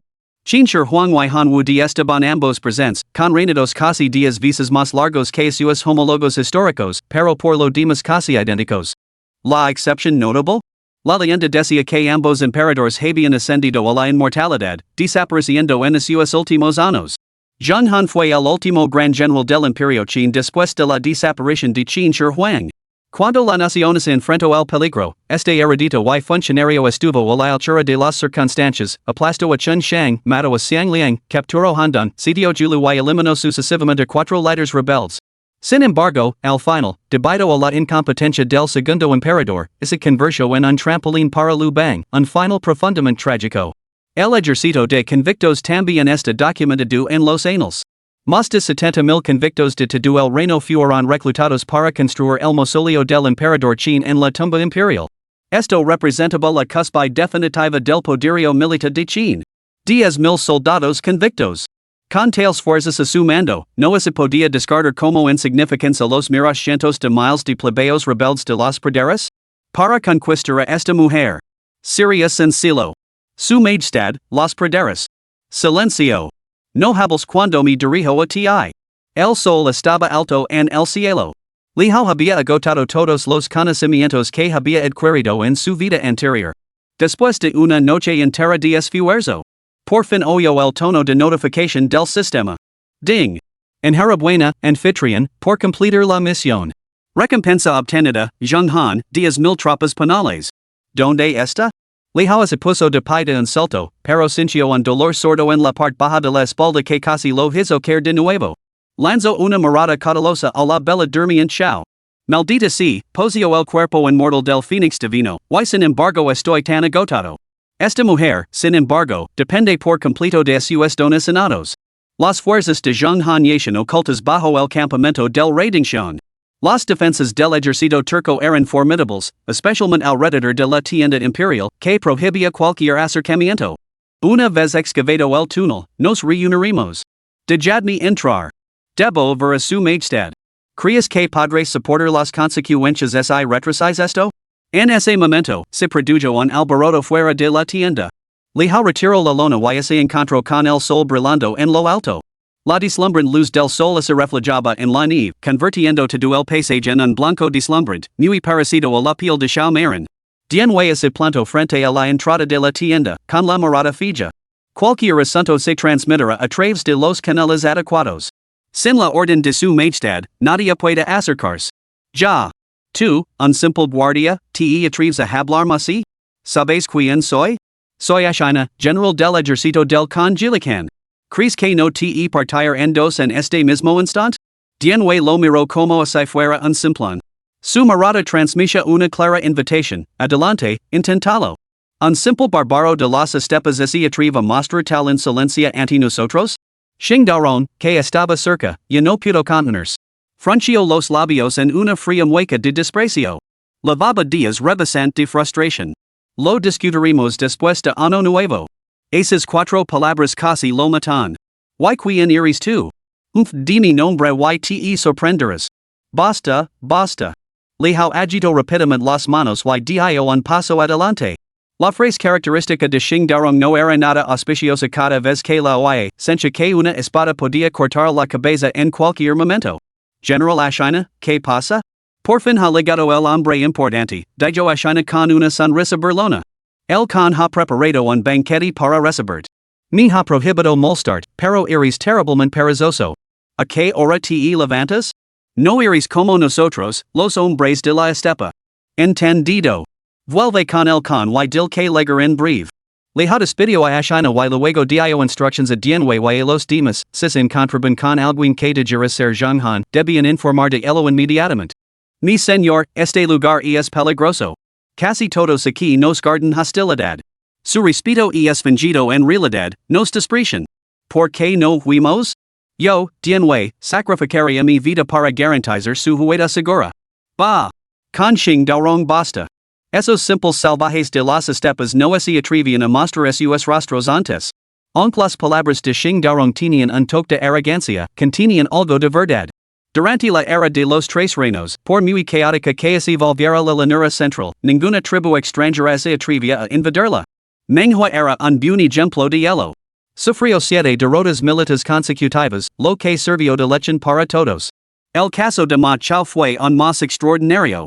Su lanza infundía miedo a todos los guerreros extranjeros, lo que le valió el título de Divino General Celestial Ma Chao. Sin embargo, una vez en las llanuras centrales, no era más que un potro a los ojos de Chao Chao. Pero ahora, depender perpetuamente de las alianzas matrimoniales para pacificar a los bárbaros era nada menos que una profunda humiliación. No hay necesidad de huir. En otros lugares, carecen de recursos militares tan abundantes. Lejao se dio la vuelta y se dirigió a grandes zancadas hacia la gran tienda del emperador, con Dienwe siguiendo de cerca. Dentro de la tienda del emperador, el suelo ya estaba cubierto de los mejores manjares y vinos de la estepa, mientras bailarinas con escasas prendas se cantoneaban junto a la hoguera. Lejao tomó asiento en el trono imperial, en la cabecera de la tienda. Con Gelion no había legado, dejando a los invitados reunidos esperando en silencio. En ese mismo momento, Con Geli interrogaba a la bella Xiao.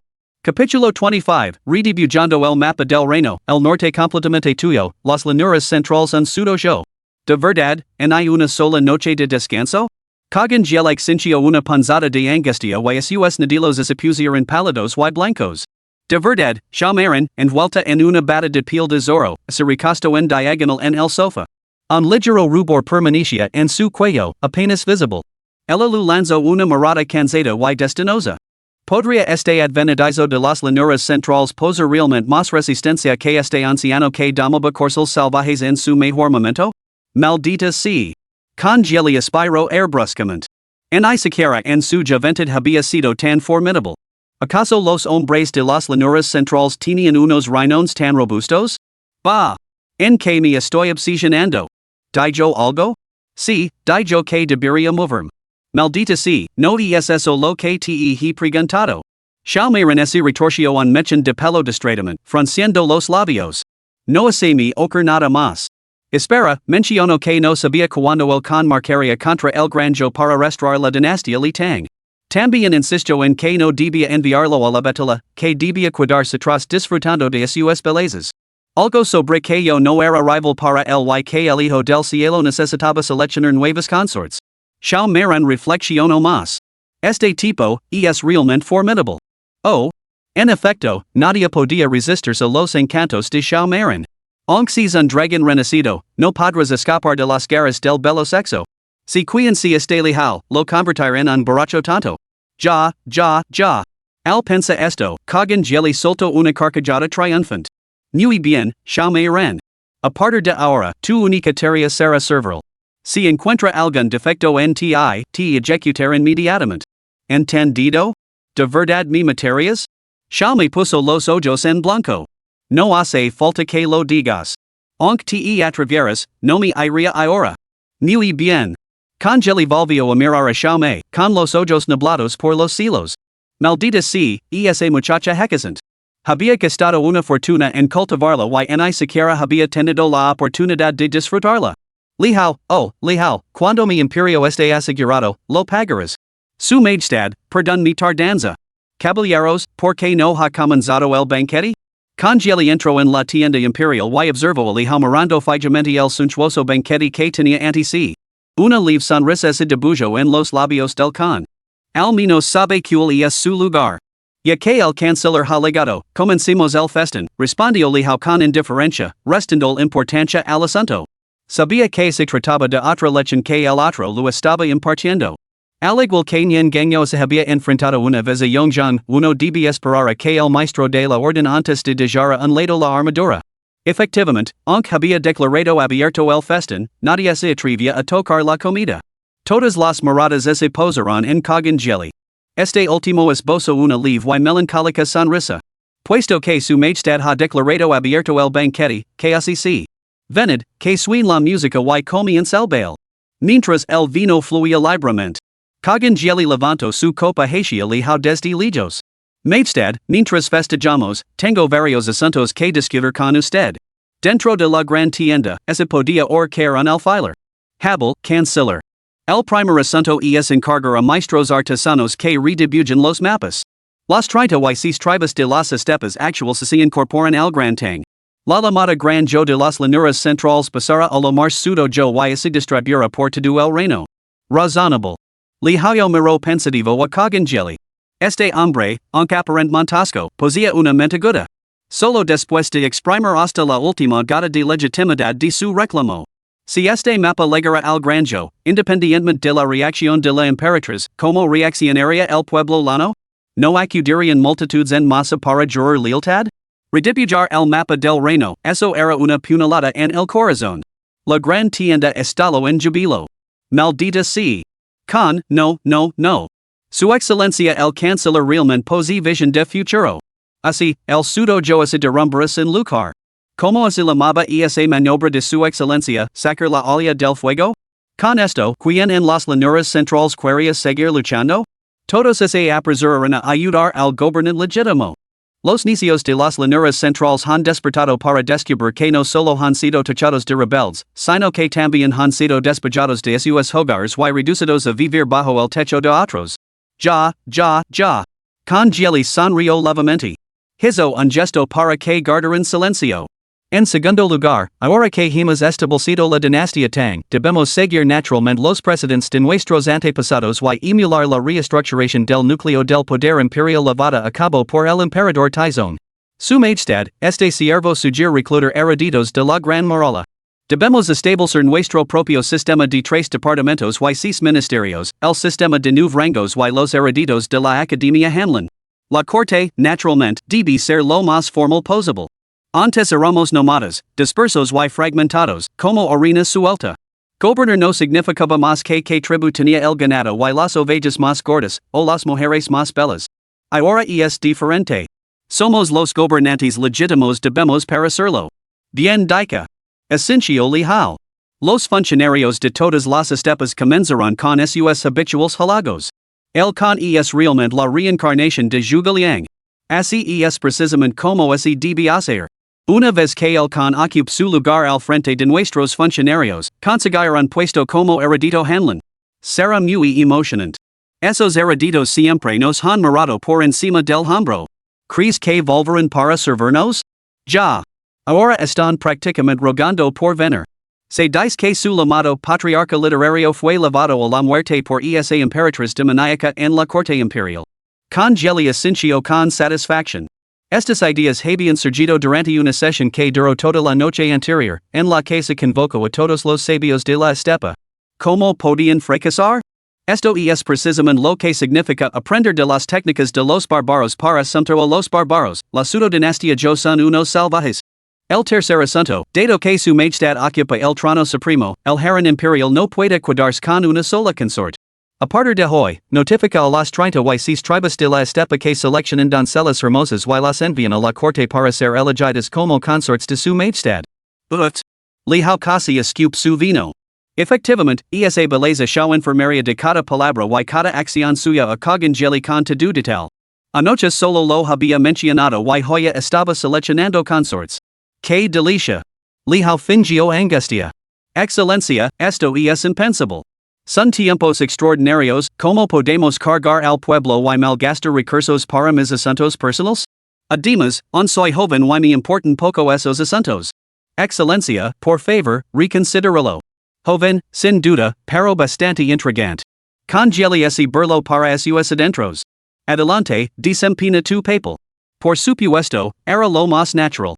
Como gobernante extranjero dependiente de otros, ¿cómo se atrevería a plantear tales asuntos?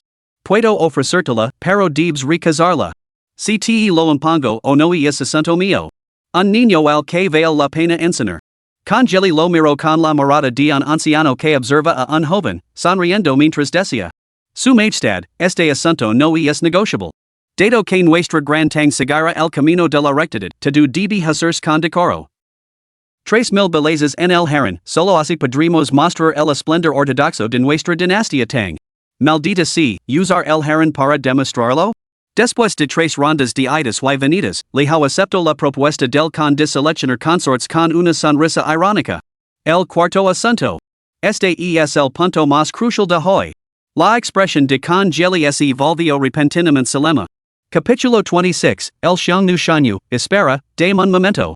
¿Qué clase de travesura es esta? Actualmente, las 36 tribus de las estepas están divididas y luchan entre sí. Precisamente por eso la pseudo-dinastía yo ha logrado sobrevivir hasta ahora. Aunque mi tribu turca es la más poderosa, solo controlemos 15 de estas 36 tribus. Las 12 tribus de los Xiongnu y las 9 tribus de los Jurchen han sido durante mucho tiempo una espina clavada para este funcionario. Pensa que los hijos y hijas de la estepa, cada uno de ellos un héroe por derecho propio, se han visto obligados a inclinar la cabeza ante las llanuras centrales debido a las perpetuas luchas civiles. Han desenredado por completo en nuestros antepasados. Todas las miradas se fijaron intensamente en cogangeli, conteniendo la respiración, con el corazón lleno de determinación. Pero ahora, la Maria ha cambiado. Los turcos son los legítimos gobernantes del reino. Ha llegado el momento de poner fin a esta lucha interminable. Los aquí reunidos hoy son mis confidentes de confianza. Hablar con franqueza. Preparaos para la batalla, caballeros. Hay una antigua dica en las llanuras centrales, bajo el cielo, no hay tierra que no sea del rey a lo largo de las costas, no hay subdido que no sea del rey. Ruego a su majestad que emita un decreto convocando a las tribus Xiongnu y Jurchen para que rindan homage. Si deciden sumters, se preservará su estatus. Si persisten en mantener sus fuerzas y luchar de forma independiente, nuestro gran tang no les mostrará piedad. Una vez que estas dos tribus son sometidas y las 36 tribus de la estepa estén unidos, ese será el día en que marcaremos sobre las llanuras centrales. Tras pronunciar estas palabras, el congeli se sintió bastante satisfecho consigo mismo. Desde que se convirtió en canciller de los Tang, su oratoria se había perfeccionado cada vez más. ¿Qué era esto sino esgrimir al Hijo del Cielo para mandar a los señores feudales? Excellent. La previsión del canciller es verdaderamente notable. Para repeler las amenazas externas, primero hay que asegurar el interior. Para destruir a la pretendiente emperatriz de Zhou, primero debemos eliminar esta amenaza trasera. Lihao dio un puñetazo en la mesa, pues las palabras de cogangeli habían dado en el clavo de sus ambiciones. La agitación actual la venía muy bien, cuanto mayor era el caos, más fácil le resultaba hacerse con el poder. Estoy diciendo destrozar a esa emperatriz en este mismo instante. Transmitted mi decreto imperial de inmediato, convocando a los llamados Xiongnu y Jurchen para que asistan a la ceremonia. Sin un momento de demora. Con este emperador aquí, ¿cómo podrían esos dos clanes negarse a rendirse obedientemente? Congeli sintió una nueva oleada de desprecio brotando en su interior. Tomás a los demás por tontos. Además, ¿qué eres sino una esplendida cometa que todos codician? Nunca serás tú quien sostenga la cuerda. Si esos dos clanes fueron tan fáciles de sumter, no habría acabado con ellos hace mucho tiempo? Sonrió levemente. Su majestad habla con sabiduría, aunque el enfoque puede ser erróneo. Los clanes son nu y ejercen una influencia considerable debemos adoptar, si, una estrategia más conciliadora. La elección de una consort por parte de su majestad nos brinda una oportunidad. Podemos invitar a ambas tribus a asistir al banquete en honor a la boda real de su majestad y la coronación de la emperatriz. Entonces, si se atreven a asistir, su destino estará selado. Naturalmente, la boda de su majestad les obliga a estar presentes. Así, obtendremos plena legitimidad para convocar a los hombres virtuosos de las llanuras centrales a marchar hacia el norte en defensa del trono. Un plan venenoso, jelly con lo urdio con cadencia mesurada. Corte del desierto del norte. Entre las 36 tribus de la estepa, los turcos ocupaban el centro, los xiongnu el flanco izquierdo y los jurchen el derecho. Estos tres clanes se encontraban adyacentes, contemplando el otro lado de la gran muralla hacia el granjo. Xiongnu modu estaba de pie dentro de su tienda, mirando fijamente el mapa de arena. Aliars con yo para destruir a los turcos, o aliars con los turcos para destruir a yo. Realmente es un dolor de cabeza. Después de un largo rato, abandonó la idea una vez más. Por ahora, lo mejor era proteger su propio territorio y esperar el momento oportuno. Había oído que la emperatriz de la granja gobernaba con mano de hierro, habiendo puesto rápidamente toda la nación bajo su control en poco tiempo. Ahora, su reino era más poderoso que nunca. Y es una mujer verdaderamente extraordinaria. En ese momento, se oyeron pasos apresurados fuera. Xiongnu. Problemas. Grandes problemas. ¿A qué viene tanto alboroto? El cielo no se iba a caer. Modo Xiongnu se sintió irritado. Desde que el Gran Khan les había infligido varias derrotas aplastantes, las 12 tribus de Xiongnu nunca se habían recuperado. Aunque seguían al mando de las 12 tribus, su espíritu de lucha había desaparecido hacia tiempo. Los miembros de la tribu vivían ahora en un miedo constante, viendo enemigos en cada sombra y en cada brizna de hierba. La más mínima perturbación los hacía dispersarse presa del pánico. Habían sido sometidos a golpes y sufrían un grave estrés postraumático. Boom.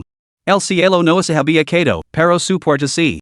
Varios altos funcionarios Xiongnu irrumpieron juntos, aparentemente olvidando todo decoro, y destrozaron la entrada de su tienda. Desgraciados. ¿Qué demonios es esto? Modu con rugió con furia.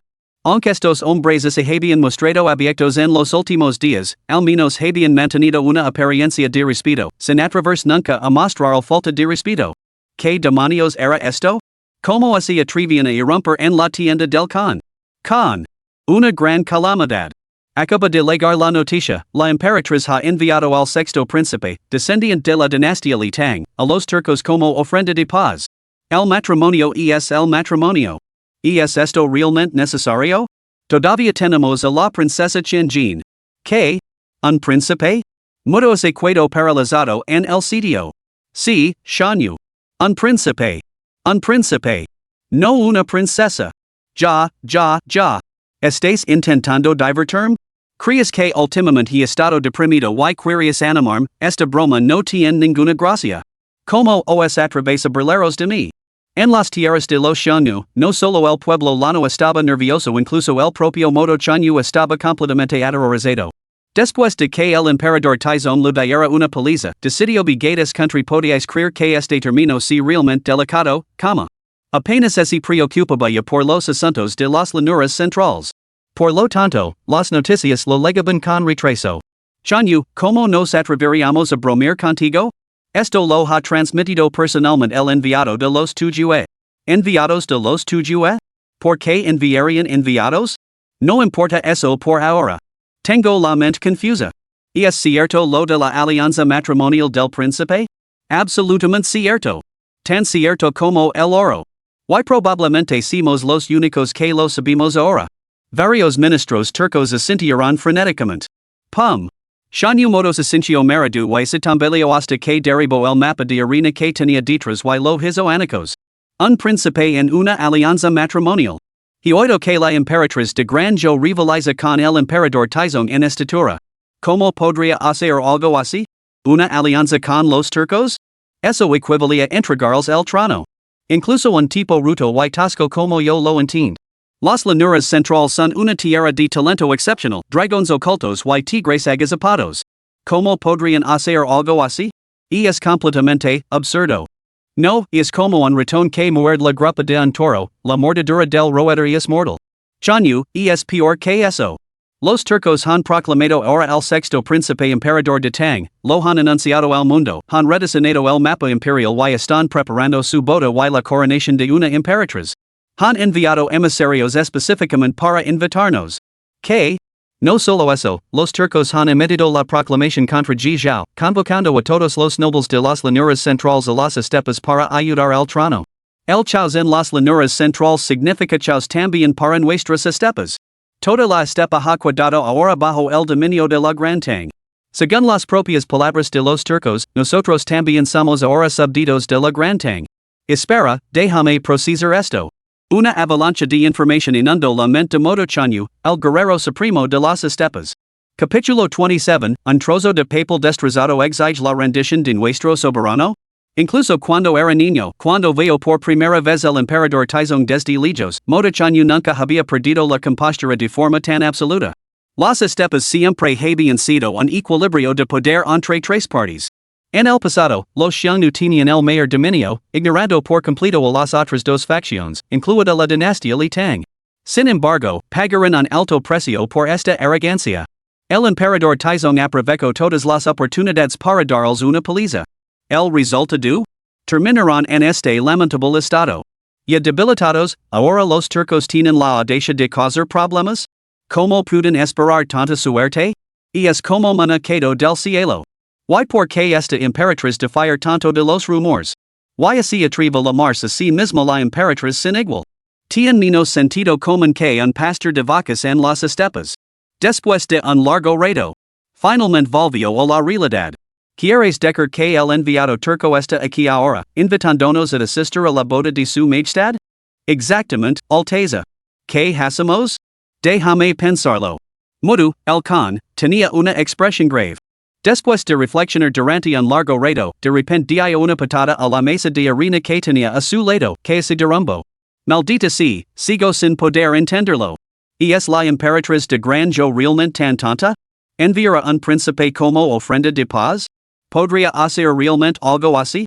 Khan, este asunto es ahora un hecho. Deberíamos pensar en cómo responder a los turcos. Muy bien. Mudu finalmente abandonó su melancolía. Con el príncipe ahora en tierras turcas y un reino establecido, Cogangeli claramente tiene la intención de utilizar al emperador como un títere para comandar a los señores feudales. Su invitación para que visitemos el territorio turco? Puedo ver claramente su maquinación. Pero no considera Cogangeli como es posible que le haya caído del cielo una ganancia tan colosal sin motivo alguno? ¿Que insinúa su Alteza? Este asunto debe de ser una artimana. Modue, el Khan, sonrió con una profundidad inescrutable. He indica en las llanuras centrales, la guerra es el arte del engaño. El emperador Taizong manejaba la estrategia militar como un dios. ¿Cómo podría la emperatriz viuda ser menos? Esta repentina propuesta de matrimonio real debe ocultar algún secreto. Es muy probable. Lo que envían a los turcos no es un trono imperial, sino una calamidad lista para estallar en cualquier momento. Ya. Emperatriz viuda. Vio claramente su plan. Que trama tan espléndidamente elaborada. Cuanto más lo pensaba Modo Chanyu, más plausible lo parecía. Después de todo, ninguna persona en su sano juicio idearía un plan así. ¿Qué camino debemos tomar? Es sencillo. Solo tenemos que hundir a los yo para descubrir la verdad. Si se trata de una estratagema para sembrar la discordia, mantendremos nuestra posición y veremos cómo los turcos se desmoronan poco a poco. Pero es el gran yo realmente ha quedado tan bajo como para entregar a su príncipe a los turcos, ¿qué más hay que decir? Nos someteremos a los turcos por el momento. Ellos tienen la autoridad moral todos bajo el cielo se unen a su causa. Oponerse a ellos ya no es realista. Nos someteremos aparentemente, mientras que en secreto nos acercaremos a ese emperador, para ver si podemos saquearlo en beneficio de nuestra propia causa turca. Donde quiera que esté, allí está el verdadero trono. Si estuviera entre nosotros, los turcos, podríamos convertirnos instantáneamente en el gran emperador de Tang. Todos estaban convencidos. Un silencio sepulcral se apoderó de la gran tienda. Tras una larga pausa, alguien preguntó con cautela. Pero, ¿cómo investigaremos este asunto? ¿Cómo descubrimos los secretos que se esconden en él? Muy sencillo. Modo chanyu, rebasante de satisfaction, se sintió intelectualmente superior por primera vez. Nosotros también buscaremos una alianza matrimonial con la Granjo. Vimos cómo reacciona la Emperatriz. Si nos concibe fácilmente un príncipe, significará que el Granjo es débil internamente, que teme profundamente provocar en nuestras estepas del norte. Entonces atacaremos primero, apoderándonos de territorios estratégicos cruciales antes de proclamarnos reyes para dividir el mundo con los tuyos. Si se niega, quedará demostrado que este plan es una artimaña, su objetivo es destruir el creciente poder de los tuyos. Al igual que el emperador fundador nos aplastó en su día. ¿Cuánto tiempo falta para la boda tuya? Medio mes. Eso nos da tiempo de sobra para poner a prueba la respuesta de la Granjo. El can modo actuó con rapidez, poniendo su plan en marcha de inmediato. Inmediatamente convocó a su escriba. Se redactó una carta y se envió por correo urgente de acocientos a la capital divina de Granjo. Lihal, recibe el decreto imperial. Dentro de la tienda del emperador en el campamento del príncipe Dingxiang. Un eunuco de la capital divina se presentó con arrogancia ante Lihal, sentado a la cabecera de la tienda. Este espectáculo dejó a los ministros veteranos de los poderes completamente estupefactos. Caramba! ¿Qué clase de costumbre es esta entre la gente de las llanuras centrales? Un simple eunuco trotando por las estepas para entregar un decreto imperial a su majestad? ¿Why con tal desprecio?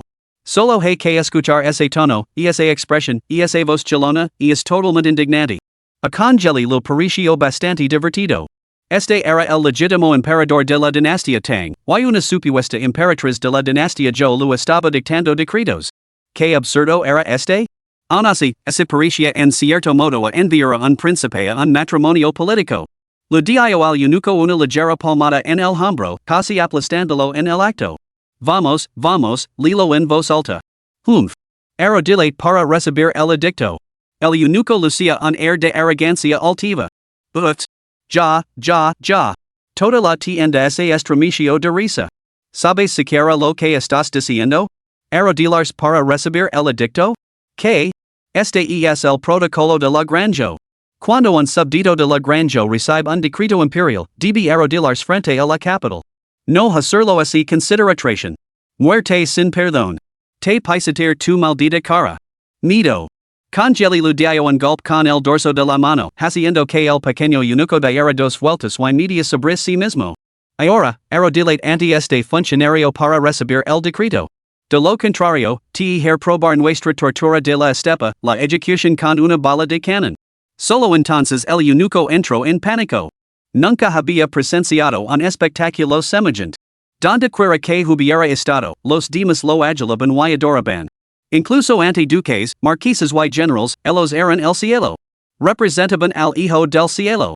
No solo no lo habían golpeado, sino que nunca le habían dicho una palabra dura. Verdaderamente una banda de bárbaros salvajes. Un hombre sabio evita las pérdidas inmediatas. El eunuco se arrodilló de inmediato. Reprimió su temor interior. Sí. Por mandato del cielo, el emperador decreta, el sexto príncipe. Lihao ha actuado con arrogancia e insolencia, desobedeciendo las órdenes del emperador, mostrando desprecio por la autoridad imperial y provocando la ira del emperador. Por la presente se le ordena que levantes de espinas y se dirige inmediatamente a la capital divina para ofrecer sus disculpas. Así se decreta. Eso es todo? Los ojos de Congeli se hincharán como campanas de cabra. Eso es todo? ¿No habrá ejércitos masivos en la frontera? ¿No se movilizarán un millón de tropas? Solo con esta frase se envía a su majestad a la capital divina para expiar sus culpas? ¿Se han vuelto locos? No. Nada más, balbuceó el joven eunuco, encajido. ¿No es esto suficiente? Es el propio decreto imperial de su majestad. Boom. Toda la tienda estalló en una carcajada estridente. Maldita sea. ¿Qué clase de maldito reino de las mujeres podría idear un plan tan miserablemente brillante? ¿Se cree la emperatriz una deidad? ¿Un simple trozo de papel y espera que nuestro soberano se rinda? ¿Ha olvidado que nuestras estepas cuentan con cientos de miles de valientes guerreros? Capítulo 28, Su Majestad, desafiar un decreto imperialis y castiga con la ejecución de nueve generaciones de la familia. Leao estaba ahora completamente seguro de que había sido transportado a una novela orientada al público femenino. Incluso con el mando de un millón de soldados, habían recurrido a esta absurda táctica de un decreto imperial que ordenaba su ejecución. También esperan que encuentre pruebas que demuestran que no trame una rebelión.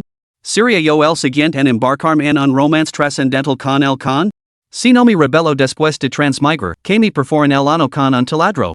Caramba, Emperatriz, ¿por qué demonios te rebelaste? El joven eunuco temía a los jinetes de la estepa, pero desde luego no temía a estos príncipes imperiales que habían sido acusados desde la infancia. Al ver Leao sentado a la cabecera con una expresión peculiar. Se armó de valor. Sexto príncipe, ¿por qué no ha recibido el edicto y expresado su gratitud? ¿Está intentando chantajear a esta casa? Piénselo bien, se trata de un decreto imperial emitido personalmente por su majestad la emperatriz. Desobedecer el edicto conlleva la ejecución de nueve generaciones de su familia. Sus palabras provocaron un silencio sepulcral en toda la tienda. Un silencio asfixiante. Tras una larga pausa, alguien parpadeó. Miserable criatura. ¿No tiene sentido común? ¿Exterminar todo el lineage de un príncipe imperial? Ese pretendiente al trono podría volverse tan loco como para suicidarse también, ya. Ding. Ante la absurda demanda de la emperatriz, eliges. Opción 1, las pequeñas quejas pueden arruinar los grandes planes. Espera a que se calmen las aguas seed ahora para garantizar la prosperidad de tu lineage. Tras sopesar las consecuencias, decide soportar la humiliación. Recompensa por la tarea, elogio de la emperatriz, un hijo verdaderamente devoto. Option 2, imperturbable ante los elogios o el desprecio, observas con calma como las flores florecen y se marketan en el patio. Aunque te quedas sin palabras, no te molestas en discutir. Despides al eunuco con un gesto para que informe. Recompensa de la misión, juego completo de bordado. Option 3, esa maldita emperatriz cree que esto es una serie de ficción para mujeres? Dale una sorpresa, muestral de lo que es capaz una serie de ficción para hombres. Recompensa de la misión, esta repetitiva juga edition fantástica 10,000. Esta repetitiva juga edition fantástica, también conocida como Xuanji. Fabricada con huesos de dragón, grabada con patrones de espíritus devoradores y con nueve flechas que persiguen almas ocultas. Habilidad, nueve estrellas de fuego ardiente. Nueve estrellas de fuego fluido, lanza instantáneamente nueve flechas espirituales para formar una constelación letal. Cada flecha deja tras de sí una llama persistente capaz de abrasar almas. Este sistema me está obligando. Leao suspiro para sus adentros.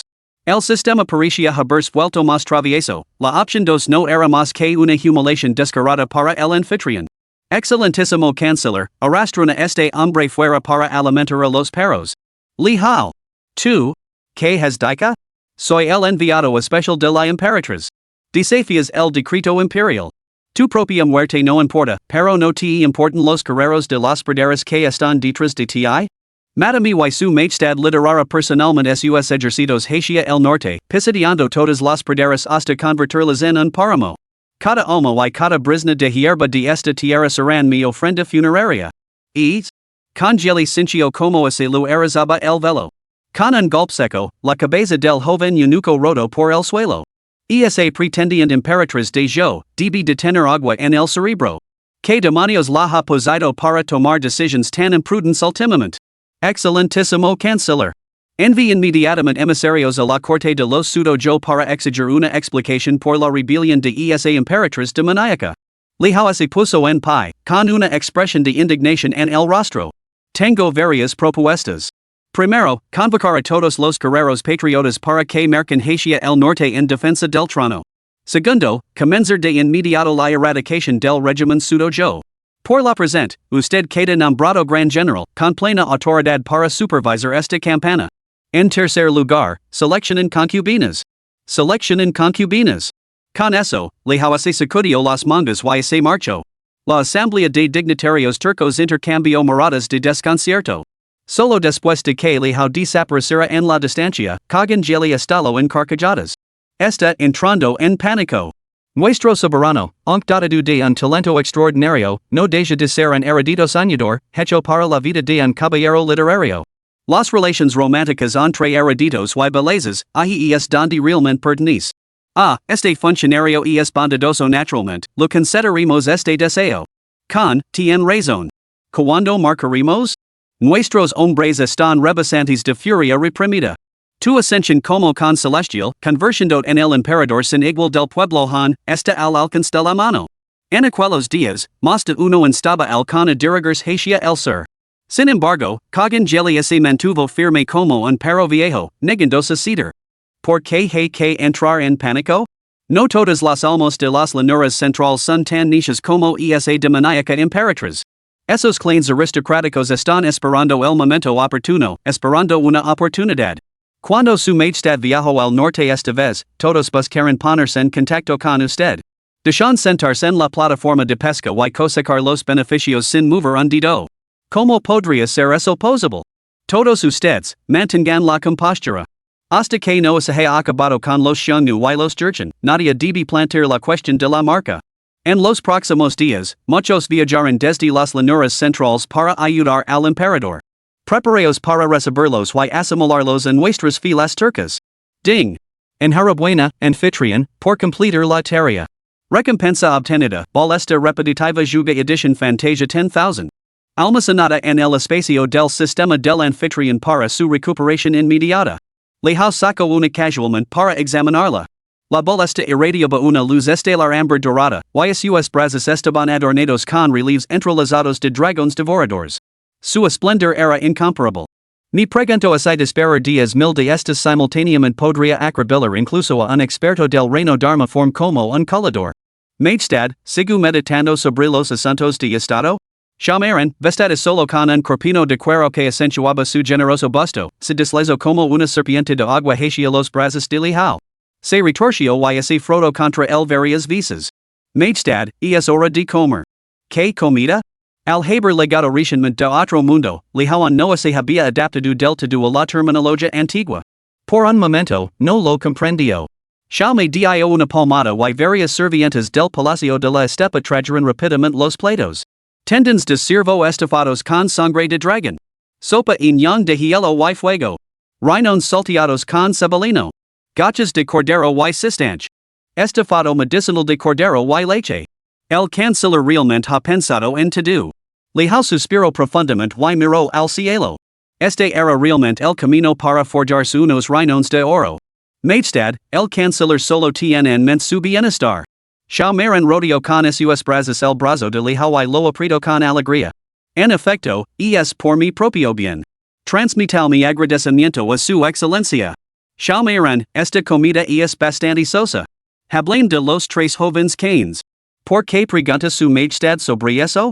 Una sombra de sospecha cruzó los ojos de Xiaomaran. Lihao sabía que cada palabra que le dijera a esta mujer, cuyo generoso busto contradicia su inteligencia, probablemente sería transmitida al can. Sonrió levemente. Ese día, ofendí bastante al príncipe mayor por tu culpa. Deseo comprender sus preferencias para preparar un generoso regalo para una visita de disculpa. Ya veo. Eso es bastante complicado. ¿Y todo por tu culpa, mi belleza? Su majestad. Momentos después, Lihao había comprendido el carácter general de los tres jóvenes canes. El príncipe mayor era lujurioso y feroz. El segundo príncipe ansiaba la grandeza y la gloria. El tercer príncipe prefería la compañía masculina. No es que insistiera en indagar en trivialidades, sino que Xiaomaran, esa mujer tonta, no sabía nada más. Después de reflexionar profundamente, Lihao eligió al segundo príncipe de los tres para que fuera su consentidera en el futuro. La capital divina. El Salón de la Armonía Suprema. La Emperatriz estaba hoy de muy buen humor, y su nueva túnica de dragón acentuaba su majestuosa presencia. Hoy habían legado simultáneamente los enviados de las tribus turca, Xiongnu y Jurchen. Ahora se encontraban en el Gran Salón. Capítulo 29, Majestad, ¿por qué esta rebelión? La legada de estas tres tribus sin duda trajo nuevas esperanzas a la granja, que ahora se encontraba al borde del colapso. No se había visto una reunión simultánea de las tres tribus desde el reinado del emperador Taizong. Que todas las naciones lo rindieron homage era el sueño definitivo de todo soberano. Que les trae por aquí, señores? Ji Zhao se recompuso, moderando su entusiasmo. Aunque el tesoro seguía completamente agotado, de repente sintió una sensación de certeza. Incluso el aire parecía más dulce. Cada enviado era un guerrero, cuidadosamente seleccionado de las tres grandes potencias de la estepa. Cada uno había firmado un juramento de vida o muerte antes de partir. Esta misión solo buscaba la gloria, sin importar el peligro mortal. El trío intercambió miradas. Tras un momento de deferencia mutua, el enviado turco dio un paso al frente. Su mirada recorrió la sala. Recordando la gran responsabilidad que recaía sobre esos hombres y la promesa del conde de cuidar de su esposa y hijos, su porte alcanzó su cenit. Miró de reojo a la emperatriz en el trono del dragón. El emperador de Tang me ha enviado para preguntarle, su majestad dijo, ¿por qué esta rebelión? Su majestad, arrodillas para recibir el decreto imperial. Con eso, sin prestar atención a la reacción de la corte. Un pergamino de brocado amarillo brillante apareció en su mano. Por mandato del cielo, el emperador decreta, ahora existe la demoníaca emperatriz Ji Zhao, cuyas acciones son arrogantes y tiránicas, como una gallina que canta al amanecer, presumiendo de ser el sol y la luna en el cielo. ¿No sabéis que el poderoso águila de la frontera aborrece que el cuco usurpe su nido? Yo, heredero de la estirpe del alto ancestro y sucesor de la era Jingguan, debería presidir el salón de la armonía suprema recibiendo el homage de todos los rincones. Sin embargo, esta reina demoníaca ha perturbado la ley. La reina demoníaca recibió el favor de la casa de Li Tang, pero no muestra ningún deseo de devolverlo. Podría, por antiguo afecto, abstenerme de perseguir el asunto. Pero hoy, ella se ha proclamado emperatriz. ¿Por qué esta rebelión? Por la presencia te ordena que cargues con unas de espinas, te presents ante mi presencia y te postres en penitencia. Así se decreta. El enviado turco entregó el edicto imperial de un solo aliento, con el corazón rebosante de fervor. Su majestad, arrodillas para recibir el decreto. Sabiendo que la muerte lo esperaba ese día, se volvió un más desenfrenado. Sus palabras dejaron a toda la sala de la armonía suprema en completo silencio, tan quieta como una tumba. En una sola alma se atrevió a emitir un sonido, todos los ojos fijos en la emperatriz. Su rostro se quedó sin color en un instante. ¿Cómo podía imaginar que este hombre sería tan audaz? Atreverse a exigir que se arrodillara y recibiera el edicto dentro de la sala de la armonía suprema? ¿Devolver todos y cada uno de los edictos que ella había enviado a las estepas? ¿Por qué esta rebelión? ¿Por qué esta rebelión? ¿Quién, en nombre del cielo, se está rebelando? ¿Levando un manojo de espinas para pedir perdón? ¿El cuco ocupando el nido de la urraca? ¿La reina demonio subvertiendo la ley? Cada palabra cortaba como una hoja de acero, perforando el corazón de la emperatriz. Enviado turco, ¿te das cuenta de lo que estás diciendo? Te considera una última oportunidad. Expresa tu propósito una vez más. Emperatriz, arrodillas para recibir el decreto. No hay lugar para la negociación. Si desafía este edicto, los turcos levantaron inmediatamente sus ejércitos. Para entonces, incluso de rodillas, no habrá vuelta atrás. ¿DC poner a prueba el filo de mi espada? Las espadas de los turcos no son menos afiladas. ¿Qué tonterías abstractas está diciendo este tipo? ¿Un bárbaro exigiendo que la emperatriz se arrodille para recibir un edicto? ¿Tienen alguna idea de lo que constituye la autoridad legítima? ¿Cómo podría nuestra gran heroína soportar tal tristeza y seguir siendo sumisa? Los turcos se han extralimitado. Ya hemos enviado a un príncipe para un matrimonio político, y no están satisfechos. ¿Debemos enviar a otro para apaciguarlos? Intimidar a viudas y huérfanos. ¿Qué clase de criatura es esta? Matadlo. ¿Qué prueba la ira de la emperatriz? Todo es culpa de ese miserable príncipe. ¿Acaso no lo enviamos a las estepas para una alianza matrimonial por el bien del pueblo de la Granja? ¿Cómo se atreve a actuar de forma tan vergonzosa? ¿Cuántas princesas se han enviado antes sin tal indignación?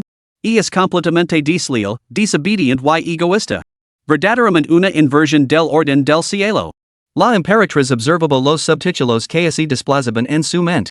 Ya no podía contener la rabia que sentía. Trata esta bestia. Levadlo a la puerta meridiana para decapitarlo. Colgad su cabeza en las murallas de la capital divina como advertencia para los demás. Entonces colgad mi cabeza lo suficientemente alta como para que pueda ver la capital divina aplastada bajo las pezuñas de nuestra caballería Tang. El enviado turco no mostró ningún temor. Con una fría sonrisa burlona, no opuso resistencia cuando los guardias secretos Plum Blossom lo ataron. Caballeria tang? Ja. Los turcos se atreven a llamarse a sí mismos la gran tang? Considera tu deseo y te dejaré presentar como la granja o raza las tierras barbaras. La Emperatriz exhaló un largo suspiro tras su declaración.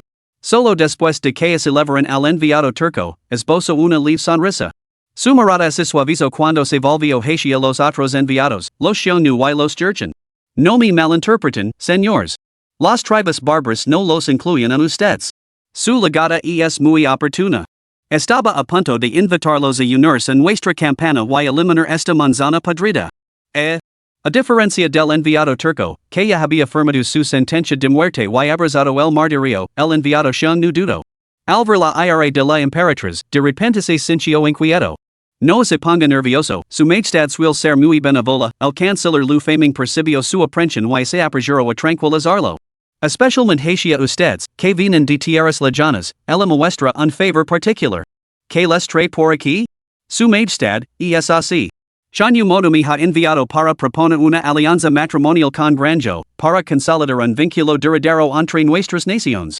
Tal y como esperaba, la Emperatriz sintió una olita de alivio. Bienvenido en busca de la paz. Muy bien. Mucho más prometedor que esos bárbaros turcos. Su majestad, el jefe modo tiene tres hijas, cada una tan hermosa como una flor.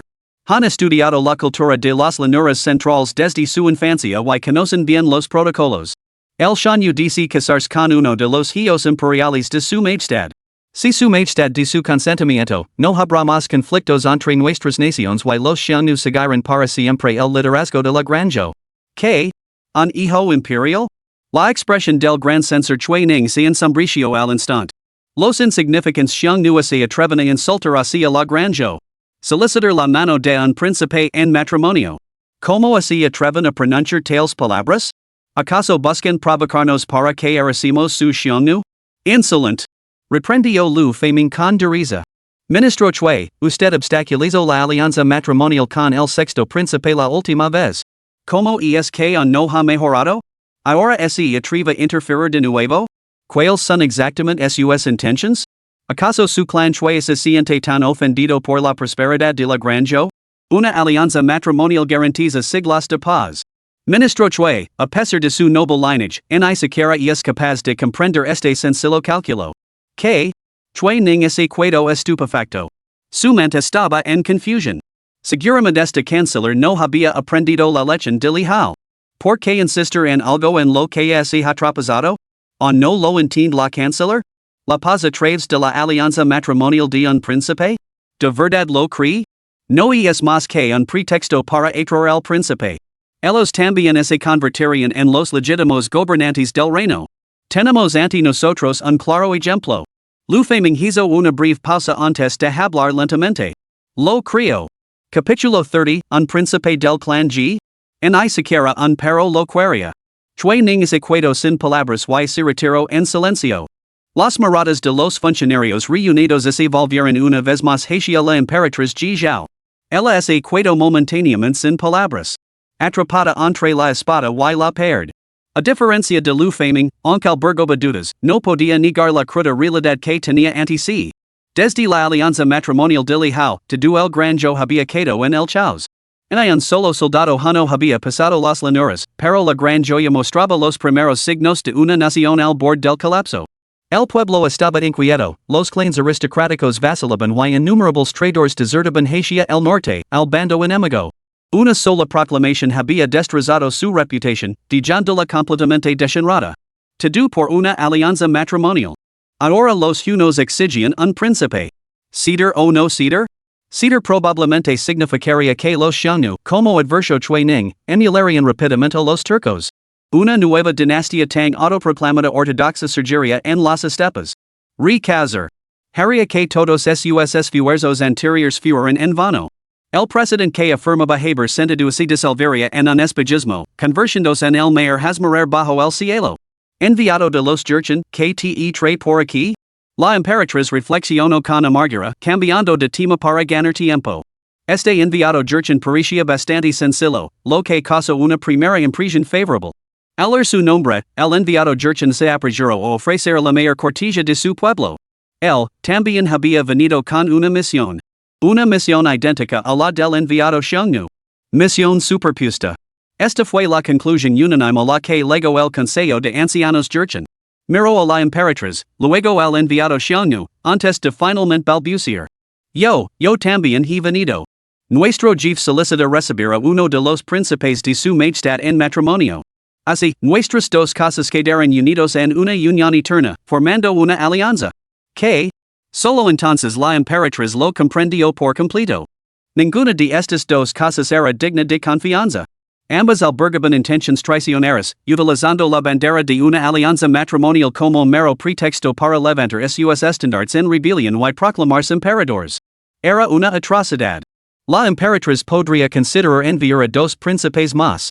Esta opción ofrece dos ventajas, asegurando la invencibilidad perpetua. En primer lugar, así los matrimonios de los príncipes condujeron a alianzas genuinas con el gran yo, como se afirma, las tres facciones unidos en armas podrían aniquilar rápidamente a los turcos. Una espada rápida corta los hilos enredados con ese flagelo eliminado por Lihao, todos los problemas desaparecerían.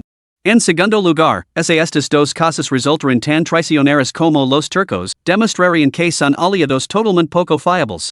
Dado que inevitablemente causarán problemas, es mejor provocarlos cuanto antes. Como dice el refrán, los ataques abiertos son más fáciles de esquivar que las flechas ocultas. Enviar a dos príncipes más permite alcanzar ambos objetivos. Y así también se proclaman reyes. Ya. Una montaña no puede albergar a dos tigres, y mucho menos a tres. Digamos que así destrozan entre ellos como perros. Y así hacían para atacar a yo. ¿Qué pasaría entonces? ¿Se atreverían? Muy bien, hermana.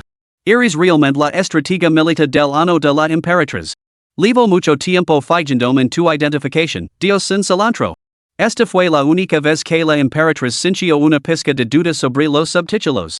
Y así realmente se atrevían. La probabilidad era alta. Después de todo, las llanuras centrales eran vastas y ricas, una tierra de tesoros ilimitados. Incluso la parte más pequeña que pudieran reclamar sería infinitamente mejor que permanecer en las praderas. ¿Qué se podía hacer?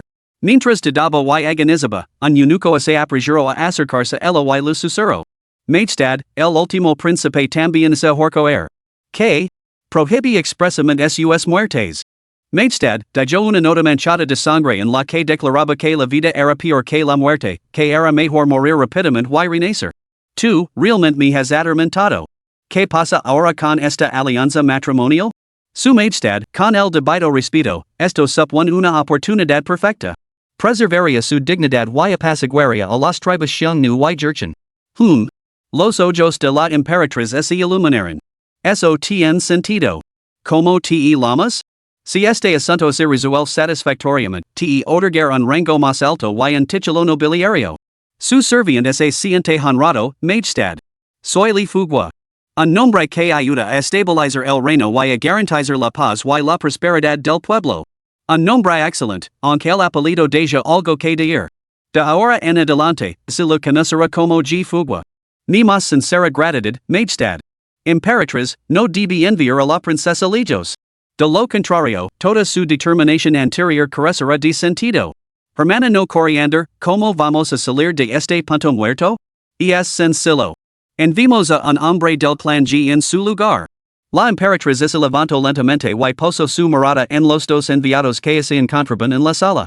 Mis leales ministros, no es que esté en desacuerdo, pero el gran yo no tiene príncipes imperiales. ¿Qué les parece esto? Seleccionamos a dos candidatos dignos entre los príncipes del clan G. Apelados G. Ni siquiera un perro los quería. ¿De qué sirven? El con lo dijo claro cuando vino, los apelados G son completamente inútiles.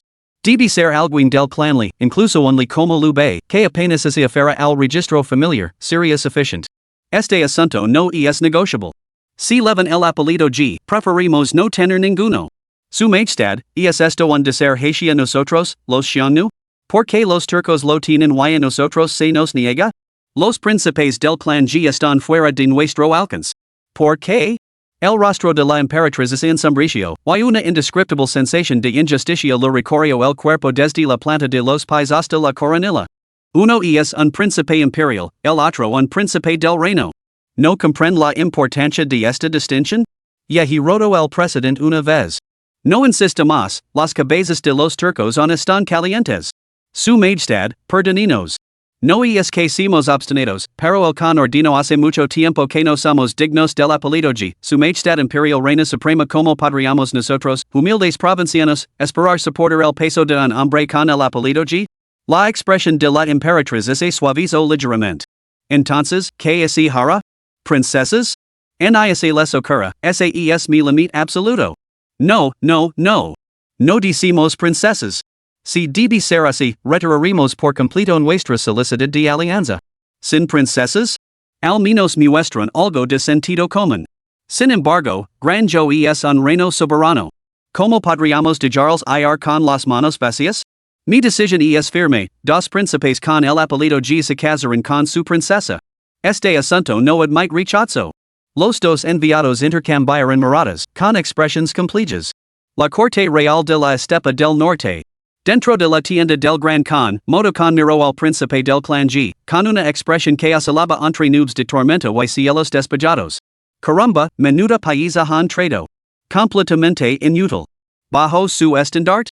Los Xiongnu se convertirían instantáneamente en el blanco de todas las flechas, destrozados en cuestión de días por los partidarios de Granjo y Gran Tang. Sugro, ¿por qué esa mirada? ¿No lo complace que haya venido personalmente para esta alianza matrimonial? El príncipe G. Siwei de Changshan mostraba un ligero descontento. ¿Cuál de sus tres hijas, hermosas como flores, se casará con este príncipe? ¿Por qué no la llama para que venga a conocerme? ¿Estaba seleccionando una consort? Motochanyu, que estaba de mal humor, casi seco a reír al oreso. Sugro, quedis tranquilo. Entiendo sus intentions. Solo dice emular a los turcos, coronar emperador y competir por el trono. Ah, sí. Je. Sugro, no hay necesidad de tratarme como a un extraño. En el momento en que la emperatriz me expulsó, decidí rebelarme contra ella. De la casualidad de que tú careces de renombre y yo carezco de tropas.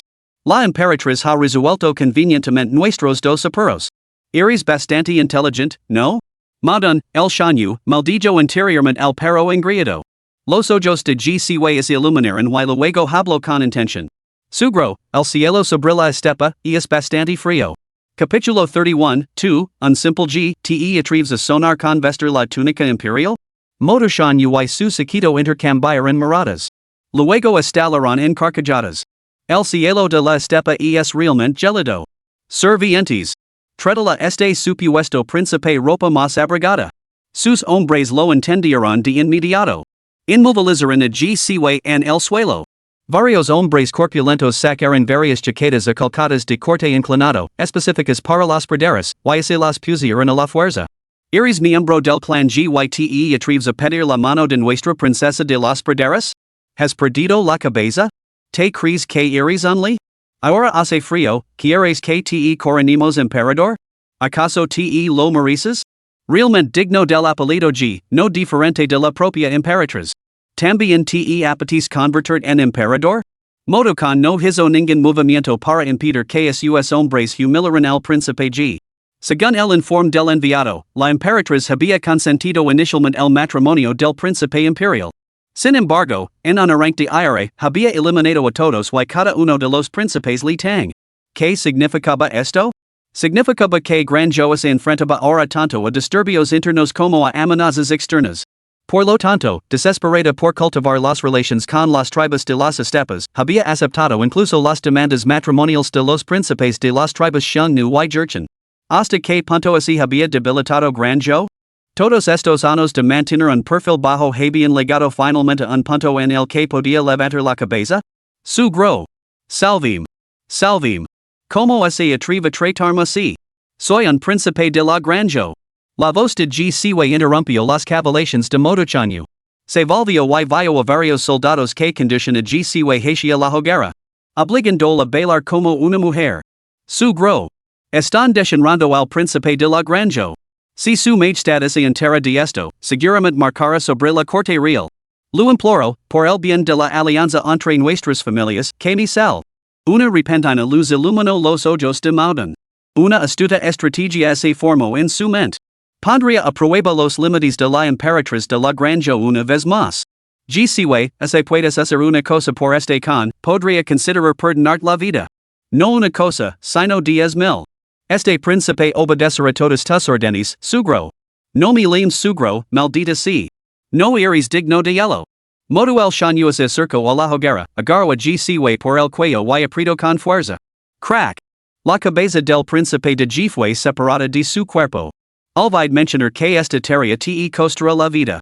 Pero, shanu. Sus hombres se reunirán inmediatamente a su alrededor. Redacta una carta para la Emperatriz. Indica que este tal príncipe gcue, al llegar a las estepas, cometió actos atroces y intentó agredir a la princesa. Fue ejecutado sumariamente en el acto. Vimos como reacciona la Emperatriz. Si puede tolerar un desafío tan descarado, significa que el gran Joe se encuentra en una situación interna desesperada.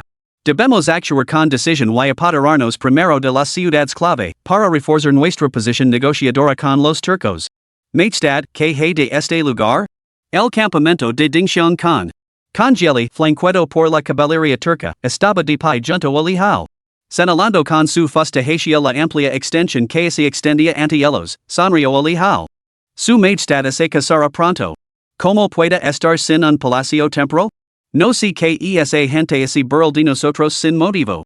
Esta extensión es excepcionalmente abierta y vasta, perfecta para construir el palacio temporal de su majestad. La mirada de lejos se posó en el terreno que tenía ante sí, comprendiendo que el congeli pretendía confinarlo allí. En todas direcciones se extendía una desolación absoluta durante cientos de li para llegar a este lugar era necesario atravesar el corazón del campamento turco. Con soldados apostados en esta entrada, a partir de entonces estaría aislado del mundo. Sin embargo, congeli era, sin duda, un hombre astuto. Esto resolvería el apremiante problema de donde estacionar los 10,000 soldados de Zhang Han. Ante la propuesta de arresto domiciliario de congeli, tú eliges. Opción 1, el diablo con eso. Un emperador tiene su dignidad. ¿Cómo podría ser manipulado así? Reprende congeli y expone sus verdaderas intenciones.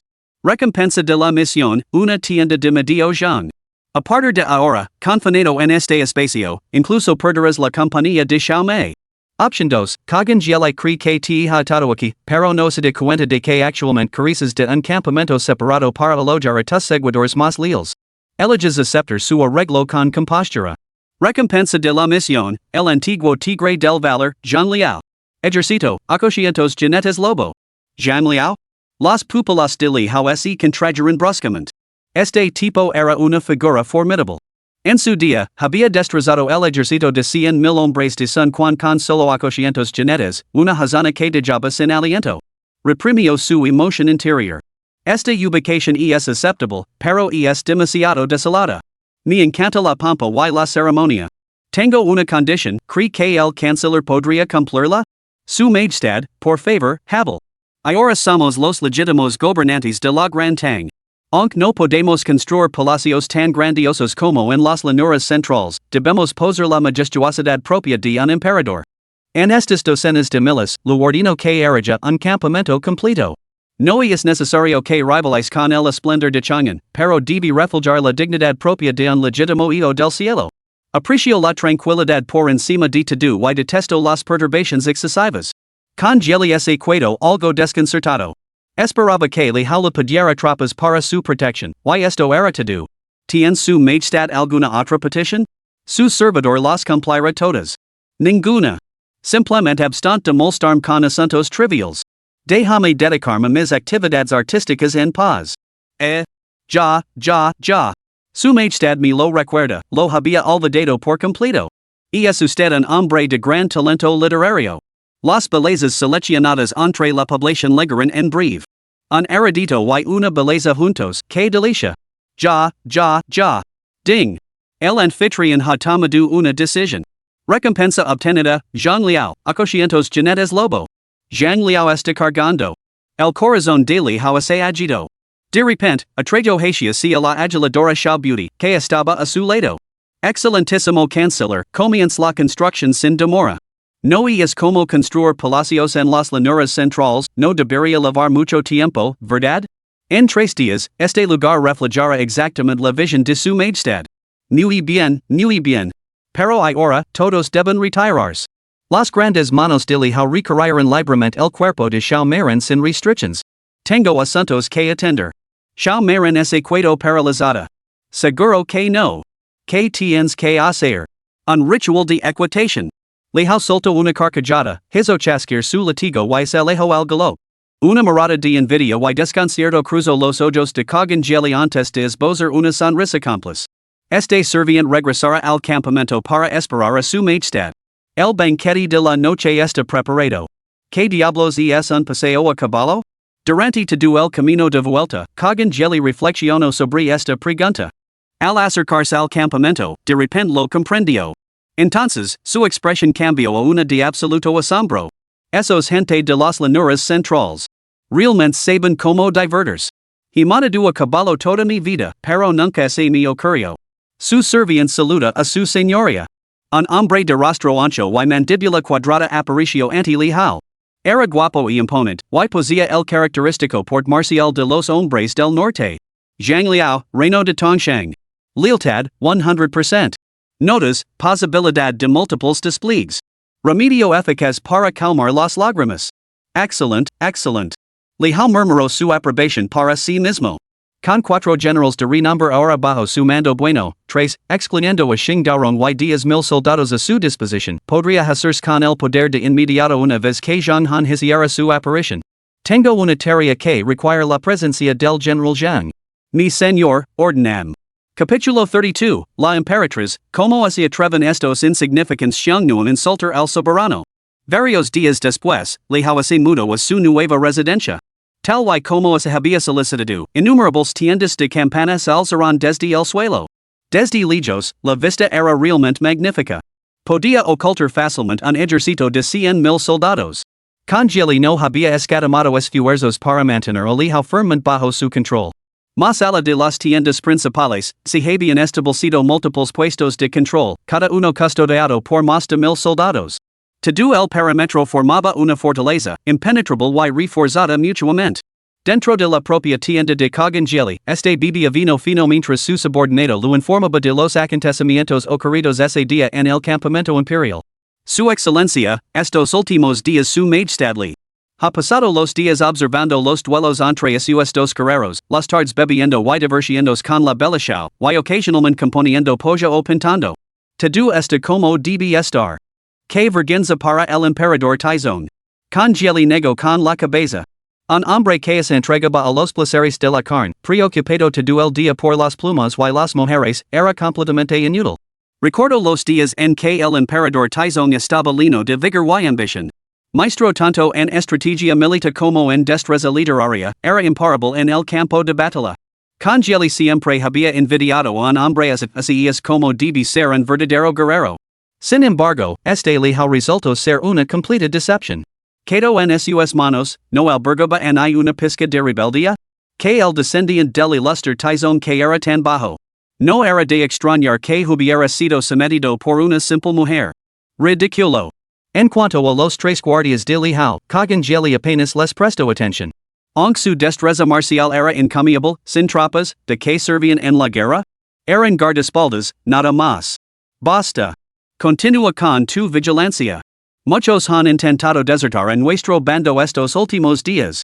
Recuerda, no se debe permitir que ninguno se reúna con su majestad. Congeli sonrió con frialdad. En verdad, el atractivo de un príncipe imperial legítimo era innegable. Últimamente, había sido como manacado del cielo, constantemente legaban multitudes en busca de lealtad. Algunos venían bajo la bandera de un levantamiento monárquico. Otros invocaban la causa de restaurar la dinastía Li Tang. Otros se ofrecían como soldados de pie para su majestad. Sin excepción, Cogangeli los despidió a todos con la excusa de la indisposición de su majestad. Luego emitió falsos decretos imperiales en nombre de Lejao, dispersando a los ejércitos y tropas que legaban en unidades dispersas dentro de las filas turcas. Una vez sometidos los Xiongnu y los Jurchen, marcaría hacia el sur para capturar al dragón. Sin embargo, los guerreros de las llanuras centrales ardían con una determinación tan feroz que la presión para marchar se hizo cada vez más intensa. ¿Qué noticias hay de los Xiongnu y los Jurchen? Diles que se irán lealtad en nuestra gran Tang, una vez que triunfemos en el sur, dividiremos el mundo entre nosotros 3. Canciller, no parecen convencidos, especialmente los Xiongnu. Esta vez se han vuelto notablemente desafiantes. ¿Cómo de desafiantes? El Congelli no temia al granjo, sino solo a los xiongnu. Ambos vagaban por las estepas, conociendo cada movimiento del otro. La aniquilación total era imposible. Si lo apuñalaban por la espalda mientras atacaba algo, las consecuencias serían nefastas. Sin embargo, eliminar primero a los xiongnu probablemente supondría una campaña prolongada. Los xiongnu eran como cucarachas, débiles en fuerza, pero obstinadamente resistentes. En cuanto a los Jurchen, no les tenía ningún miedo, eran un grupo de cobardes sin carácter. Motokan ha ejecutado al príncipe del clan G enviado por la pseudo-emperatriz Jo para una alianza matrimonial, e incluso ha enviado emisarios a la capital divina. Que? Congelli estaba completamente asombrado. Las alianzas matrimoniales entre las llanuras centrales y las estepas eran una costumbre desde hacía mucho tiempo, pero ningún xiongnu se había atrevido nunca a cometer tal audacia. ¿Qué pretende? Su excelencia, este siervo supone que los xiongnu probablemente buscan evaluar las intenciones de la emperatriz. Solo entonces decidirán si se alían con nosotros, con su majestad, o si declaran la independencia. ¿Alianza con la emperatriz? Motokan no es tan tonto. Congelli negó con la cabeza.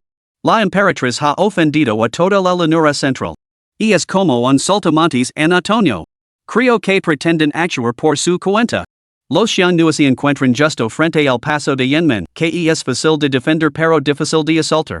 Si se apoderaran del paso de Yenmen, tendrían una gran ventaja para negociar con nosotros. ¿Qué caso de acción debemos seguir? Digamos que así destrozan entre ellos.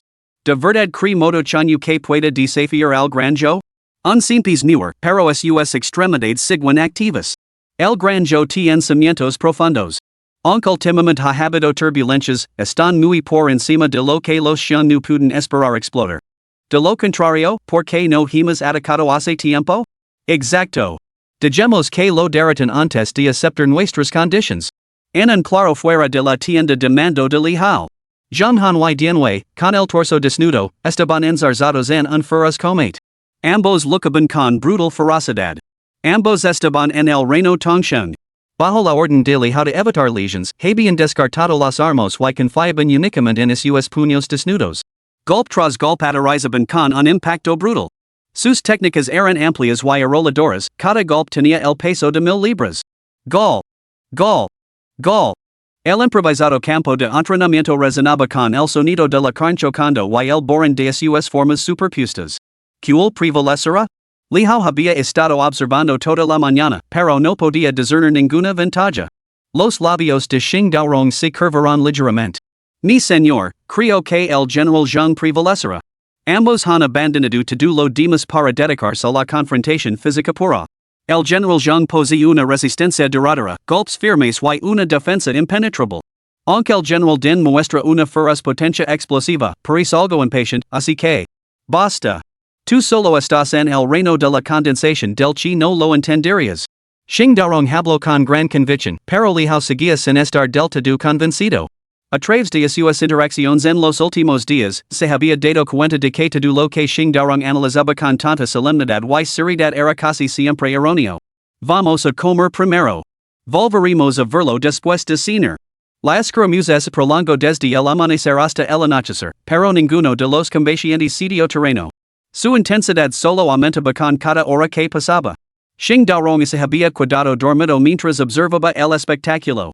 Después de la cena, Lihao volvió para echar otro vistazo. La emoción inicial se había desvanecido y, de hecho, el combate se volvía cada vez más tedioso de observar. Aún así, a juzgar por su discernimiento actual, ambos combatientes desplegaron todo su arsenal, Dienwei tendría una ligera ventaja. En ese momento, Zhonghan comandaba a 10,000 soldados convictos. Durante el día, cavaban túneles bajo la estepa con el objetivo de llegar a la tienda principal de Congelli. Por la noche, acampaban entre las tiendas vacías dispersas. Una vez completado el túnel, podrían usar balestas juga para eliminar a los ministros clave de la estepa.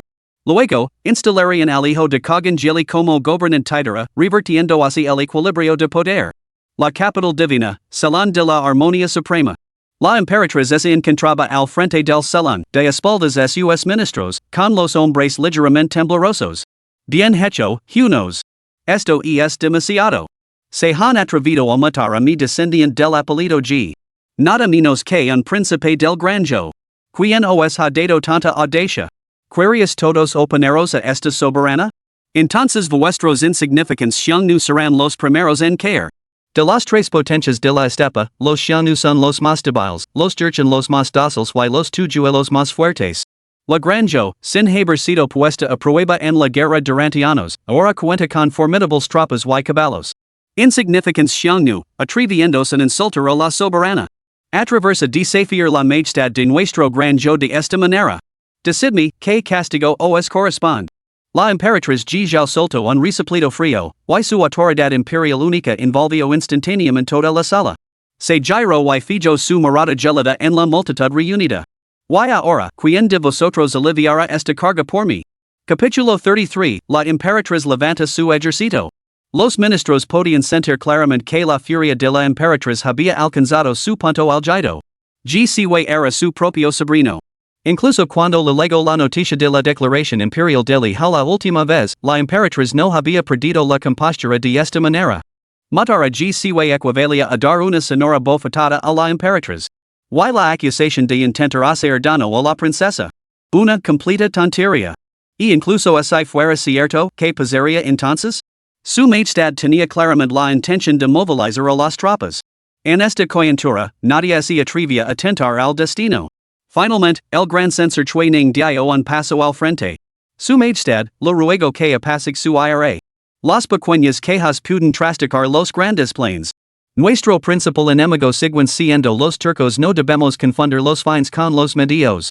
Además, con el malestar que existe en Portugal el reino bajo la influencia del sexto príncipe, ahora no es momento para grandes operaciones militares. Lo más sensato sigue siendo mantener nuestra posición.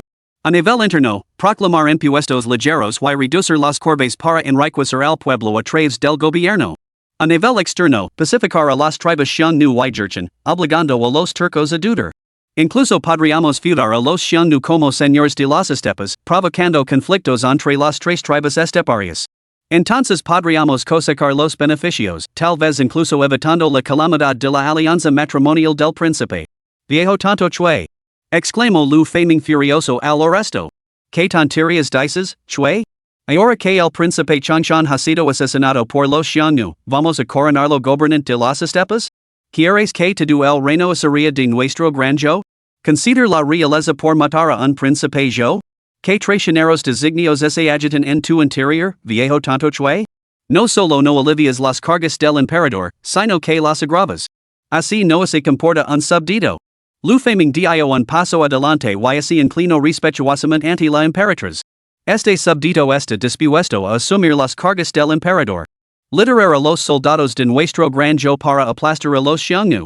La emperatriz asintió levemente con la cabeza.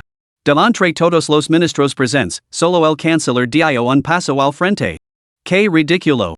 Su mirada se posó en los subtítulos que se desplazaban en su mente y su ira se incendió. No es de extrañar que el verso diga, cuando 14,000 hombres depusieron las armas, en uno solo siguió siendo un hombre de verdad. En un solo ministro aquí muestra la determinación del canciller. En los momentos críticos, siempre es esta gran heroína la que da un paso al frente. El diminuto territorio de los xiangnu? Si todos los funcionarios están podríamos ajugarlos solo con saliva. Las palabras de este anciano son absolutamente repulsivas. Arrastra la alianza matrimonial del príncipe a todo, pero afirma que resuelve la crisis de la alianza matrimonial del príncipe. Que hipocresía tan absoluta.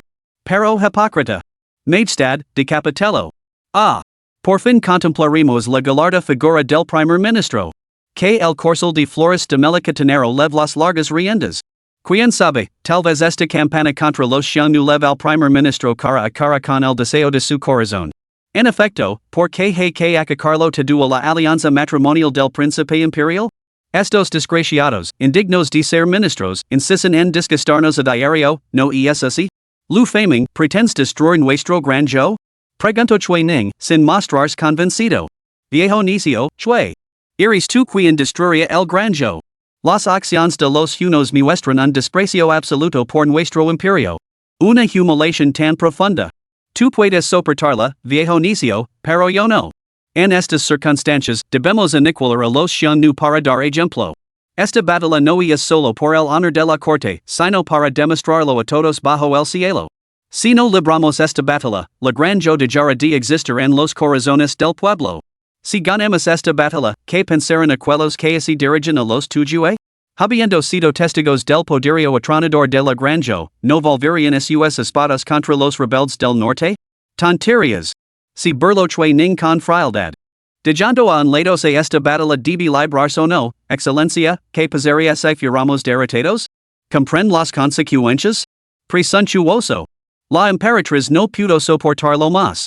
Maldire la derrota antes incluso de que las tropas hayan marchado? ¿Es esta la conducta de un súbdito leal? ¿Cómo así han comportado los Xiongnu estos años? Ocupados en sus 3 acres de tierra, sin atreverse a asomar la cabeza. ¿Cuántos hombres cuenta toda la tribu Xiongnu? ¿Y la granja? Desde que ascendió al trono, había implementado reformas radicales y gobernado con mano de hierro, convirtiendo a la granja en la fuerza más poderosa de la tierra. ¿Se atrevían estas luciérnagas a desafiar el resplandeciente poder del cielo? Esta batalla se podía ganar con los ojos cerrados. Además, Lu Feiming era el genio militar de la granja. Con una superioridad tan abrumadora frente a los Xiongnu, ¿cómo se atrevía a hablar de derrota? ¿Cuál era su verdadera intención? Guardias. Escoltadlo fuera de la corte. Chue ning suspiro y dijo que los guardias los sostuvieron mientras su corazón se quedaba tan quieto como el agua. El canciller es el más importante de todos los funcionarios, de suma importancia. No así la debe mover a la ligera. Especialmente en estos tiempos, no puedo permitir que vayas al frente. El canciller debe recomendar a otro. Ya reflexionó brevemente antes de abandonar su plan de que el canciller liderara personalmente las tropas. Maestad, recomiendo a la General Lu Ruyan, comandante de la Guardia Secreta de los Ciruelos en Flor. La General Lu Ruyan ha sido entrenada personalmente por mí. Ha estudiado a fondo los clásicos militares y ha participado en numerosas campañas para sofocar rebeliones, por lo que posee una rica experiencia práctica. Con ella al frente de la expedición, la victoria está asegurada. Lu Ruyan. Los ojos de la Emperatriz se iluminaron. Verdaderamente digna de ser mi canciller. Fiable cuando más importa. Lu Ruyan era famosa en toda la Guardia Secreta de la Flor del Ciruelo, incluso la propia Emperatriz conoce su existencia. Nacida en una familia militar, su padre había sido un célebre general de la antigua dinastía Tang. Desde niña, se había sumergido en los textos militares y era muy versada en el arte de la guerra. Ahora se había convertido en una rara general femenina. Muy bien. Seguir tu consejo. Nombrara Lu Ruyan comandante en jefe de los 3 ejércitos. Que lidera 100,000 tropas para aplastar a los Xiongnu. La Emperatriz se eco o rear de repente. Después de sumpto a los Xiongnu, estaciona sus fuerzas en sus tierras. Será como tensar un gran arco detrás de los turcos. La noticia causó conmoción en todo el reino. Por las calles y callejones de la capital comenzaron a circular rumores sobre el inminente conflicto. ¿Por qué declarar la guerra a los Xiongnu de repente? Es totalmente incomprensible. ¿No deberíamos centrarnos en los turcos? Se han autoproclamado emperadores ali. Si no atacamos a los turcos ahora, el sexto príncipe invadirá de verdad. Dentro de la taberna, un hombre dio un puñetazo en la mesa. Malditos idiotas. ¿Por qué provocar a los Xiongnu ahora? Si los turcos y los jurchen atacan simultáneamente, ¿cómo defenderá el granjo a 3 enemigos a la vez? ¿No lo has oído? Es porque el príncipe Changshan Ji fue asesinado por los Xiongnu. Un insulto tan grave. ¿Cómo podría soportarlo la Emperatriz? Incluso se estaban preparando para enviar al genio militar de la granja, el canciller Lu Feiming, para que dirigiera personalmente la campana. Es cierto. Con un descendiente de Ji asesinado, ¿cómo podría la Emperatriz preocuparse por los turcos? Si yo estuviera en su lugar, buscaría venganza contra los Hunos. Uf. ¿No entiendes por qué los Hunos mataron a Ji? La Emperatriz podría haber dado a las estepas un príncipe imperial legítimo, pero les concedió un simple Ji. Los Hunos siguen furiosos. ¿Quién podría soportar tal insulto? ¿De qué sirve esa escoria de Ji? No puede reclamar el trono, no tiene ningún título y tendríamos que alimentarlo con grano. Además, ¿qué clase de hombres son esos príncipes Ji? ¿Quién querría entregar a sus hijas para que los mancilaran? Nosotros, la gente común, no lo haríamos, y mucho menos el Xiongnu. Mis preocupaciones son diferentes a las tuyas. Yo me centro en Lu Ruyan, la General Lu Ruyan.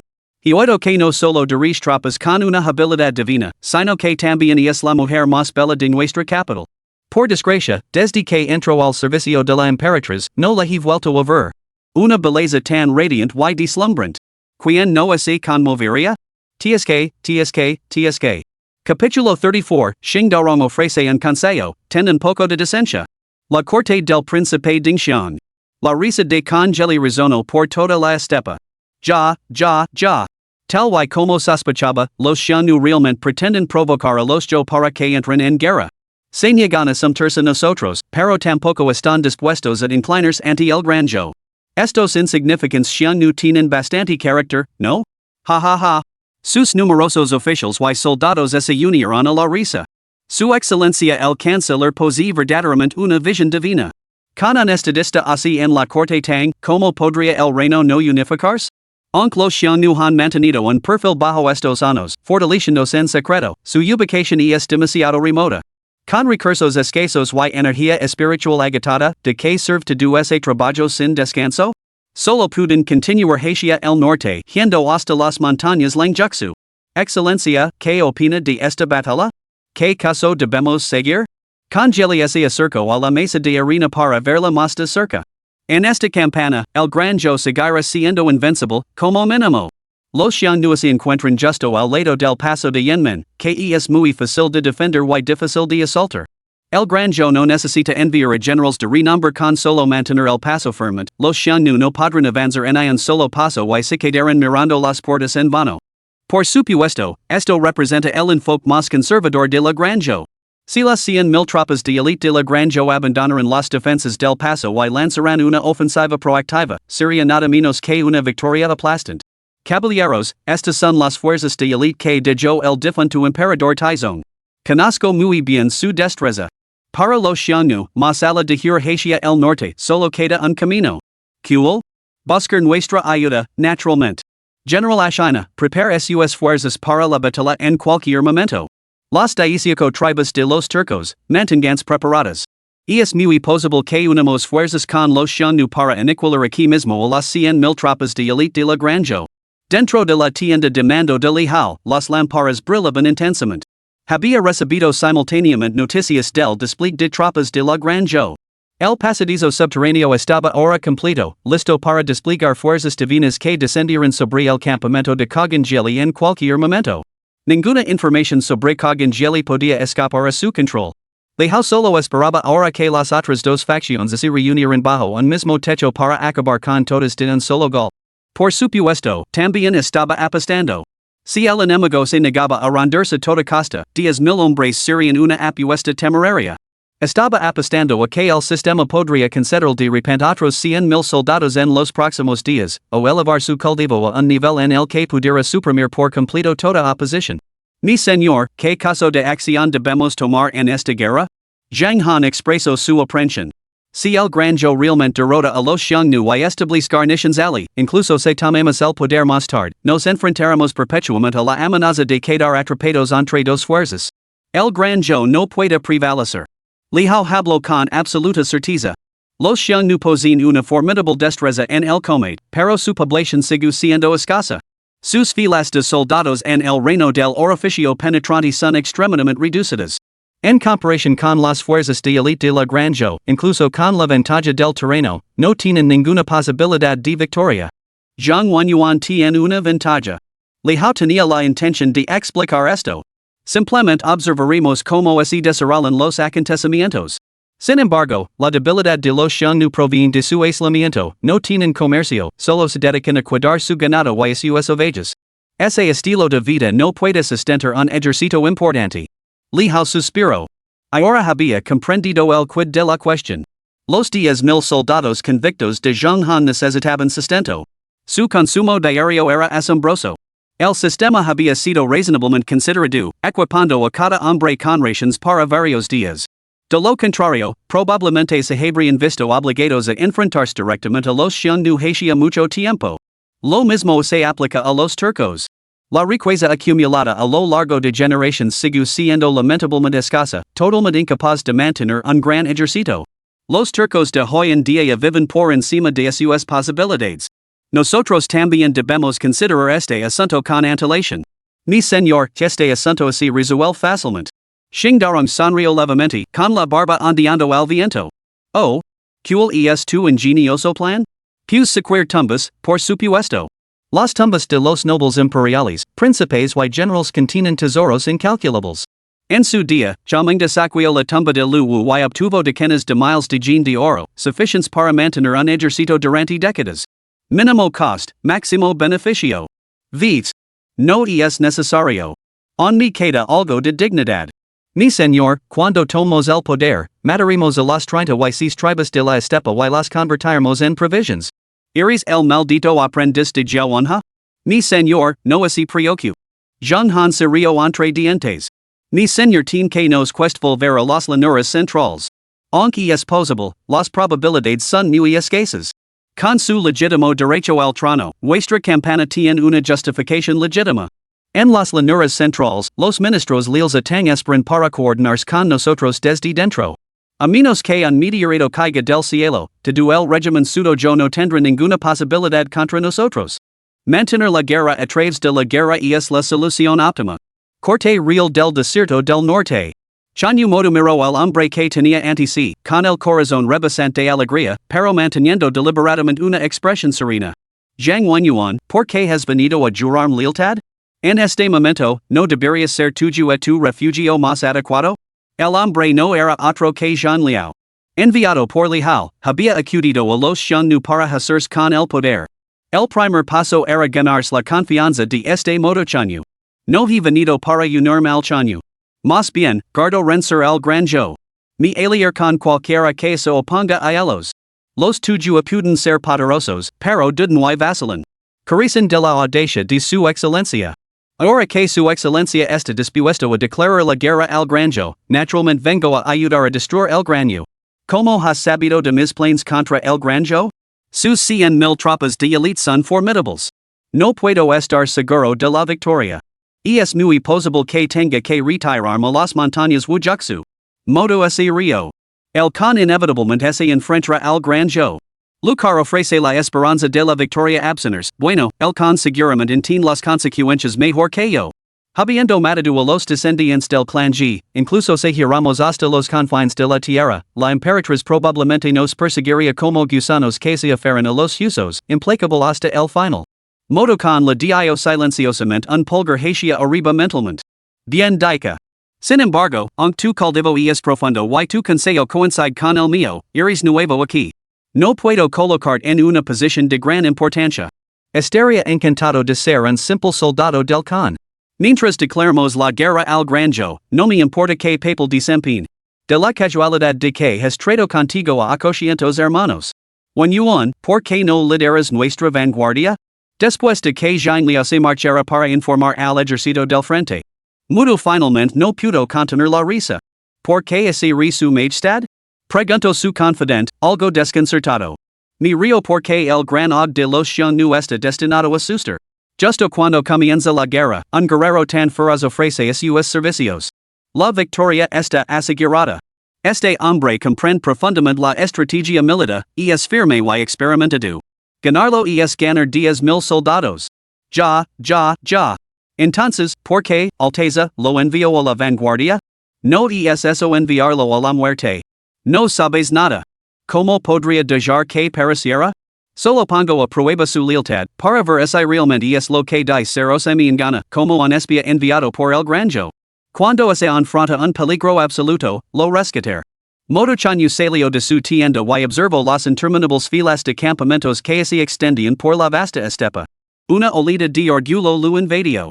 Recordó los días en que los Xiongnu gobernaban las praderas con glorioso esplendor. En aquel entonces, los turcos aún estaban en pañales y los jurchen no eran más que unos necios que se dedicaban a lanzarse para unos a otros. Las llanuras centrales luchaban por la paz mediante matrimonios, tributos, cesiones de territorios y indemnizaciones. Incluso las estepas áridas se convirtieron en una inmensa riqueza. Más tarde, las llanuras centrales dieron lugar al emperador Taizong, que aplastó por sí solo a todo el pueblo Xiongnu. Aplastó a todo el pueblo Xiongnu hasta que apenas podían respirar. La estepa cueto acrabalada como un colador, sus mejores tropas diezmadas y la fortuna de la nación se nu destrozada. En consecuencia, la tierra es evolvió cada vez más arida y su energía vital cada vez más escasa. Después de esa batalla, quedaron pocos señores. Solo podían acobardarse en las montañas de la guarida del lobo, aferrándose a la vida. Afortunadamente, gracias al cierre inteligente y decisivo de las fronteras, se cortaron todos los lazos con las potencias externas. Tras años de desarrollo, la nación recuperó una vitalidad considerable. La victoria en esta batalla reunificaría el destino de los Xiongnu. Sus guerreros se volverían cada vez más valientes. La captura del paso de Yanmen establecería un equilibrio tripartito con los turcos y los grandes Zhou. ¿Los Jurchen? ¿Esos malditos cobards? Olvidé de ellos. Son demasiado débiles para suponer una amenaza. Mudu, el Khan, se sentía seguro de esta campana. Incluso si el enemigo se jactaba de ser las fuerzas de élite que dejó el difunto emperador Taizong. Tenía la certeza instintiva de que la victoria estaba asegurada. Y esta convicción provenía enteramente de la serie de audaces maniobras de la Emperatriz. Capítulo 35. Si no podemos entrar en la capital divina a través del examen, entonces la asaltaremos. El paso de Yanmen. La frontera entre los grandes Zhou y los Xiongnu. El bando que controlaba este paso tenía la iniciativa, avanzar para atacar o retirarse para defenderse. La guarnición del paso de Yanmen estaba compuesta por dos elementos. Uno era el contingente militar regular, el otro eran los convictos exiliados al lejano noroeste. Desde que ascendió al trono, la emperatriz había gobernado con una severidad despiadada, imponiendo habitualmente castigos colectivos. El número de convictos desterrados constituía ahora la mitad de la fuerza de la guarnición. Naturalmente, este era también uno de los métodos de la emperatriz para fortalecer la nación. De este modo, la mano de obra militar del Estado podía reponerse sin fin. Sin embargo, este enfoque tenía un defecto, reducía el coste del delito. Aquellos que no eran considerados delincuentes capitales podían alistarse como soldados. Si el emperador concedía un indulto general en un momento de favor, podían volver a convertirse en tiranos locales. Este sistema alimentó la turbulenta granja con innumerables bandidos y forajidos. Al mismo tiempo, generó un fenómeno en el que estaban levantamientos a la menor provocación. Especialmente en los últimos tiempos, en medio de los disturbios, proliferaron los ejércitos rebeldes. Sin embargo, en este reino de extraordinaria destreza marcial, los levantamientos suelen ser aplastados antes de que se formen por completo. Los verdaderos vencedores, una y otra vez, siguen siendo los clanes aristocráticos. A menos, claro está, que surja algún talento sobrenatural, como esos eruditos fracasados, Huang Chao, Hong Xiuquan, Wang Luan Tachado. Bah! Maldito erudito fracasado. El general Zhao Dahan, comandante del paso de Yanmen, escupio y maldillo. Un erudito con cara de amargado, ahora piso tendonos. Que tontería es esta fortaleza del viento negro, causando problemas aquí. Zhao Dahan hervía por dentro. Aunque la fortaleza del viento negro comenzó como una simple chispa, se había extendido rápidamente como un incendio forestal. Sus repetidos ataques no habían logrado aplastarla. Por desgracia, el paso de Yanmen era de suma importancia, no podía prescindir de demasiadas tropas. Malditos bastardos. ¿Por qué rebelarse en cualquier otro lugar? Tenían que elegir precisamente mi fortaleza. Una vez que esta campana terminó y los Xiongnu son derrotados, este general te aplastará personalmente hasta el olvido. Las 100,000 tropas reunidas por la emperatriz se habían concentrado progresivamente en el paso de Yanmen.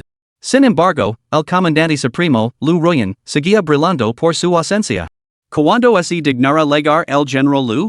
A lo largo del camino oficial hacia el paso de Yanmen. Una docena de jinetes galopaban a toda velocidad, rápidos como el viento. A la cabeza había una figura vestida con una túnica de general, con el pelo recogido en una coleta alta. Los mechas de pelo bailaban salvajemente con el viento, añadiendo un air de audacia indomada. Su piel color trigo lavaba las marcas distintivas de los años y la guerra, irradiando un poder bruto. Aunque vestía ropa de batalla, el balancio de su pecho insinuaba una figura ondulante de bayo. General Lu, el paso de Yanmen está a solo 100 las tropas están reunidas. Lu Ruyan no respondió, sino que siguió adelante a una velocidad vertiginosa. General Lu, estos 100,000 soldados son fuerzas de élite procedentes de la frontera occidental. Pueden resultar rebeldes. Esta vez, usted. Lu Ruyan no era un general nombrado de forma convencional, sino una guardia secreta de plum blossom ascendida directamente a comandante supremo de los tres ejércitos. Estos 100,000 soldados también fueron reunidos apresuradamente a partir de unidades de elite de varios regimientos. Ninguno era su antiguo subordinado. Bastara con una demostración de fuerza, respondió Lu Ruyan con un resoplido frío. General Lu, dentro del paso de Yenmen, una banda de rebeldes se ha vuelto extremadamente audaz. El comandante de la guarnición, Jaudahan, es incompetent y no ha sido capaz de reprimirlos. Ah, sí. Lu Ruyan tiró de las riendas. ¿Dónde están? En el fuerte viento negro, a 200 li de aquí. Cambia de rumbo. Dirigid el fuerte viento negro. General, eso nos costará un tiempo precioso. Primero pacifica el interior antes de repeler las amenazas externas.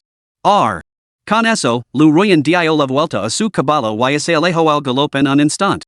Varias mujeres soldado que iban detrás de él sacudieron la cabeza con una sonrisa irónica. Este general tenía muchas virtudes, gran destreza marcial, una figura esbelta y una belleza llamativa, pero era demasiado impulsiva y terca como una mula. La fortaleza del viento negro había surgido recientemente como una fuerza formidable. Se rumoreaba que su líder, Lu Shantung, no era más que un erudito fracasado que había suspendido repetidamente los exámenes imperiales. Antes de abandonar la capital divina, había hecho una audaz declaración. Si no puedo entrar en la capital divina a través de los exámenes, la tomaré por la fuerza. Tras abandonar la capital, viajó al vasto noroeste para convertirse en un forajido. Dotado de una destreza marcial decente, algunos conocimientos literarios, un sentido del honor y el cuidado de la viuda de su hermano mayor, ascendió rápidamente de simple soldado de apoyo jefe de la fortaleza del viento negro. Bajo su liderazgo, la fortaleza del viento negro se expandió rápidamente. Tras tender emboscadas a varias facciones y sectas importantes de los alrededores, el fuerte viento negro se convirtió en la potencia dominante de la región del Paso de Yenmen. Las puertas de la fortaleza estaban construidas en la ladera de la montaña, lo que facilitaba su defensa pero dificultaba su ataque. Toda la cordillera se extendía kilómetros y kilómetros como la espina dorsal de un dragón. A lo largo de esta espina dorsal se encontraban dispersos patios dispuestos al azar. En el patio central más grande, se estaba celebrando un banquete. Acababan de secuir otra ciudad del condado, apoderándose de innumerables tesoros y mujeres. Días antes, también habían derrotado a la fuerza de represión de bandidos del Paso de Yenmen. Cayó la noche. Las hogueras iluminaban el patio. Liderados por Lu Shantung, los chiefs de la fortaleza de la montaña se reunieron alrededor de las llamas para celebrar un festín. Casi todos los hombres tenían una mujer en sus brazos, con las ropas hecas girones. ¿Por qué tan sombrío, jefe? Vosotros, los eruditos, tenías esa dicha, nunca habéis dado una belleza. Con una mujer tan hermosa en tus brazos, ¿por qué esa mirada sombría? Un jefe sentado más abajo notó la expresión preocupada de Lu Shantung. No es preocupación, viejo amigo. Es pensar en el peligro en tiempos de paz. Lu Shantung se rió entre dientes. Versió el vino de su copa entre las covas de la mujer que tenía en sus brazos. Se lo bebió de un trago. No os dejéis llevar, muchachos. Recordad siempre lo que os he dicho, nacido en la comodidad, muer en la preocupación. Nuestra capacidad para contener a las fuerzas imperiales se debe enteramente este terreno. Si enviaran solo un puñado de guerreros expertos, eso sí que sería un verdadero problema. Todos los presentes reconocerán su sabiduría. La perspicacia del líder es profunda. Nacido en que tontería. Verdaderamente las palabras de un erudito. Los eruditos sin duda hacen que beber sea más estimulant. Lu Shantung observó a los agiladores que tenía debajo. Aunque tales halagos se habían vuelto tan densos como la piel de sus oídos, apenas podía contener su satisfacción.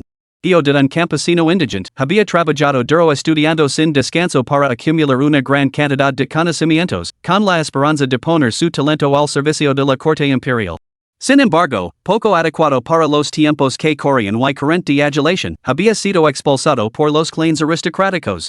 Aunque sus ensayos estaban magníficamente redactados, había suspendido los exámenes imperiales una y otra vez. Desde ese día, había jurado tomar por asalto la capital.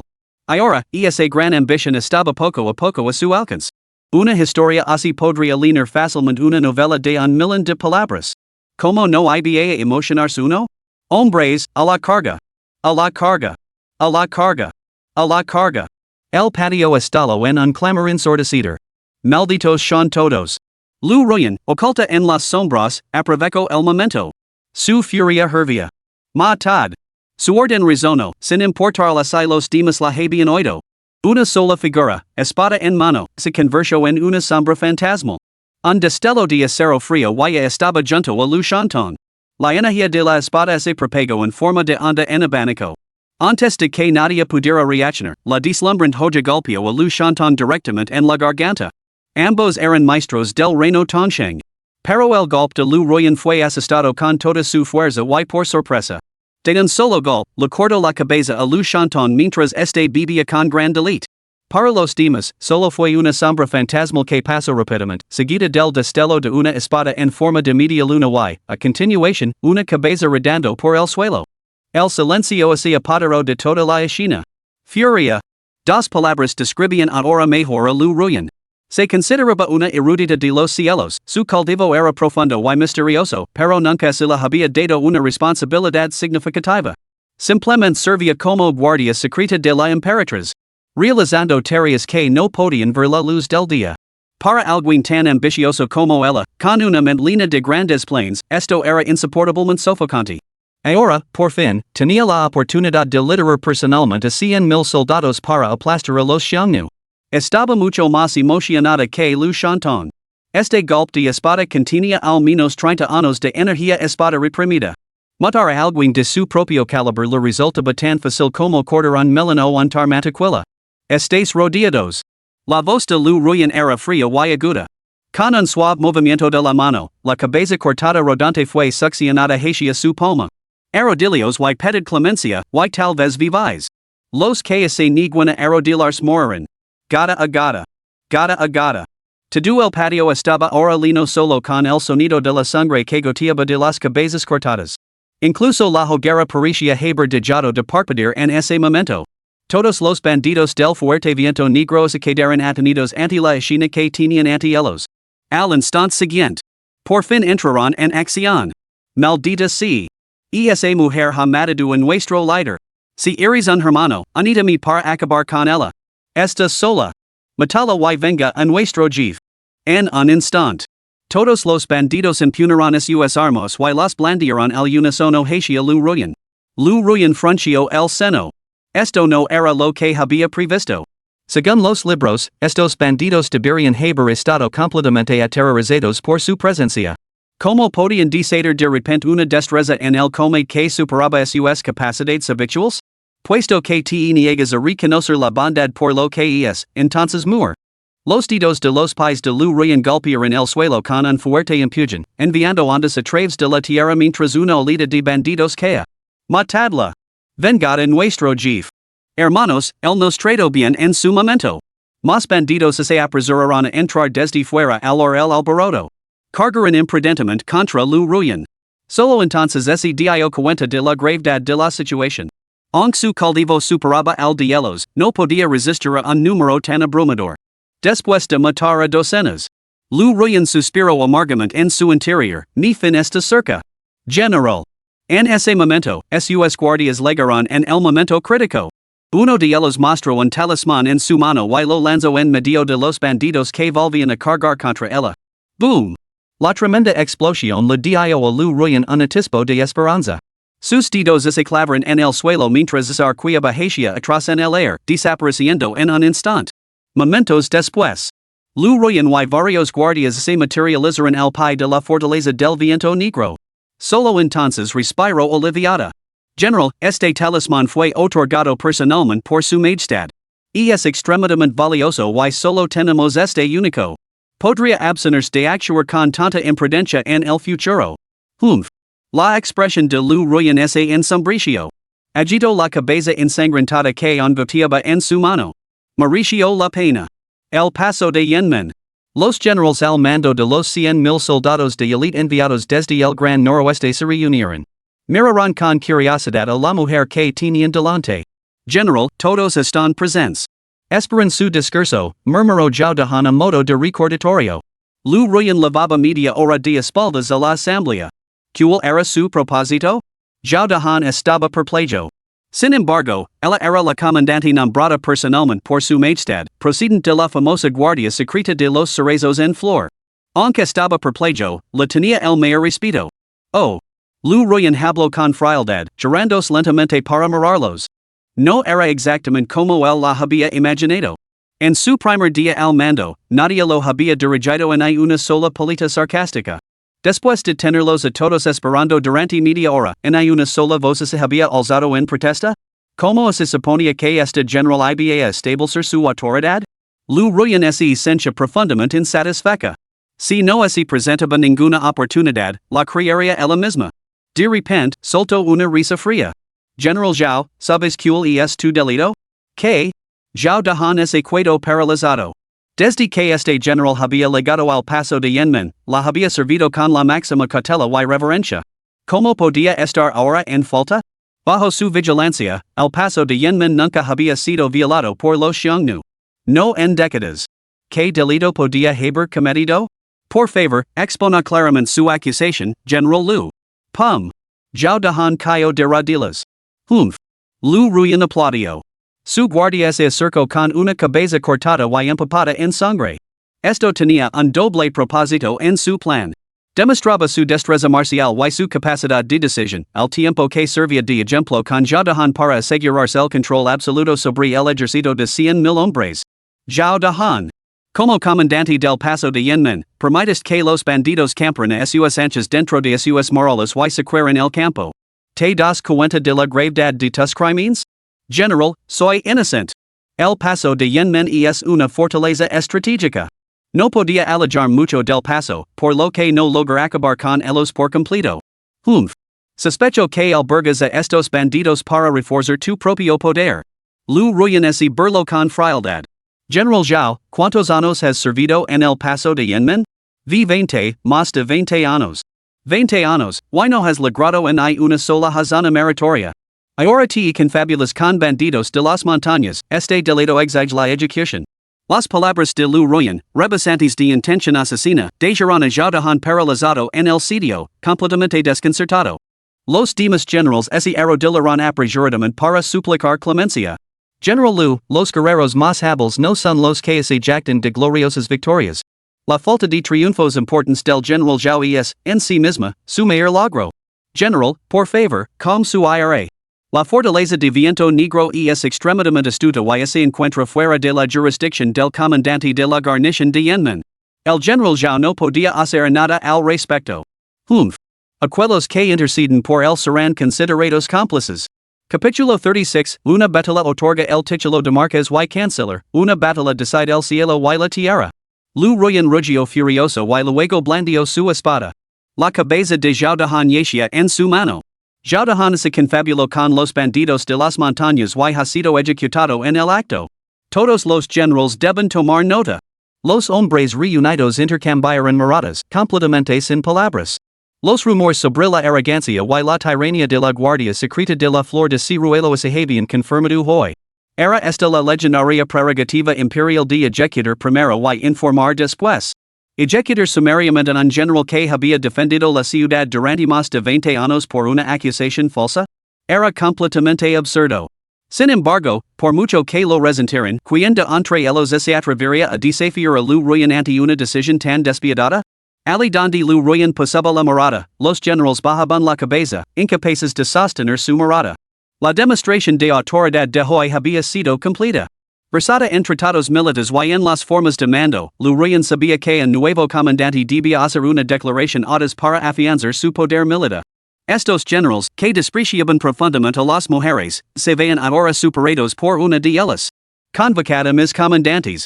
Reunid al ejército de inmediato y marcad contra los Xiongnu. Que los generals, que habían permanecido en silencio y inclinados, levantaron la cabeza con incredulidad. La general Querdecker. Ahora. Inmediatamente. Todo el ejército avanza. La voz de Lu Ruyan era tan fría y afilada como el filo de una espada. Eso es imposible. General, es totalmente imprudente. No sabemos dónde se encuentran los Xiongnu. Atacar precipitadamente puede significar que ni siquiera llegamos a ver sus fuerzas. Lu Ruyan sonrió levemente. Por supuesto, había considerado esto durante todo el viaje. Su reacción fue tal y como había previsto. Estos generals se habían cuidado atrás con respecto a los tiempos, solo sabían defender y jugar sobre seguro, sin atreverse nunca a ser audaces y emprendedores. Por eso una simple tribulación no había logrado sobrevivir hasta ahora.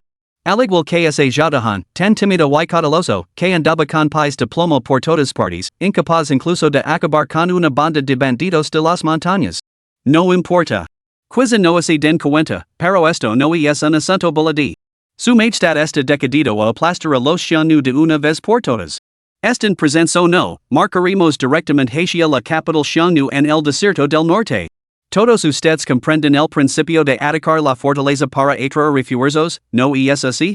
Cuando nuestra gran caballería de hierro de yo, como guerreros divinos, desciende sobre su capital, donde quiera que se encuentren, ¿cómo se atreveran a no regresar para salvarla?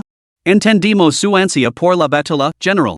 Sin embargo, esta fuerza de 100,000 hombres ha sido reclutada de varias divisiones y ha marchado largas distancias. 2 días de descanso no solo restaurarían la moral de los hombres, sino que también ayudarían a su mando unificado. Marchar ahora es demasiado precipitado. Ludakai, el comandante adjunto de Jadahan, se apresuró a intervenir. Lu Ruyan soltó una risa fría. ¿Estaba tratando de defender a su señor? Puede que a usted le parezca repentino, pero y a los xiongnu? La estrategia militar enseña que la velocidad es primordial.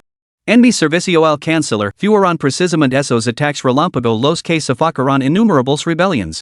Solo lanzando un ataque sorpresa contra las estepas del norte podremos minimizar nuestras perdidas. Además, tras haber viajado desde la capital sin un momento de descanso, no siento fatiga y no necesito un respiro. ¿Acaso ustedes no pueden hacer lo mismo? ¿Acaso son menos capaces que una mujer? ¿En qué mundo vive, general? ¿En qué mundo viven los soldados rasos? Los comandantes reunidos se quedaron sin palabras. Ludakai dio un paso al frente una vez más. General, los xiongnu se han retirado de sus fronteras hace mucho tiempo. Están a 1000 li de aquí. Incluso llegar a su corte real llevaría un tiempo considerable. Realmente no podemos permitirnos perder este medio día. Si descansaran y nos esperaran, tendiendo emboscadas por el camino, sería un duro golpe para nuestra moral. Tonterías. El descontento de Lu Ruyan es acentuó. Este hombre era profundamente egoísta. No le importaba si la victoria era posible, su único objetivo era oponerse a cualquier cosa que ella propusiera. Dijera lo que dijera, fuera correcto o incorrecto, él encontraba motivos para contradecirla, decidido a socavar su autoridad ante los hombres. ¿Deberían mis 100,000 soldados temer una emboscada turca? Ludakai has socavado repetidamente la moral militar. Este general ya ha mostrado moderación al no enfrentarse ti. Sin embargo, persiste sin reforzar la determinación del enemigo. Ahora sospecho que has recibido favors de los xiongnu, buscando ganar tiempo para que se preparen. Guardias. Arrestradlo fuera y decapitadlo. General, esto es una grave injusticia. Toda mi familia pereció a manos de los xiongnu. ¿Cómo podría yo tener tratos con ellos? Solo y dica la verdad, todo por su bien, general. Decapitalo. Cuelga su cabeza en las murallas del paso de Yenmen. Lu Ruyan casi gritó la orden. Albergaba grandes ambitions. Por desgracia, su talento no encontró salida. La guardia secreta de la flor de ciruelo no era el destino que ella buscaba. Aspiraba a ser como Lu Faming, o incluso como aquel comandante de Antano, su Alteza el Príncipe de Qin. Esta campaña contra los xiongnu le ofrecía su mejor oportunidad. Sin embargo, ese desplegar tropas resultaba tan arduo ahora, ¿cómo podría comandar ejércitos en el futuro? Os habéis vuelto demasiado complacientes en vuestras cómodas vidas, como para dejaros intimidar por una simple fuerza ajena. Toda la nación, de hecho, todo el mundo, observa esta campaña. Si no logramos demostrar el poderío de Granjo, ¿cómo así burlará el mundo de nosotros? Esta vez, la victoria no es suficiente, debemos triunfar con una fuerza abrumadora. Los xiongnu seguramente comparten tus suposiciones, creyendo que descansaremos antes de atacar. Las oportunidades en el campo de batalla son fugaces. Si no es ahora para un ataque sorpresa de 1000 miles, ¿cuándo entonces? Este general entiende que las tropas necesitan descansar, pero descansar en la corte del desierto del norte serviría espléndidamente a ambos propósitos. Una batalla para ganar títulos de marcas y cancelar una batalla para decidir el destino del reino. Bajo el firme mando de Lu Ruyan, el ejército de 100,000 hombres se reunió sin demora. Como una máquina fría y despiadada, avanzará una velocidad vertiginosa. Para reforzar la moral y dar ejemplo, Lu Royan se encargó personalmente de la misión de la vanguardia. Su sed de victoria superaba incluso a la de la Emperatriz. En las artes marciales, la velocidad es la mejor defensa. Esto era doblemente cierto en la guerra. Especialmente contra las fuerzas de la estepa, maestras de la velocidad, debían ser atacadas por sorpresa, pilladas desprevenidas. De lo contrario, podrían avanzar o retroceder a su antojo. En las praderas infinitas, aniquilarlas era totalmente imposible. Aunque las quejas lenaban las filas, la amenaza de una ejecución sumaria bajo la ley marcial obligó a los soldados a apretar los dientes y seguir adelante. Hacían del campamento real del desierto del norte, en lo alto de una alta cresta. Jean Liao comandaba a 800 jinetes lobos mientras establecían el campamento. General, esta posición está demasiado cerca de la fortaleza Xiongnu. Nuestros exploradores ya no son exploradores eficaces, y nuestra vanguardia ya no es una vanguardia. Su segundo, Gao Shan, seguía sin comprender la estrategia de Jean Liao.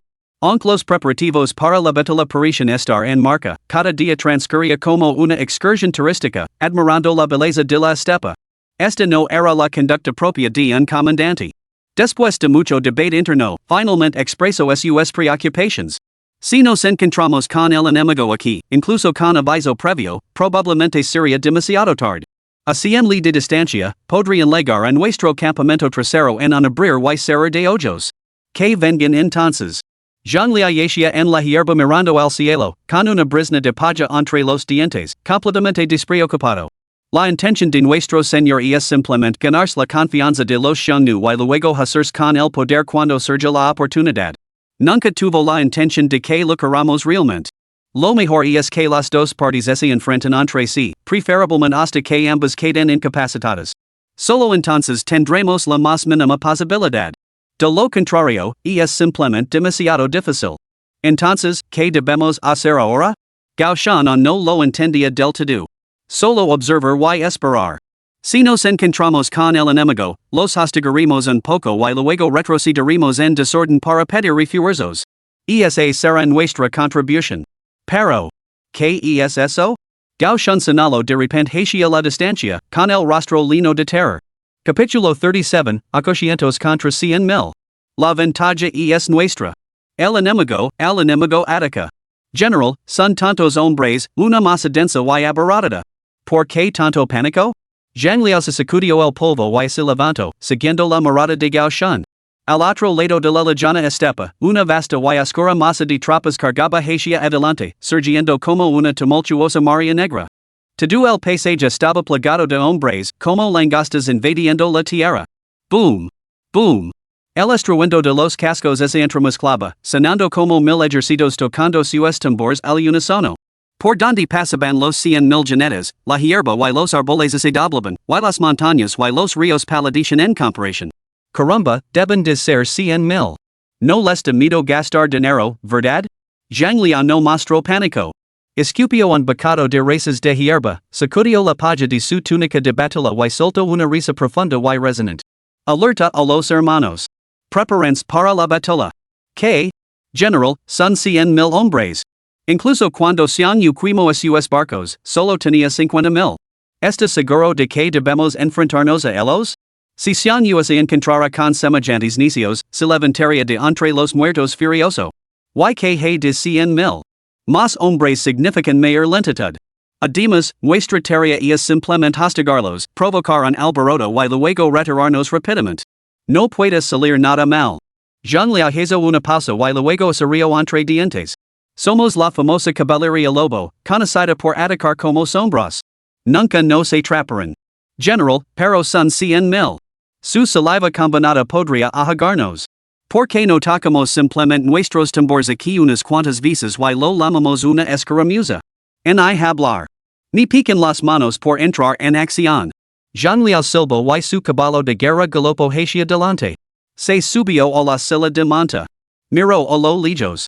No hay por qué preocuparse. Aunque nos superan en número, parecen completamente agotados. Solo las primeras filas mantienen una apariencia de orden. La retaguardia es un caos desorganizado. La escarca se adhiera las crines de sus caballos y las silas de monta de la retaguardia cuelgan torcidas claramente, son perros callejeros que leven corriendo 3 días y 3 noches. En mi opinión, esta fuerza leva quien sabe cuánto tiempo realizando una marca forzada.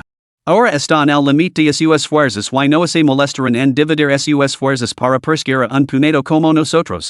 Su objetivo es la corte del desierto del norte. Zhang Liao observó un momento más y luego se echó a reír. Como dice el refrán, un comandante incompetent puede agotar a todo un ejército. Hoy lo vimos con nuestros propios ojos. ¿Se ha visto alguna vez una guerra así desde la antigüedad?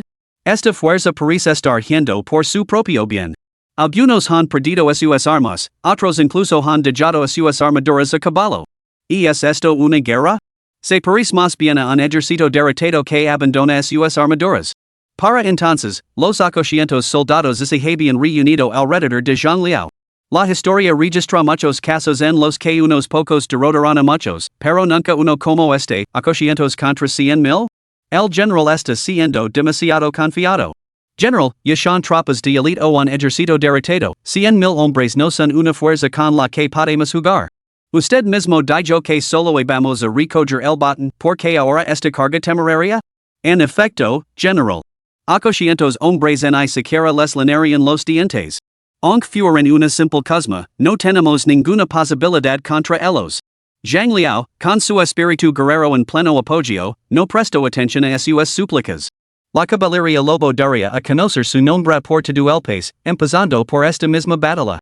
Incluso se solo hacen alarde de su poderío ante ese ejército de 100,000 hombres, escapar sanos y salvos sería suficiente para conmocionar a toda la estepa. Hermanos, escuchad. Os permito esto, solo observaremos. No entraremos en combate. Mantendremos una distancia segura en todo momento. ¿Qué me decís? La palabra de un general es su compromiso. Ninguno de nosotros temo la muerte, pero no vimos ningún mérito en un sacrificio imprudente. Además, no es nuestra misión.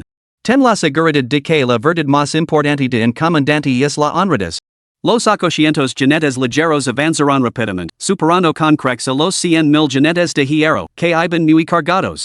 Por un lado, la caballería lobo era famosa por su velocidad. Por otro, sus oponentes estaban completamente agotados, moviéndose ahora casi por instinto, con las pezuñas golpeando con entumecimiento. Pronto, los 800 aparecieron en el flanco del ejército de 100,000 hombres.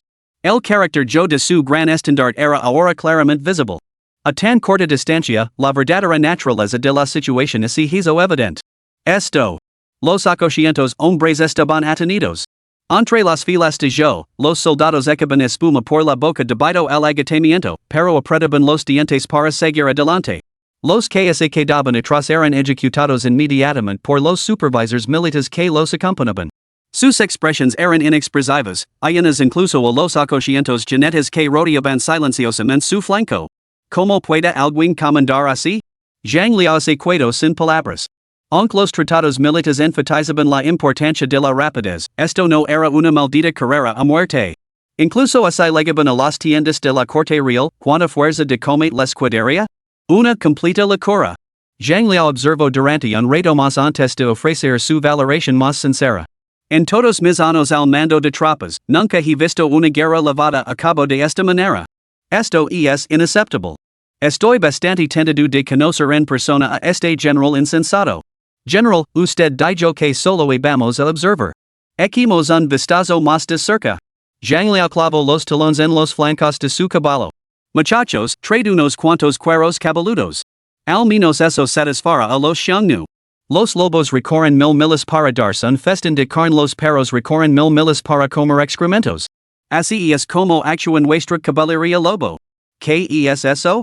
Entre las filas de la caballería de hierro de la granja, unos ojos agudos divisarán unas tenues manchas negras. Las manchas se hicieron más grandes. Una fuerza de caballería cargaba hacia ellos a una velocidad muy superior a la suya. Caballería. Ataque enemigo. Ataque enemigo. Es el ejército Xiongnu. Están cargando. No es de extrañar que no hubiera emboscadas en el camino, estaban esperando aquí. El caos estalló instantáneamente en el flanco derecho. Algunos tiraron frenéticamente de las riendas, luchando por ponerse la armadura sobre sus caballos de guerra. Otros buscaron a tientas por todo el cuerpo y luego se quedaron paralizados, desconcertados, donde demonios estaban sus armas? Algunos simplemente dieron media vuelta y se retiraron. Los ochocientos jinetes de hierro cargaron como flechas lanzadas desde un arco, acortando la distancia en un instante. El líder, en particular, era un maestro entre maestros. Por donde quiera que pasaba, las cabezas rodaban como lluvia. Las fuerzas de la granja, ya agitadas en su espíritu de lucha por la marca forzada, no tenían ninguna posibilidad contra una horda tan feroz. Los ochocientos hombres eran como una espada abrasadora, cortando a diestro y siniestra. En un solo instante, atravesaron las defensas de Jo. La caballería de Granjo se quedó estupefacta. Los ochocientos jinetes lobos estaban igualmente estupefactos. Por un instante, Jean Liao se quedó paralizado. Nunca había imaginado que la fuerza de combate del enemigo fuera tan lamentablemente insuficiente. Apenas se podía llamar ejército. Eran gente común totalmente indefensa. Y se suponía que eran la elite de Granjo. En lugar de oponer resistencia inmediata, el enemigo se encontraba ahora en plena huida desorganizada. El ejército de 100,000 hombres parecía un hormiguero atravesado por una espada, y sus gritos de agonía mientras se pisoteaban unos a otros sacudían las nubes. El corazón de Jean Liao latía con fuerza. Seguramente no. Al momento siguiente, sus ojos ardían de furia mientras levantaba su larga espada. Hermanos. Hoy es el día en que dejaremos huela. Matad. Capítulo 38. Con de las estepas, ¿te estás burlando de este anciano? El chaos se apoderó rápidamente de todo el ejército. 100,000 soldados cayeron en un desorden absoluto. Los que estaban cerca huyeron precipitadamente, los que estaban más atrás, atrapados por el pánico, hicieron lo mismo. Como una presa reventada, la derrota se extendió con una velocidad aterradora. Cualquier lucha inútil se convirtió en motivo de burla. Lu Ruyan lideró la carga, cabalgando en la vanguardia de la columna. Venid. En menos de 100 le llegaremos a la corte real de la estepa del norte. Ya se imaginaba a sí misma en lo alto de las murallas de la ciudad, izando el estandarte de batalla de la Granjo. Ya ve a la Emperatriz y al canciller, en la lejana capital imperial, temblando en Nochevilla al enterarse de su incursión de 1000 li que había destruido a los Xiongnu. Era como si toda la estepa del norte, miles de li de praderas, hubiera sido anexionada al dominio de la Granjo. La corte del desierto del norte no era su objetivo final. El monte Langjuxu albergaba la aspiración más sagrada en el corazón de Lu Ruyan. La conquista de Langjuxu quedaría selada en esta misma batalla. Se convertiría en la mayor general femenina de todos los tiempos. Solo entonces podría estar a la altura del mayor emperador y del mayor canciller de la historia.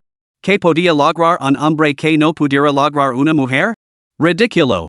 Sobre todo cuando algunos incluso habían sugerido que, dado que se enviaba a los príncipes a matrimonios políticos, ¿por qué no dejar que las mujeres libraran la guerra por completo? Hoy, ella había venido a demostrar que las mujeres luchaban mucho mejor que los hombres. Tiemblan, alemanes unas. General. En ese momento, un veloz caballo galopo hacia ella, bloqueando el paso a Lu Ruyan. General, nuestras fuerzas han quedado en una emboscada. El ejército está en completo desorden. Lo primero que pensó Lu Ruyan fue, imposible. Tonterías. Esto no era la llanura central. Aquí, las escarpadas montañas y picos podían ocultar a decenas de miles de soldados en un instante. Esta vasta y arida pradera? ¿Donde podría haber una emboscada? ¿Esa pequeña colina de ali? Apenas podría ocultar a 1000 hombres. Lu Ruyan se volvió para mirar. De repente, el cuerpo de esta experta del reino Tongsheng se quedó paralizado. Detrás de ella, el ejército yacía esparcido en desorden. Cargados por una masa de caballería, habían abandonado sus armaduras y huido en una estampida de 1000 miles. Parecían refugiados huyendo del hambre. Olvidé de la resistencia, hacía tiempo que habían abandonado sus armas. Simplemente se acobardaron y huyeron. A través de las vastas praderas, soldados dispersos huían sin cesar para salvar sus vidas. Esto no puede ser. Un trueno resonó en la mente de Lu Ruyan, golpeándola como un rayo caído del cielo y dejándola inconsciente. Como general, comprendía perfectamente que reunir a sus tropas en tales circunstancias era totalmente imposible. Un montón de arena dispersa, ¿cómo podría aglutinarse bajo un huracán? Una inundación incontrolable, ¿cómo podría detenerse? Anhelaba rescatarlos, pero ¿cómo podría salvarlos? La densa y creciente marea de soldados en retirada hacía imposible incluso cargar contra ellos. Se había acabado. Se había acabado por completo. El enemigo. ¿Cuántos? El rostro de Lu Ruyan se desvaneció al instante, y su voz temblaba con total impotencia. 8. Aconcientos. General, retirees. Reúna a los supervivientes. Quizos son haya esperanza en esta batalla. Pero ahora, con la moral destrozada y el espíritu completamente perdido, son incapaces de luchar. ¿Retirarnos? Lu Ruyan soltó una risa amarga. ¿Cómo iban a retirarse? ¿Aconcientos jinetes habían derrotado a 100,000 soldados? ¿Cómo iban a retirarse? ¿Acaso tenían el valor de retirarse? Aunque eso significa morir en combate, no puedo retirarme. En ese momento, los soldados que huían de la retaguardia ya habían llegado a la posición de Lu Ruyan. Ella cortó una cabeza de un solo golpe con su espada. Retroceded y morid. Un verdadero hombre muere por su país. Esta es la hora de caer en el campo de batalla, por que huir? Con cada palabra que pronunciaba Lu Ruyan, caía otro desertor. En cuestión de segundos, las cabezas cortadas rodaban como una lluvia torrencial. Pero ya no se trataba de caer a retirarse. Se había perdido por completo el control. Detrás de ella, más soldados se dispersaban como locos, yendo en todas direcciones como moscas sin cabeza, sin importarles a donde iban. El vasto ejército de 100,000 hombres se derrumbó como una montaña que se desmorona, cayendo como fichas de dominó. La crueldad de Lu Ruyan resultó ser totalmente inútil. Por mucho que matara, no podía detener la marca de retirada del ejército. General, nosotros también deberíamos huir.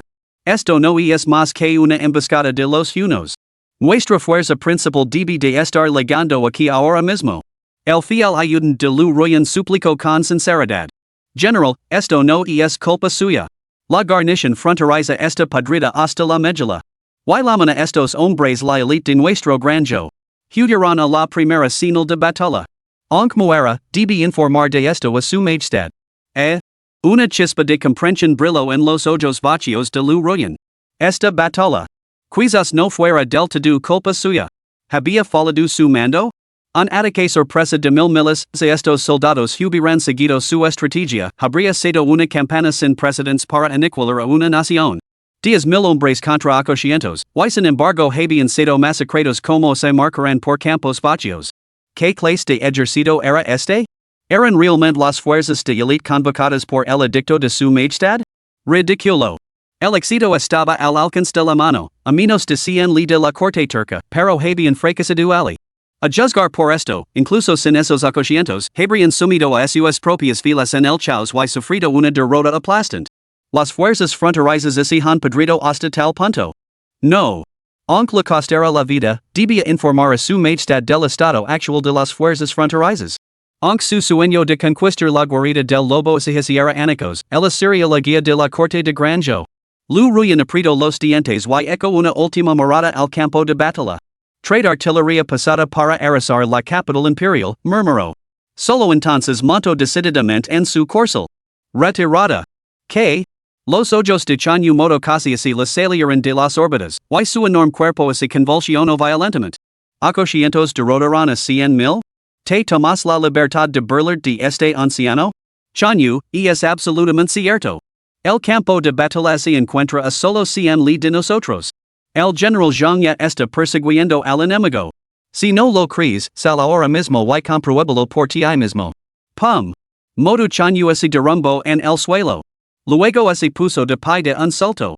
Olvidándose por completo de la tienda de mando, pisoteó con fuerza y saltó hacia el cielo de un solo brinco. Ahora, suspendido sobre la corte real, escudriñó el lejano horizonte. A 100 li de distancia, aconcientos jinetes acorazados se extendían como un dragón colosal, devorando sin piedad el ejército de 100,000 soldados que los perseguía. Las fuerzas del señor imperial hacía tiempo que se habían desmoronado en un caos total y ni siquiera se podía distinguir la figura de su comandante. El general Zhang es verdaderamente un dios entre los hombres.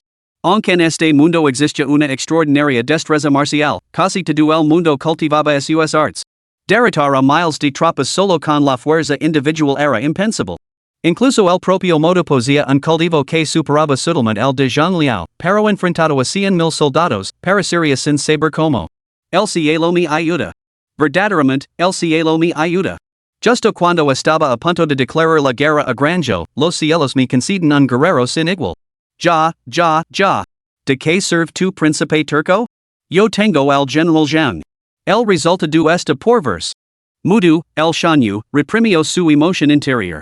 Reunido las tropas. Reunido las tropas. El general Jean ha avanzado solo con muy pocos hombres. Id inmediatamente apoyarlo.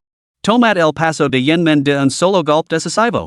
La captura del paso de Yenmen les otorgaría la iniciativa estratégica, avanzar para atacar, retroceder para defender. ¿Había imaginado modo alguna vez que este formidable enemigo se rendiría tan fácilmente? Su plan original, aunque factible, exigia un gran sacrificio. Una conquista tan fácil era impensable. Todo el reino de los Xiongnu temblaba de emoción. Decenas de miles de soldados partieron inmediatamente. Una persecución de miles. Lu Ruyan no sabía cuánto tiempo había huido antes de que la caballería Xiongnu cesara su persecución. De hecho, había abandonado el paso. Con el paso de Yenmen asegurado, los Xiongnu detuvieron su persecución como si fuera una orden. De los 100,000 soldados del ejército, apenas quedaban 10,000. Cada soldado yacía demacrado y desalinado, como mendigos tendidos sobre la nieve. Incluso su propia guardia personal de confianza había sido casi aniquilada. Lu Ruyan se abrió paso entre los restos quedados de su ejército. En silencio. Hasta que llegó al final de la fila. Su mirada se extendió hacia la lejana capital. Ali, todos debían de estar esperando noticias de su triunfal regreso. La víspera de Año Nuevo era inminente. El palacio Tai debía de estar ahora bañado en una tranquilidad festiva, con linternas colgadas en lo alto. Sin embargo, en un momento así, ella traía estas noticias a la Emperatriz. Lu Ruyan suspiró profundamente. Su carrera política había terminado irrevocablemente.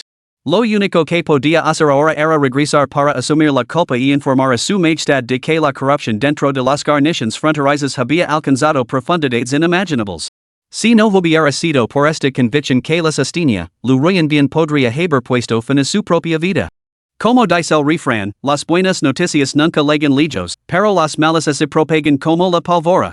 La noticia de la batalla entre los grandes Zhou y los Xiongnu se había extendido instantáneamente por todo el reino. Capítulo 39, La Emperatriz, 100,000 soldados derrotados por ochocientos jinetes? Año Nuevo Lunar. En la alcoba imperial, la Emperatriz Zhou estaba hoy de muy buen humor. Incluso había dirigido personalmente a las doncellas y eunucos del palacio mientras colgaban linternas y pegaban adornos en las ventanas. El canciller Lu Feiming permaneció a su lado en todo momento. Su majestad realmente aprecia a sus subditos como si fueran sus hijos, ocupándos personalmente tales nimiedades. Supongo que es para compartir la alegría del pueblo. Desde que entré en el palacio, nunca había experimentado este ambiente festivo. Zhou sonrió levemente. Ahora toda la carga de gran yo recae sobre mis hombres. Ni siquiera puedo encontrar tiempo libre cuando lo deseo. Se acercó al escritorio y comenzó a examinar los memoriales del día. Con la llegada del Año Nuevo, los despachos de todos los rincones del reino llegaban al palacio como copos de nieve. Casi todos ofrecen felicitaciones por el Año Nuevo y alababan las virtudes imperiales. La Emperatriz hojeó distraidamente varios volúmenes, su tez se sonrojó y su corazón se llenó de satisfacción. Sin embargo, su expresión seguía siendo de sonrisas irónicas y repetidas. Abrió casualmente otro memorial. Mira esto. La verdad de su majestad rivaliza con la del cielo, su cultivo de la literatura y su preparación militar otorgan bendiciones a todos los subditos. La paz y la prosperidad superan a las de las tres dinastías anteriores sus logros monumentales brillan a través de los siglos, verdaderamente dignos de ser aclamados como los del emperador más grande de todos los tiempos. En este auspicioso año nuevo, rezamos humildemente para que la longevidad de nuestro soberano iguale a la de las montañas y para que las bendiciones perduren a través de los siglos. Sus humildes subditos se inclinan con reverencia. Adulación y servilismo. ¿Cómo podría yo ser el emperador sin igual de todos los tiempos? Zhou se rió con desdén, pero siguió releyendo el pase a varias veces, incapaz de dejar el memorial durante mucho tiempo. Su majestad, esto no es adulación. En el corazón del pueblo, usted es verdaderamente el emperador sin igual de todos los tiempos, de hecho, la emperatriz sin igual de todos los tiempos. El gobierno de su majestad se extiende por los cielos, su verdad ilumina los cuatro rincones y sus logros superan a los de 100 generaciones. Debería brillar junto a Yao y Shan, con un resplandor que iguala al del sol y la luna. Pero nunca ha salido del palacio, por lo que no sabe cómo la vi realmente el pueblo del reino. El pueblo. Realmente me ve así? Yo tenía algunas dudas. Durante mi último viaje de incognito, lo que presencié me dejó profundamente desanimado. Su majestad, eso se debió únicamente a la conmoción provocada por el hal. Una vez que pase esta tormenta, el reino reconocerá sin duda la profunda sabiduría de su majestad. La alianza matrimonial del príncipe sienta realmente un precedente para el reino. Cada acción que emprende su majestad es un acto pionero. Las palabras de Lu Faming servirán como un oportuno recordatorio para Ji Zhao. Hablas con sabiduría. Sin embargo, si quiero ser recordado como el emperador más grande de todos los tiempos, debo demostrar mi verdadera grandeza. Esta campana para aniquilar a los Xiongnu será la prueba definitiva. La victoria está asegurada, majestad. Conozco muy bien a esa chica, Ruyan. Que ella lidera las tropas es como si yo fuera personalmente. Los unos no son más que una nimiedad fácilmente aplastables en un abrir y cerrar de ojos. He revisado el plan de batalla de Ruyan. Un ataque sorpresa de miles tropas divinas descendiendo de los cielos. Absolutamente infalible. Excellent. Excellent. Excellent. El rostro imperial de Ji Zhao resplandece de alegría. Con tu garantía, estoy realmente tranquilo. Según tu informe, las noticias del frente deberían llegar antes del anochecer. Que comienza el banquete. En el gran salón, los funcionarios se cenaron en asamblea. A diferencia de las anteriores fiestas de Año Nuevo, en las que el emperador cenaba con su familia en un ambiente más tranquilo, hoy era diferente. Este Año Nuevo no se parecía a ningún otro. La Emperatriz ordenó a todos los funcionarios de quinto rango y superiores que asistieran. Incluso permitió especialmente a los funcionarios traer a sus familias, para que todos pudieran compartir la prosperidad de esta época. La Emperatriz Ji Zhao estaba sentada en su trono a la cabecera del salón, con una majestuosidad sin igual. En esta víspera de Año Nuevo, he convocado aquí a mis estimados ministros por dos razones. En primer lugar, para celebrar juntos estas fiestas y despedir el año viejo. En segundo lugar, para entregarles a cada uno de ustedes un regalo. Caballeros, les pido que esperen un poco más. Cuando leguen las noticias triunfales del frente, nos daremos un festín en nuestro antojo. Aunque el salón estaba abarrotado, nadie se atrevía a emitir un solo sonido. Nadie se atrevía a levantar los palilos en a beber. El tiempo pasaba. Ji Zhao no mostraba signos de cansancio, al contrario, su espíritu parecía cada vez más vibrante. A la luz parpadeante de las velas, su tez brillaba con un resplandor inusual. Hasta que. Mensaje urgente de acontecimientos li. Correo urgente de acontecimientos li. Los gritos resonarán desde las puertas del palacio hasta el salón. Yo me encargo. Ji Zhao esbozó una leve sonrisa. Sin embargo, al instante siguiente, su expresión se ensombreció. Un soldado entró tambaleándose en el salón, con las ropas hechas jirones y el aspecto desalinado, los ojos llenos de terror y agotamiento. Majestad, es grave. Ji Zhao frunció el seno y lanzó una mirada de reproche al canciller Lu Faming. ¿No había dado instrucciones de que hoy no se informara de ningún asunto? ¿Que solo esperáramos los despachos del frente? Majestad, su atuendo se asemilla al de los soldados del paso de Yunnan. Un escalofrío se apoderó del corazón de Lu Faming mientras una terrible premonición se apoderaba de él. ¿Qué? Exclamó Ji Zhao.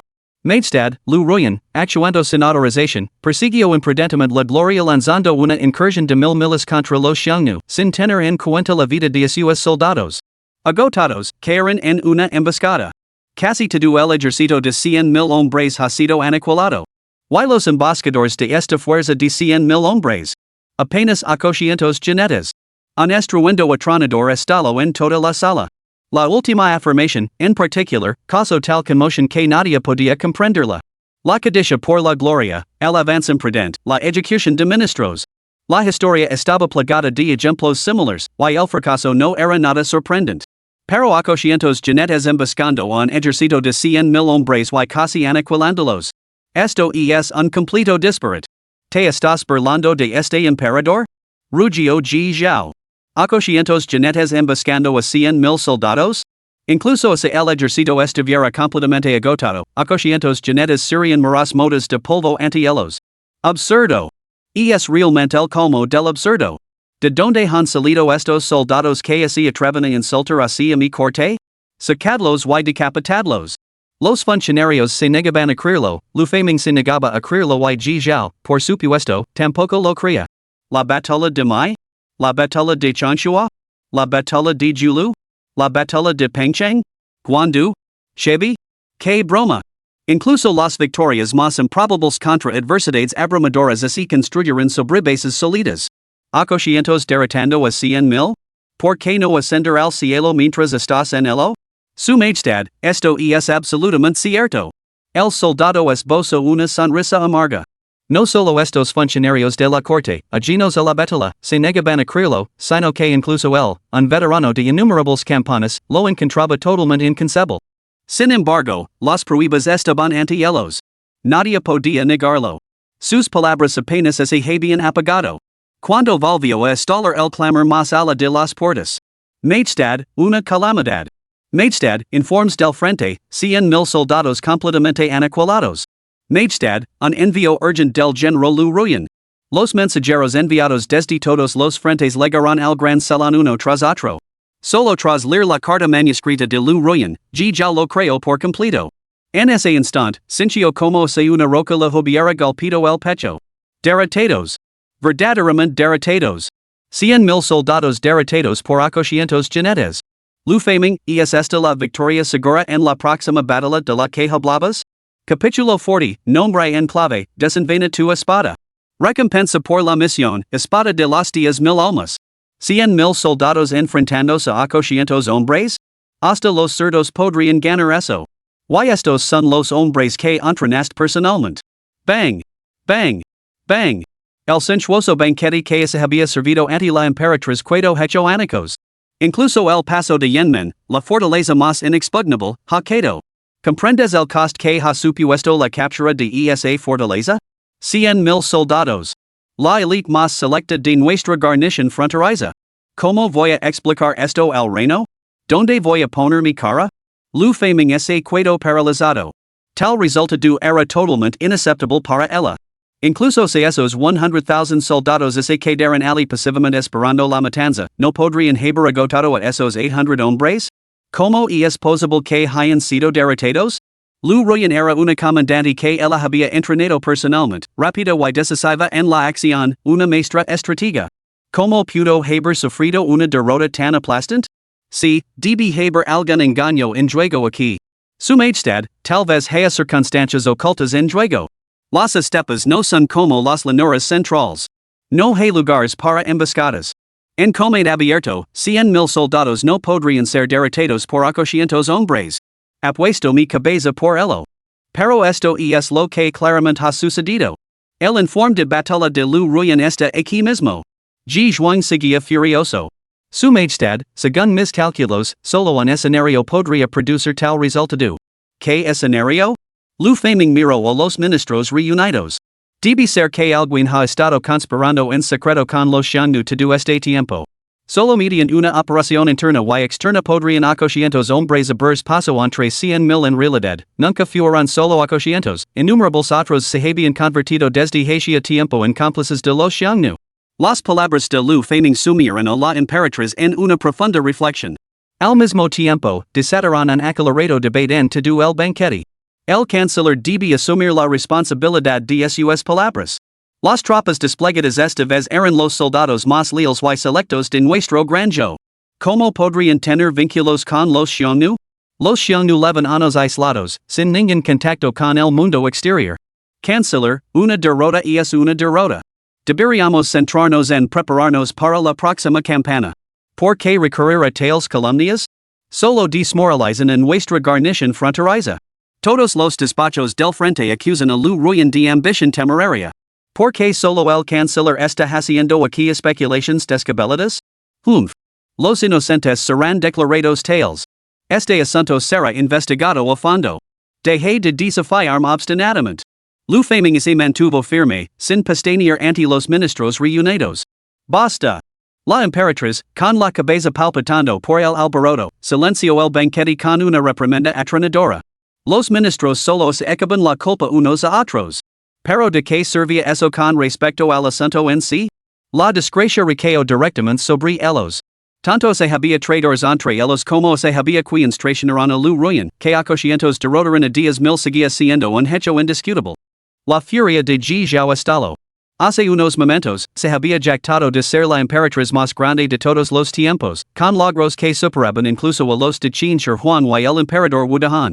Sin embargo, ahora, en un abrir y cerrar de ojos, corría el riesgo de convertirse en la gobernante más incompetente de la historia. ¿Qué monarca ilustrado cometería tal locura? Al reflexionar sobre sus acciones de ese día, solo sentía una profunda ironía y humiliación. Justo unos momentos antes, había prometido a sus ministros un regalo de año nuevo. ¿Era esta humilante derrota el regalo? Una simple tribujón, que en su día fue aislada por el emperador Taizong y confinada a las áridas tierras baldías del noroeste, había logrado ahora lo que podría considerarse la victoria más desigual de la historia contra la Gran Zhou? ¿Dónde podría esconder su rostro? Una vez que se corriera la voz, todo el reino se burlaría de ella como una gobernante incompetente y ineficaz. ¿Acaso la gente susurrará ahora a mis espaldas, la mandón de cientos mil G? De cientos mil G. La emperatriz Ji Zhozhuang se sintió como si la hubiera alcanzado un rayo, y su cuerpo se convulsionó violentamente. Entonces su mente se volvió pupila, completamente confusa. Su visión se oscureció y cayó inconsciente. Al mismo tiempo, la corte del príncipe Dingxian también celebraba su gran banquete de Año Nuevo. Li Hao, inusualmente, había sido invitado a la tienda principal por Cogangeli. La hoguera central ardía con fuerza, y sus llamas danzantes proyectaban un resplandor carmesí que disipaba el leve frío de la noche de la estepa. Seductoras bailarinas de la estepa se contoneaban alrededor de la hoguera. Se sirvió cordero asado entero, con su piel dorada y brillante chisporatando con aceite, y su aroma inundó el instante el aire. Detrás de Li Hao había dos hombres, su guardaespaldas personal, Dian Wei, y el famoso general de la última dinastía Qin, Zheng Han. Con Jelic levantó su copa de vino, el indiscutible anfitrión del banquete. Caballeros, declaró, acaba de llegar la noticia de que las 100,000 tropas de élite de la Gran Zhou han sido emboscadas por 800 jinetes turcos. Han sido completamente derrotadas, todo el ejército, casi aniquilado. En un instante, el mundo se quedó en silencio. Durante un largo rato, nadie habló. Hasta que, con un estruendo, la copa de un guerrero de la estepa se estrelló contra el suelo. Entonces, dentro de la gran tienda, estalló una carcajada. Ya, con. El canciller bromea. 800 derrotando a 100,000? ¿Acaso los Xian nu han ganado guerreros celestiales? ¿Cómo podría ser eso posible? Por supuesto. Esto no es como las tierras del sur de Zhongyuan, con fortifications naturales para defenders. Aquí, en las llanuras, el pedo de un solo hombre podría enviar a 800 jinetes volando por los aires. ¿El canciller se ha puesto a beber? Sí, bebe. Sigo bebiendo. Esta noche beberemos hasta caer borrachos. Los demás se rieron y bromearon, pero Cogangeli no les prestó atención. Su incredulidad era comprensible, cualquier hombre sensado lo encontraría inverosímil. Volvió su mirada hacia Li Hao. Majestad, ¿lo cree usted? Sí. Li Hao sonrió levemente. Todo esto estaba dentro de sus expectativas. ¿Podría fallar el hechizo de Zhang Bai? El cielo, la tierra y el hombre estaban alineados. Detrás de él, Zheng Han estaba completamente abrumado. Su señor era verdaderamente clarividente, anticipando tal escenario en el que 800 se enfrentaban a 100,000. Se preguntó a sí mismo, si tuviera que liderar a 800 hombres contra 100,000 tropas de élite, incluso si esos 800 fueran los mejores guerreros, la victoria sería completamente imposible. Gente de las llanuras centrales, tan carentes de perspectiva, se burló fríamente el príncipe heredero. Esto es la estepa. ¿De verdad crees que vuestros planes de las llanuras centrales tienen algún peso aquí? Los guerreros de la estepa siempre hemos luchado de frente. 800 contra 100,000, ¿comprendías la magnitud de eso? Es tan imposible como que un recién nacido derrota un experto en condensación del núcleo. El príncipe heredero, derrotado por Li Hao la última vez, albergaba dudas persistentes de que el hombre hubiera empleado algún método poco escrupuloso. Había oído que los cultivadores de las llanuras centrales poseían todo tipo de elixirs extraños y maravillosos. Que Li Hao pudiera resistir sin esfuerzo su propio poderío, reconocido como la mayor fuerza física de la estepa, era sin duda un engaño. Insolent. ¿Cómo te atreves a hablar así a su majestad? Congeli fingió enfadarse, aunque su reprimenda no tuvo más consecuencias. Caballeros, este suceso ocurrió en el sentido más literal. Lo han oído bien, sin ejércitos celestiales, solo 800 jinetes ordinarios derrotaron a las 100,000 tropas de Gran Zhou. Incluso han tomado el paso de Yenmen. Al resto, todo sintieron un escalofrío recorriendo su espina dorsal. Esta victoria ha restaurado el orgullo de los hunos, sometidos durante mucho tiempo. Se atreven a invita a su majestad a visitar sus tierras. Congeli entrecerró los ojos mirando a Lijao. ¿Qué opina su majestad? Me está poniendo a prueba, pensó Lijao con una sonrisa, a punto de hablar. Pero entonces sonó el aviso del sistema. Ding. Ante la provocación de Congeli, eliges. Option 1, puedes decir lo que quieras, yo mi el muerto. Deja que se haga el fuerte, la luna seguirá brillando sobre el gran río. Recompensa de la misión, un generoso regalo de año nuevo. Option 2, 10,000 soldados convictos yacen bajo esta tienda. Si no es ahora, ¿cuándo? Convertid en un verdadero soberano en este mismo instante. Código de la misión, desenvaina la espada. Recompensa de la misión, para desenvainar la espada, hay que posar una joya, la espada de las 10,000 almas. Capítulo 41, Como pudo el descendiente del emperador Taizong cultivar un artefacto tan poderoso. Lijao sintió una punzada de sorpresa. Este sistema parecía más impatient que él. Su vacilación se debía, por supuesto, a sus propias reservas. Es decir, los 15 grandes maestros de las estepas. Congeli estaba ansioso y era meticuloso. De los 15 grandes maestros de los turcos, solo no estaban presentes en este gran banquete. La otra mitad permanecía acuartelada en su cuartel general. Los que estaban dentro de la gran tienda podrían ser eliminados con 10,000 tropas penales armadas con ballestas yuga, pero que pasaría con la otra mitad? Aunque Tianwei y Zhenghan poseían una formidable destreza marcial, dividirlos para asaltar a 9 grandes maestros ofrecía pocas garantías de éxito. Tal conmoción aquí no dejaría a los demás sentados de brazos cruzados como little cutie. Seguía siendo una propuesta incierta. Ding. Detectando conflicto interno del anfitrión. Bonificación especial, se concede una tarjeta de experiencia de Overlord. Tarjeta de experiencia de Overlord, la esencia del cultivo del Overlord Xiang Yu de Chu. Concede acceso temporal al cultivo de nivel Overlord. Originalmente unificó la mitad del reino, su cultivo sacudió las edades. Al usarlo, otorga el reino máximo de fusión con el Dao durante una hora. Caramba! Eso es brutal. Los ojos de Lijao se iluminaron. Mientras que Tianwei, Zhenghan y Zhangliao estaban simplemente en el reino de la penetración sagrada, Xiang Yu los superaba en 2 reinos principales completos. Más allá del reino Tongshang se encontraba el reino del Gran Maestro. En ni siquiera el poder combinado de los 15 grandes maestros podría igualar al de Xiang Yu. Hagámoslo. Lijao miró a Congeli con una sonrisa. El canciller pregunta por este emperador? Como dice el refrán, todo bajo el cielo pertenece al soberano. Los Xiangnu, independientemente de las circunstancias, siguen siendo subditos de la Gran Tang. Naturalmente, este emperador les otorgará personalmente su elogio. La expresión de Congeli es tenso. Solo había preguntado por costumbre, ya que Lijao era excepcionalmente astuto y nunca se había atrevido a desafiarlo en lo más mínimo, mostrando siempre tan docile ante él como un verdadero yerno. El propio Congeli se deleitaba con esta sensación de estar por encima del emperador Tang, aunque este último no fuera más que un gobernante títere. Sin embargo, era descendiente directo del emperador Taizong. Esperaba que Lijao respondiera como de costumbre, todo queda a discreción del canciller. ¿Cómo se atrevía a expresar su propia opinión? No se debía perdonar a este joven. Habiendo seleccionado tantos consorts para Lijao, incluida la encantadora Xiao, si nacia algún descendiente, eso significaría el fin de Lijao. Los niños pequeños son más fáciles de controlar que los adultos. Ya no habría necesidad de mantener la apariencia de cortesía. Su majestad no puede viajar a Xiangnu. Este asunto está zanjado. Ya. Desde que ascendí al trono, nunca he pasado mis propias tierras. ¿Debe el canciller negarme incluso esta modesta petición?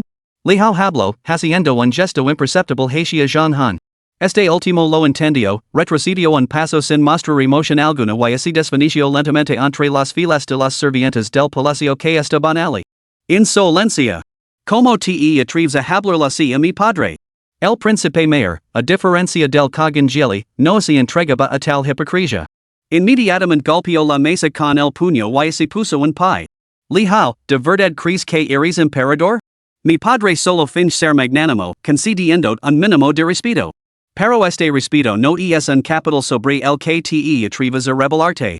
Recuerda esto, todo lo que poses proviene de mi padre. El puede convertir en emperador y también puede convertir en un cadáver con la misma facilidad. Ding. Enhorabuena, anfitrión, por tomar una decisión. Recompensas obtenidas, espada de los 10,000 almas, tarjeta de experiencia del Señor Supremo. Espada de los 10,000 almas, un tesoro sin igual forjado por el emperador soberano demonio utilizando su propia esencia vital como catalizador, fusionándola con artefactos demoníacos supremos, un exquisito tesoro divino que traspasa los cielos. La espada de los 10,000 almas puede refinar las almas humanas en su estandarte, aprisionándolas y incluso manipulándolas. Nota, un artefacto de extrema maldad. Solo aquellos con una verdad profunda pueden impugnarlo.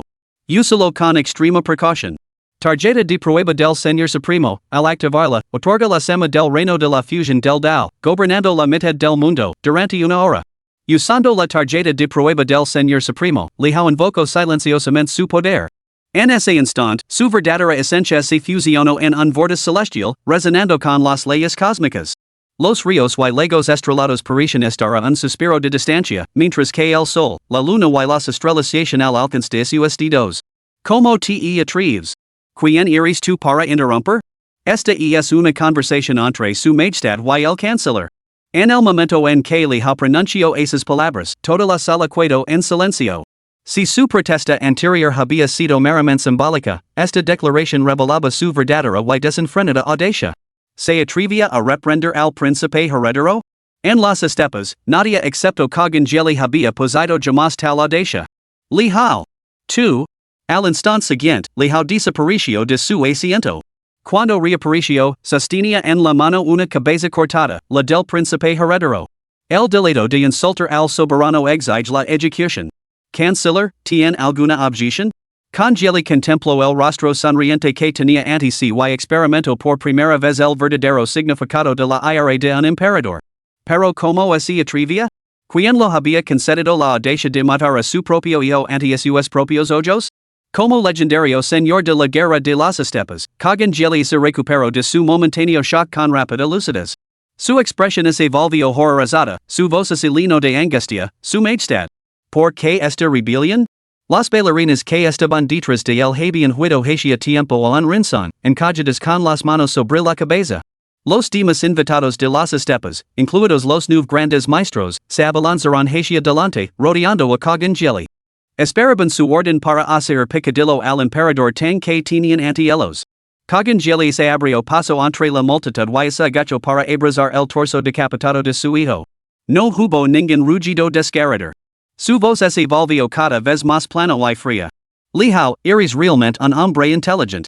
Estabas seguro de que este rey no se atrevería a matarte, de ahí tu total imprudencia. Apostaste correctamente. No me atrevo a matarte. Pero apostaste mal. Aunque no me atrevo a matarte, puedo hacer que tu vida sea peor que la muerte. A veces, vivir es más ganas en que morir. Capturada su majestad. Somtedlo primero a un tormento prolongado. Quien se atreva a acabar con su vida vera ejecutado a todo su clan. Los demás llevaban mucho tiempo despreciando a Lihao. Su único marido residía en su lineage, era descendiente de la dinastía Li Tang. Aparte de eso, no poseía ninguna cualidad redentora. Sin embargo, precisamente esta característica lo convertía en objeto de persecución en todo el reino, lo que resultaba totalmente exasperante. El pueblo de las estepas veneraba el poder y el coraje por encima de todo. Solo sometiendo a los demás por la fuerza se podía ganar el verdadero respeto como guerrero. Pero los acontecimientos se desarrollaron más allá de lo que nadie podía imaginar. Justo cuando se preparaban para atacar, innumerables soldados armados con ballestas irrumpieron en la tienda como si los hubiera enviado el cielo. Sin decir una palabra, mataron a todo el que se cruzaba en su camino. Las ballestas repetidoras yuga, imbuidas de energía espiritual, resultaron imparables a tan corta distancia. En un instante, los únicos que quedaron en pie dentro de la gran tienda fueron los 9 grandes maestros, Cogangeli y sus otros 2 hijos. El individuo más fuerte de todo tuyo era el propio Cogangeli, un maestro del reino del Dharma.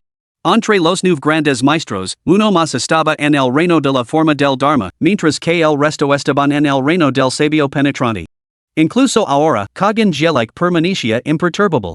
Observaba a los invasores con frialdad. En lugar de aire, una sonrisa se dibujó en sus labios. Lihao, Daijo, realmente eres un astuto intrigante. Haber aguantado tanto tiempo, poser una fuerza tan formidable y aún así esperar tu momento hasta ahora, eso no es poca cosa.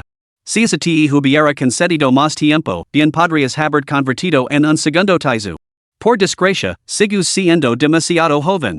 No comprendes la brecha que existe entre los cultivadores de alto nivel. Estos hombres son meros practicantes del reino de la condensación del chi y la apertura de los orificios. Incluso armados con ese peculiar artefacto, que les otorga una destreza en el combate muy superior a la de los soldados ordinarios, ¿qué diferencia supone eso?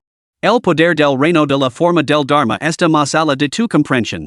Mientras Kagan Gelik hablaba, una colosal y altísima forma ilusoria se elevó de repente detrás de él. El Kagan celestial de cuerpo dorado. Su mano de cuerpo Dharma se extendió, agarrando las estrellas una a una. Kagan Gelik se quedó banado en la luz de las estrellas. En ese momento, realmente encarnó lo que era, sosteniendo el sol y la luna, arrancando estrellas del cielo, sin igual en este mundo. Otro maestro del reino del Dharma se manifestó detrás de él con una forma anciana, de cabello blanco y barba. Dentro de las mangas de esta forma del Dharma, surgieron mil sombras de espadas, con su aura enroscándose como serpientes verdes venenosas. Lijao, te di una oportunidad. Pero ahora, solo tu muerte puede apagar este odio en mi corazón. La voz de la forma dorada del Dharma retumbó como una gran campana. Sin embargo, al instante siguiente, fue testigo de como una imagen del Dharma en mayor es el zeba detrás del aparentemente inofensivo Lijao. La imagen irradiaba un aura de dominio imperial, y su mirada penetrante sugería que toda la creación bajo ella era indigna de detención. Una palma colosal se extendió y agarró a Kagan Gelik por el cuello. Con un suave apretón, aplastó la cabeza de la imagen del Dharma. Otra patada aplastó la anciana forma de Dharma a su lado bajo su talón. Ambas formas de Dharma se hicieron anicos en el olvido. Una espada larga, envuelta en humo negro, se materializó de repente en la mano de Lijao. La espada de los 10,000 almas. ¿Posas un artefacto tan malvado? Con Gelik estaba completamente atenido. Nunca había visto la espada de los 10,000 almas, pero conocía el estandarte de los 10,000 almas. Hacía mucho tiempo, en las estepas, un demonio había forjado este artefacto malvado, matando a innumerables vacas, ovejas y caballos. Este objeto era completamente malvado. ¿Cómo podía aparecer algo así en manos de un príncipe? ¿Cómo podía un descendiente del emperador Taizong cultivar un artefacto tan demoníaco? Nuor. Lijao hizo una breve pausa antes de golpear con su espada. Anteriormente, solo había buscado experimentar los profundos misterios del reino de la forma del Dharma, un beneficio profundo para su futuro cultivo. ¿Cómo podían dos practicantes del reino de la forma del Dharma resistir a un señor supremo que se había fusionado con la mitad de los cielos? Un gol, como un cuchillo caliente atravesando mantequilla.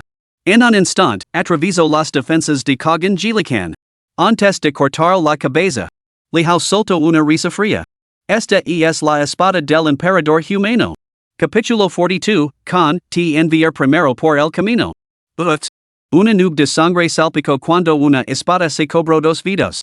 Los 8 grandes maestros restantes, al presenciar esto, cayeron instantáneamente de rodillas. Se postraron como dientes de ajo aplastados. La abrumadora presión que emanaba Lijao ante ellos estaba completamente más allá de su capacidad de resistencia. Sin duda, no era un simple cultivador del reino del aspecto del Dharma.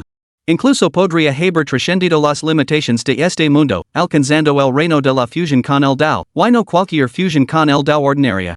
¿De qué otra manera podría matar sin esfuerzo a dos poderosos del reino del aspecto del Dharma? Su Majestad, perdón nuestras vidas. Somos sus subditos más leales. Juramos servir fielmente, ser sus bueyes y caballos. Muy bien. La voz de Lijao llegó a sus oídos. Los 8 grandes maestros dieron un ligero suspiro de alivio y levantaron apresuradamente la cabeza para expresar su gratitud. Pero entonces vieron la gran espada, envuelta en humo negro, balanceándose horizontalmente hacia ellos. En la próxima vida, Lijao envainó su espada. Hilos de niebla negra se elevaron de los numerosos cadáveres, filtrándose en la espada del emperador humano. Podía sentir todo lo que había dentro de la joya con claridad cristalina. Se asemejaba a un cosmos en miniatura, envuelto en una penumbra perpetua. Las almas de estos 10 hombres estaban siendo bautizadas allí, sus conciencias estaban siendo baratas. Verdaderamente digno de ser la entidad demoníaca más importante. Probablemente solo tardaría unos instantes en poder utilizar estas almas. Lo que la causaba cierto pesar era que estas almas parecían considerablemente debilitadas. Se preguntaba cuánto de su antigua fuerza on podían reunir. La mirada de Li Hao se posó en los dos príncipes imperiales restantes. Vosotros, elegid vuestro método de muerte. Al fin y al cabo, soy un alma bondadosa. No soporto ver al con partir solo. Una familia debe permanecer unida, después de todo. Su Majestad. Ambos estaban completamente petrificados, ya que nunca habían presenciado un espectáculo así. Una batalla entre maestros del reino de la forma del Dharma era algo que uno podía presenciar una o dos veces en la vida, pero el hombre que tenían en front había acabado con su venerado padre de un solo golpe. Sin embargo, su determinación era igual a la de los 8 grandes maestros. Su Majestad, yo deseo servir fielmente hasta la muerte. Su Majestad, yo deseo una muerte pacífica. La espada de Li Hao se alzó y cayó, acabando con la vida del tercer príncipe de un solo golpe. Un hombre lascivo no merecía piedad. Solo quedaba el temido segundo príncipe. Eso era solo una broma. A partir de este momento, serás el con de los turcos y canciller de nuestro imperio tang. El príncipe turco claramente no había heredado ni una pizca del ingenio de su padre. Esta inesperada suerte le parecía un sueño demasiado asombroso para creerla. Convertirse en con, suceder a su padre. ¿No era esa la ambición de toda su vida? Has oído bien. Ahora eres canciller. Te concedo esta oportunidad, convoca inmediatamente a los otros 9 grandes maestros con el pretexto de desplegar tropas. Ordena que traigan aquí a sus fuerzas de élite para esperar órdenes. Inmediatamente. Sin demora. Cualquiera que no llegue en una hora será ejecutado por desobedecer órdenes militares. General Jean, escolta nuestro estimado canciller y proceda de inmediato a consolidar el control sobre nuestras fuerzas. Sí, mi señor. Los ojos de Jean Han brillaron con determinación. Desde que llegó aquí, se había sentido frustrado. Esta matanza desenfrenada era precisamente el camino del guerrero que siempre había seguido. Vamos, canciller. Fuera de la tienda principal, el terreno había sido asegurado hacía tiempo por soldados convictos que emergen de pasadizos subterráneos. Los cadáveres esparcidos por la superficie habían sido retirados. Para el observador casual, nada parecía fuera de lugar, el ambiente festivo del año nuevo aún flotaba en el aire. De las 18 tribus turcas, 9 se habían reunido en la corte del príncipe de Dingxian. Jean Han, con el segundo príncipe como rehén, lideró a sus 5,000 soldados convictos en una poderosa procesión hacia las otras tribus. Las otras tribus también celebraban con cantos y bailes, sacrificando ganado y ovejas. Este año, en particular, los tuyos se habían convertido de repente en los gobernantes legítimos, la potencia más importante bajo el cielo, el centro de toda la atención. Las celebraciones eran más grandiosas que cualquier año anterior. Los soldados, a quienes se les había concedido un día libre excepcional, se divertían con abandono. La llegada de 5,000 soldados en un torbellino destrozó instantáneamente la tranquilidad del año nuevo, proyectando una sombra sombría sobre todos los tuyos. Con la velocidad del rayo, Jean Han se hizo con la autoridad militar, asegurando firmemente el control sobre las 9 tribus. A continuación, partió inmediatamente hacia las 9 tribus restantes. Mientras tanto, los líderes de las 9 tribus restantes, los Zongshir, se habían apresurado sin descanso a la gran tienda del Khan. ¿Qué ha sucedido aquí? Fuera de la tienda, un hombre intuyo que algo no iba bien y, alarmado, agarró de repente un guardia por el cuello. ¿Por qué huel tan fuerte a sangre? Por supuesto, los guardias habían sido sustituidos hacia tiempo por soldados convictos. General, cada campana va precedida de un sacrificio. El Khan lo espera dentro de la tienda. No sería prudente demorarse más. Solo entonces los hombres se relajaron, con los ojos brillantes de emoción. Campana, esas 2 palabras habían rondado a sus pensamientos con insistencia últimamente. Pisotear las llanuras centrales, derrocar a las dinastias Zhou y Tang. Esa tentación nublaba fácilmente la razón. Los 9 grandes maestros abrieron de un tirón la entrada de la tienda. Sin embargo, en el interior no se oía ni un susurro del Khan. Solo el emperador Tidera estaba alicenado, bebiendo vino fino y acariciando a la seductora Xiaobuti, acaricada en sus brazos. Ella tenía las mejillas sonrojadas y respiraba entrecortadamente. Su Majestad, ese dedo dorado es realmente formidable. Ya. Li Hao soltó una carcajada antes de dirigir su mirada hacia los 9. ¿Dónde está el Khan? Los 9 grandes maestros inmediatamente percibieron que algo andaba mal. Ignorándolos, Li Hao sonrió a Xiao Marin. Déjame desert, querida, que esta técnica se llama el dedo en yang relámpago. No solo puede mover, sino que también puede sacar. Al instante siguiente, antes de que los nueve pudieran reaccionar. Leao se movió como una aparición fantasmal y su dedo se lanzó para atravesar a cada uno de ellos justo entre las cejas. Con ese único gol, los nueve cayeron muertos y sus cuerpos se marchitaron rápidamente hasta convertirse en cadáveres deseccados. Una brisa los barrió, dejando nada más que polvo. Con los nueve muertos. Leao finalmente exhaló un largo suspiro. La situación estaba resuelta. Al día siguiente. Todos los funcionarios turcos, junto con los subditos leales que habían desertado de la dinastía Zhou, se reunieron. Leao se sitúa en lo alto de la tarima. Debajo de ellos encontraban Zhang Han, recién nombrado gran general, y el segundo príncipe, el nuevo canciller. Caballeros, la traicionera emperatriz viuda de la pseudo corte Zhou ha demostrado una depravación absoluta. Incitó al primer y tercer príncipe a cometer parricidio. Que despreciable.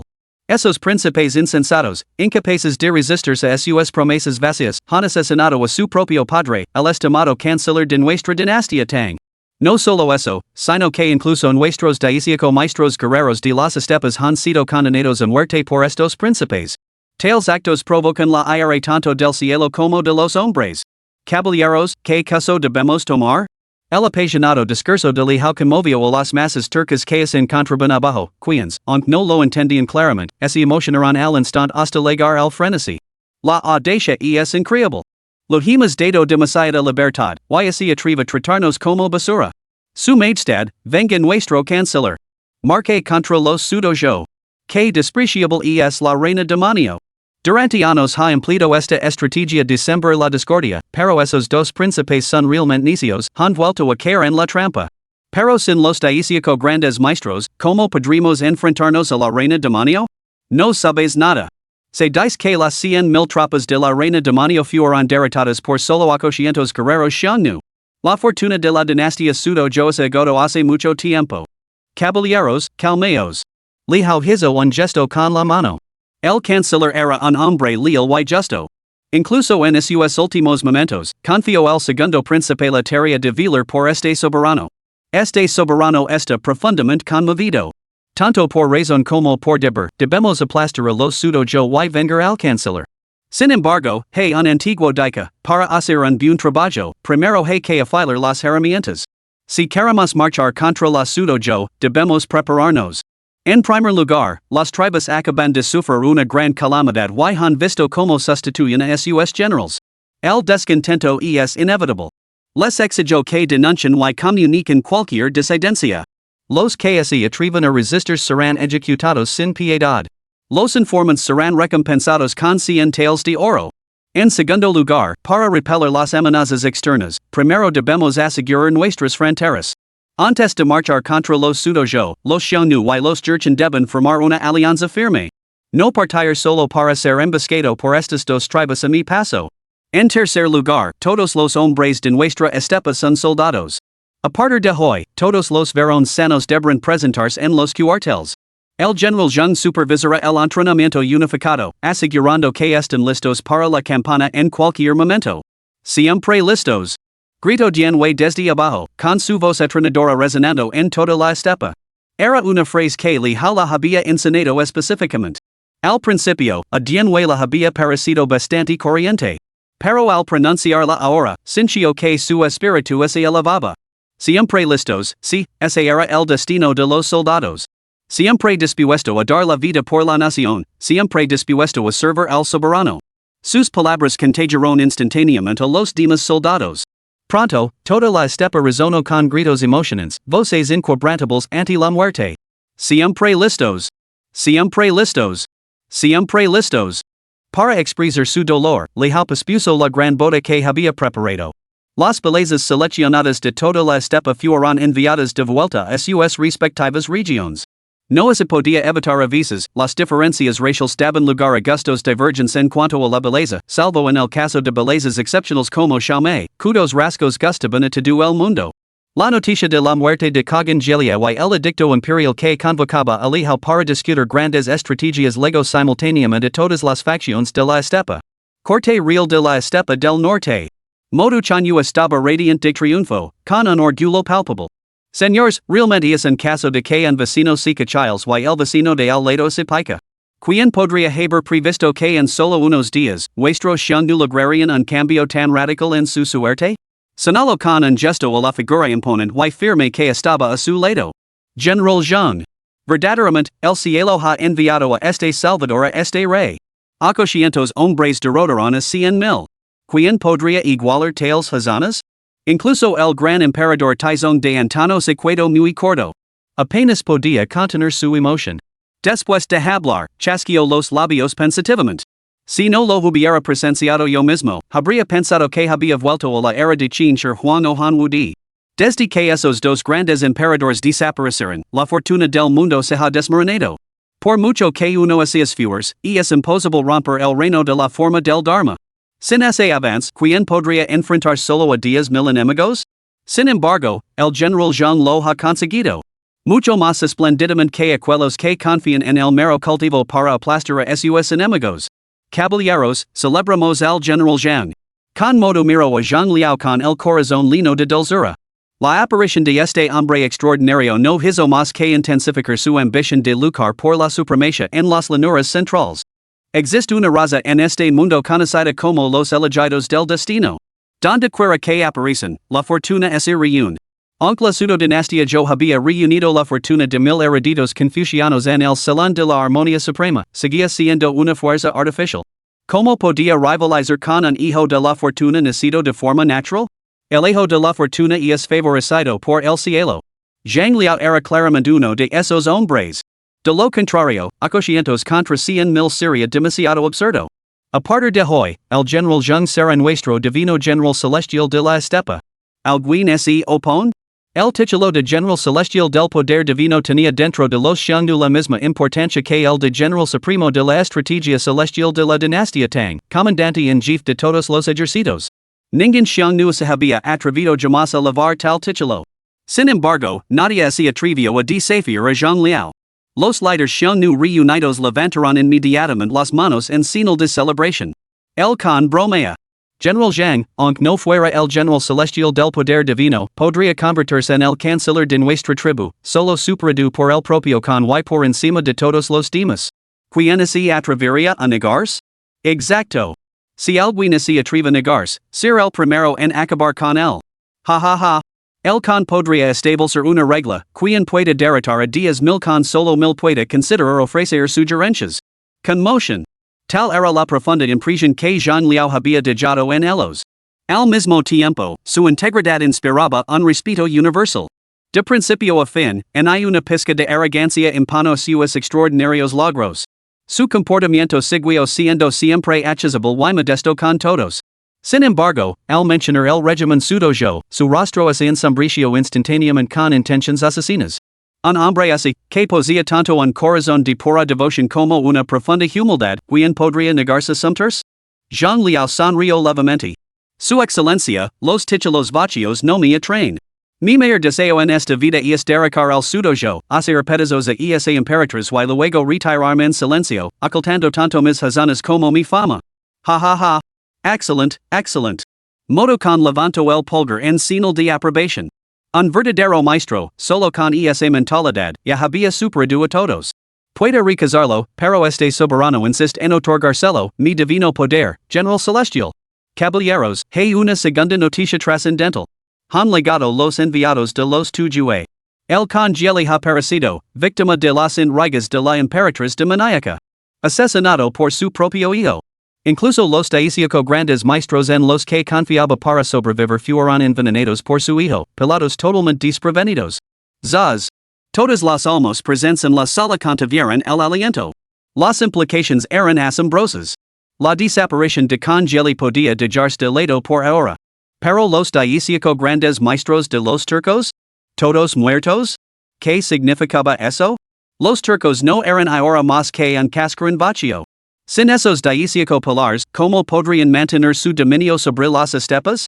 La importancia de un general para un ejército es evidente. Sin los grandes maestros para defender el fuerte, ¿cómo podrían continuar las 18 tribus turcas? Es cierto? Absolutamente cierto. También ha legado un edicto imperial. Li Hao, en busca de venganza por Cogangeli, tien la intención de marchar contra el Granjo. Nos convoca para discutir la formación de una alianza. Ya. Los invitamos recientemente y se negaron.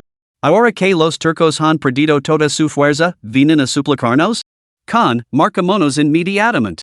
Con el general Zhang al mando, acabaremos con los turcos en un santiamen. Exacto. Capturemos a Li Hao y seremos la verdadera dinastía Tang. El general Zhang es verdaderamente un ser divino. Exclamó el jefe mono con admiración. Zhang Liao frenció el seno, confundido. ¿Cómo lo involucraba eso a él? Desde tu llegada, las buenas noticias no han dejado de llegar. Verdaderamente, eres el elegido del destino. El jefe modo hizo una pausa. Li Hao incluso ha enviado noticias de un corcel blanco. Capítulo 43, Reunida las tropas. Reunida las tropas. Reunida las tropas. ¿Qué quiere decir con eso? Preguntó alguien, perplejo. Esta vez, Zhang Liao tomó la palabra. El juramento del caballo blanco es una promesa imperial que significa su deseo de ser nuestro amigo. Entonces, ¿qué debemos hacer? Todas las miradas se volvieron hacia Zhang Liao. ¿Acaso el Shanyu no conoce la estrategia del pueblo Han?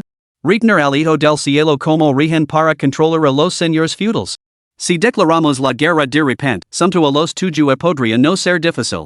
El verdadero desafío radica en la postura de Li Hao. Si se niega a aliarse con nosotros, aunque aniquilemos a los tuyos y unifiquemos toda la estepa, sin Li Hao tu será palabrería. Seguiríamos confinados a pequeñas escaramuzas en este rincón del norte. Pero si decide aliarse con nosotros, eso lo cambia todo. En realidad, Cogangeli ya nos ha mostrado el camino. ¿Qué camino? Los demás seguían perplejos. Naturalmente, debemos considerar a Li Hao como el hijo del cielo. Tratarlo como tal, emulando a Cogangeli, y confinarlo como emperador titera. Solo entonces, cuando marquemos contra el Granjo, tendremos una causa justa para gobernar el reino. De lo contrario, así Li Hao luchará hasta la muerte o se quitará la vida, vuestros esfuerzos serían en vano.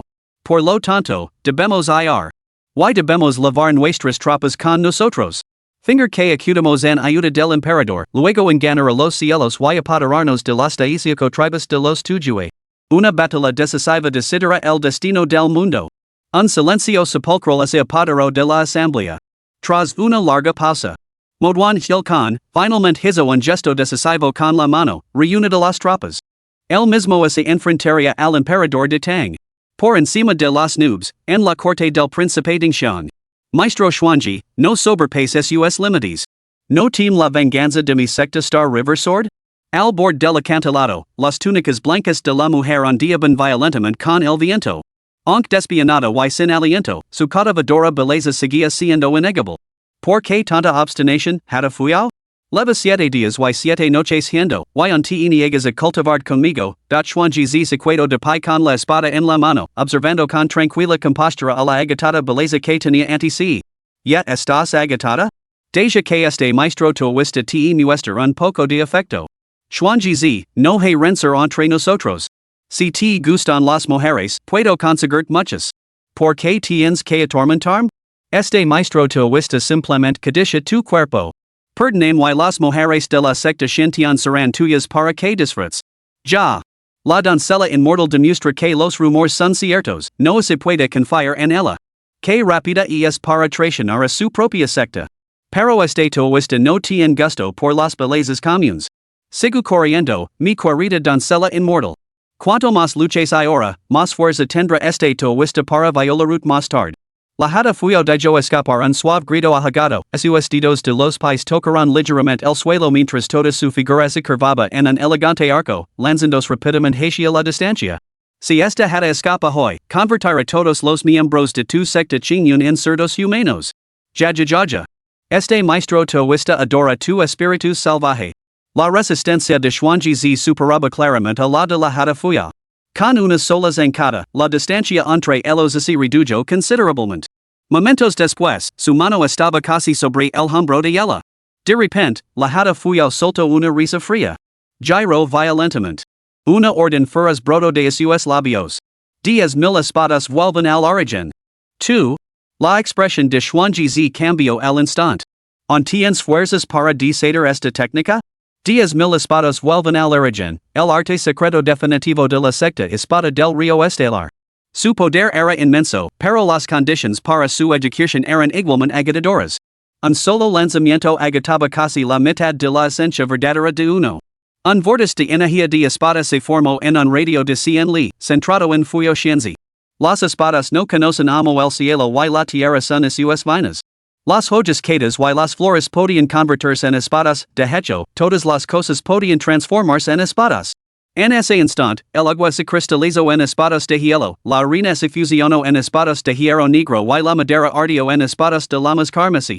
En un radio de 100 li, las armas resonaban al unísono, y su impulso se hacía cada vez más feroz. Dentro de la gran tienda, Lihao miraba fijamente el mapa de arena. De repente, sintió que la espada del emperador humano que lavaba en la cintura temblaba. Su curiosidad se despertó y se dio cuenta de que no solo era su propia espada la que temblaba.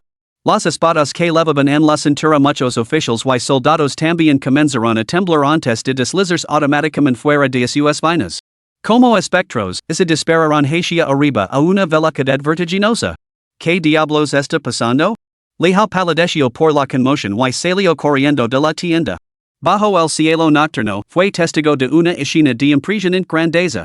Por toda la tierra, innumerables espadas silbaban como si respondieran a una llamada, resplandeciendo con columnas de luz. Sus puntas se volvieron hacia el cielo mientras se elevaban hacia las alturas. Tan ordenadas como un ejército. Como flechas tendidas al máximo, parecían preparadas para un asalto celestial, listas para ser lanzadas. Esto. Lihao nunca había presenciado un espectáculo así. Su corazón latía con asombro. ¿Qué poder podía causar un fenómeno tan extraordinario? Esto es el regreso de las 10,000 espadas. Dienwei, a su lado, frunció profundamente el seno, mirando atenido el espectáculo que se desarrollaba sobre él. Un maestro ha desatado aquí la técnica, las 10,000 espadas regresan al origen. Por lo tanto, estas espadas se han cuidado instantáneamente sin amo, abandonando sus vainas. Nunca imaginé que existiera un maestro así en este lugar. A Lihao le importaba poco quien fuera el maestro. Si alguien decide realizar las 10,000 espadas regresan al origen, debería hacerlo en otro lugar. La espada del emperador humano que lavaba en la cintura finalmente se había comido. Lihao sonrió y le dio una ligera palmada a la joya. Espada del emperador humano, reina de las espadas, no me decepciones. Al instante siguiente, la espada emitió un sonido agudo y gélido mientras se disparaba hacia el cielo. Su velocidad era extraordinaria, elevándose instantáneamente por encima de todas las espadas, quedándose allí, inmóvil. Como el soberano entre las espadas. Entonces, se produjo una escena sorprendente. Las columnas de luz que se habían encendido se retiraron por sus caminos originales, infundiéndose automáticamente. Esto, Dienwei, a su lado, lo miró con asombro. Los dos cultivadores sobre las nubes se quedaron paralizados al mismo tiempo. Fuyo Xianzi observó las espadas dispersas a su lado, desconcertada pero impresionada. Xuanji estaba igualmente perplejo. Había presenciado una vez la técnica, las 10,000 espadas regresan al origen de la secta espada del río estelar era totalmente imposible que solo aparecieran unas pocas docenas de espadas. Debajo de las nubes se encontraba lo que parecía ser el lugar de reunión del ejército de la pradera. ¿Cómo podían faltar las espadas? Era muy extraño. Sin embargo, eso importaba poco. Lo que importaba era que el impulso de la hada Fuyo había disminuido y que pronto saborearía el sabor de esa mujer. Ya. Hada Fuya, es este tu juego previo para este viejo toista? 10,000 espadas regresan al origen? ¿Solo estas pocas espadas? Solo entonces se dio cuenta la hada Fuya. El asombro llenó su corazón. Había atraído deliberadamente a Xuanji a esta zona densamente poblada precisamente para desatar las 10,000 espadas regresan al origen. ¿Cómo era posible que no hubiera espadas? 10,000 espadas regresan al origen. Ordinó una vez más. Aun así, no hubo respuesta. 10,000 espadas regresan al origen. El mismo resultado. 10,000 espadas regresan al origen. 10,000 espadas. 10,000. Ya. Hada Fuya, ¿quieres que te eche una mano? Por supuesto, tendrás que devolverme el favor más tarde. La sonrisa de Xuanji se volvió cada vez más lasciva, pero decidió poner fin a este juego con la mujer. Al instante siguiente, su espada se lanzó hacia adelante sin previo aviso, golpeando el escudo de esencia verdadera de Fuyo Shinzi. Ni has obligado a hacerlo. La hada Fuyo lanzó una mirada furiosa hacia abajo antes de morderse la lengua. Aparicio una gota de sangre vital y su forma explotó abruptamente, esparciendo un cielo lleno de luz estelar. La luz estelar se esparció en todas direcciones a través del vacío, deslumbrando los ojos. 2. Xuanji Zijadio, luego miró impotente a la luz estelar, maldiciendo en voz alta. Maldita ramera. Prefieres quemar tu vida antes que dejar que te toque. Ya verás, Zora. Que esplendidos fuegos artificiales. Xingdaron contempló el repentino estallido de luz estelar en el cielo y juntó rápidamente las manos para pedir un deseo. Que puede derrotar a Zhao Yun. En la próxima vida, muchacho. No, ni siquiera en la próxima vida. Mejor levate y acustate. Lejala lanzó una mirada que lo dejó sin palabras. Justo cuando se daba la vuelta para regresar a la tienda principal, Zheng Han legó nervioso. Mi señor, malas noticias. Las hordas Xiang no están presionando nuestras fronteras,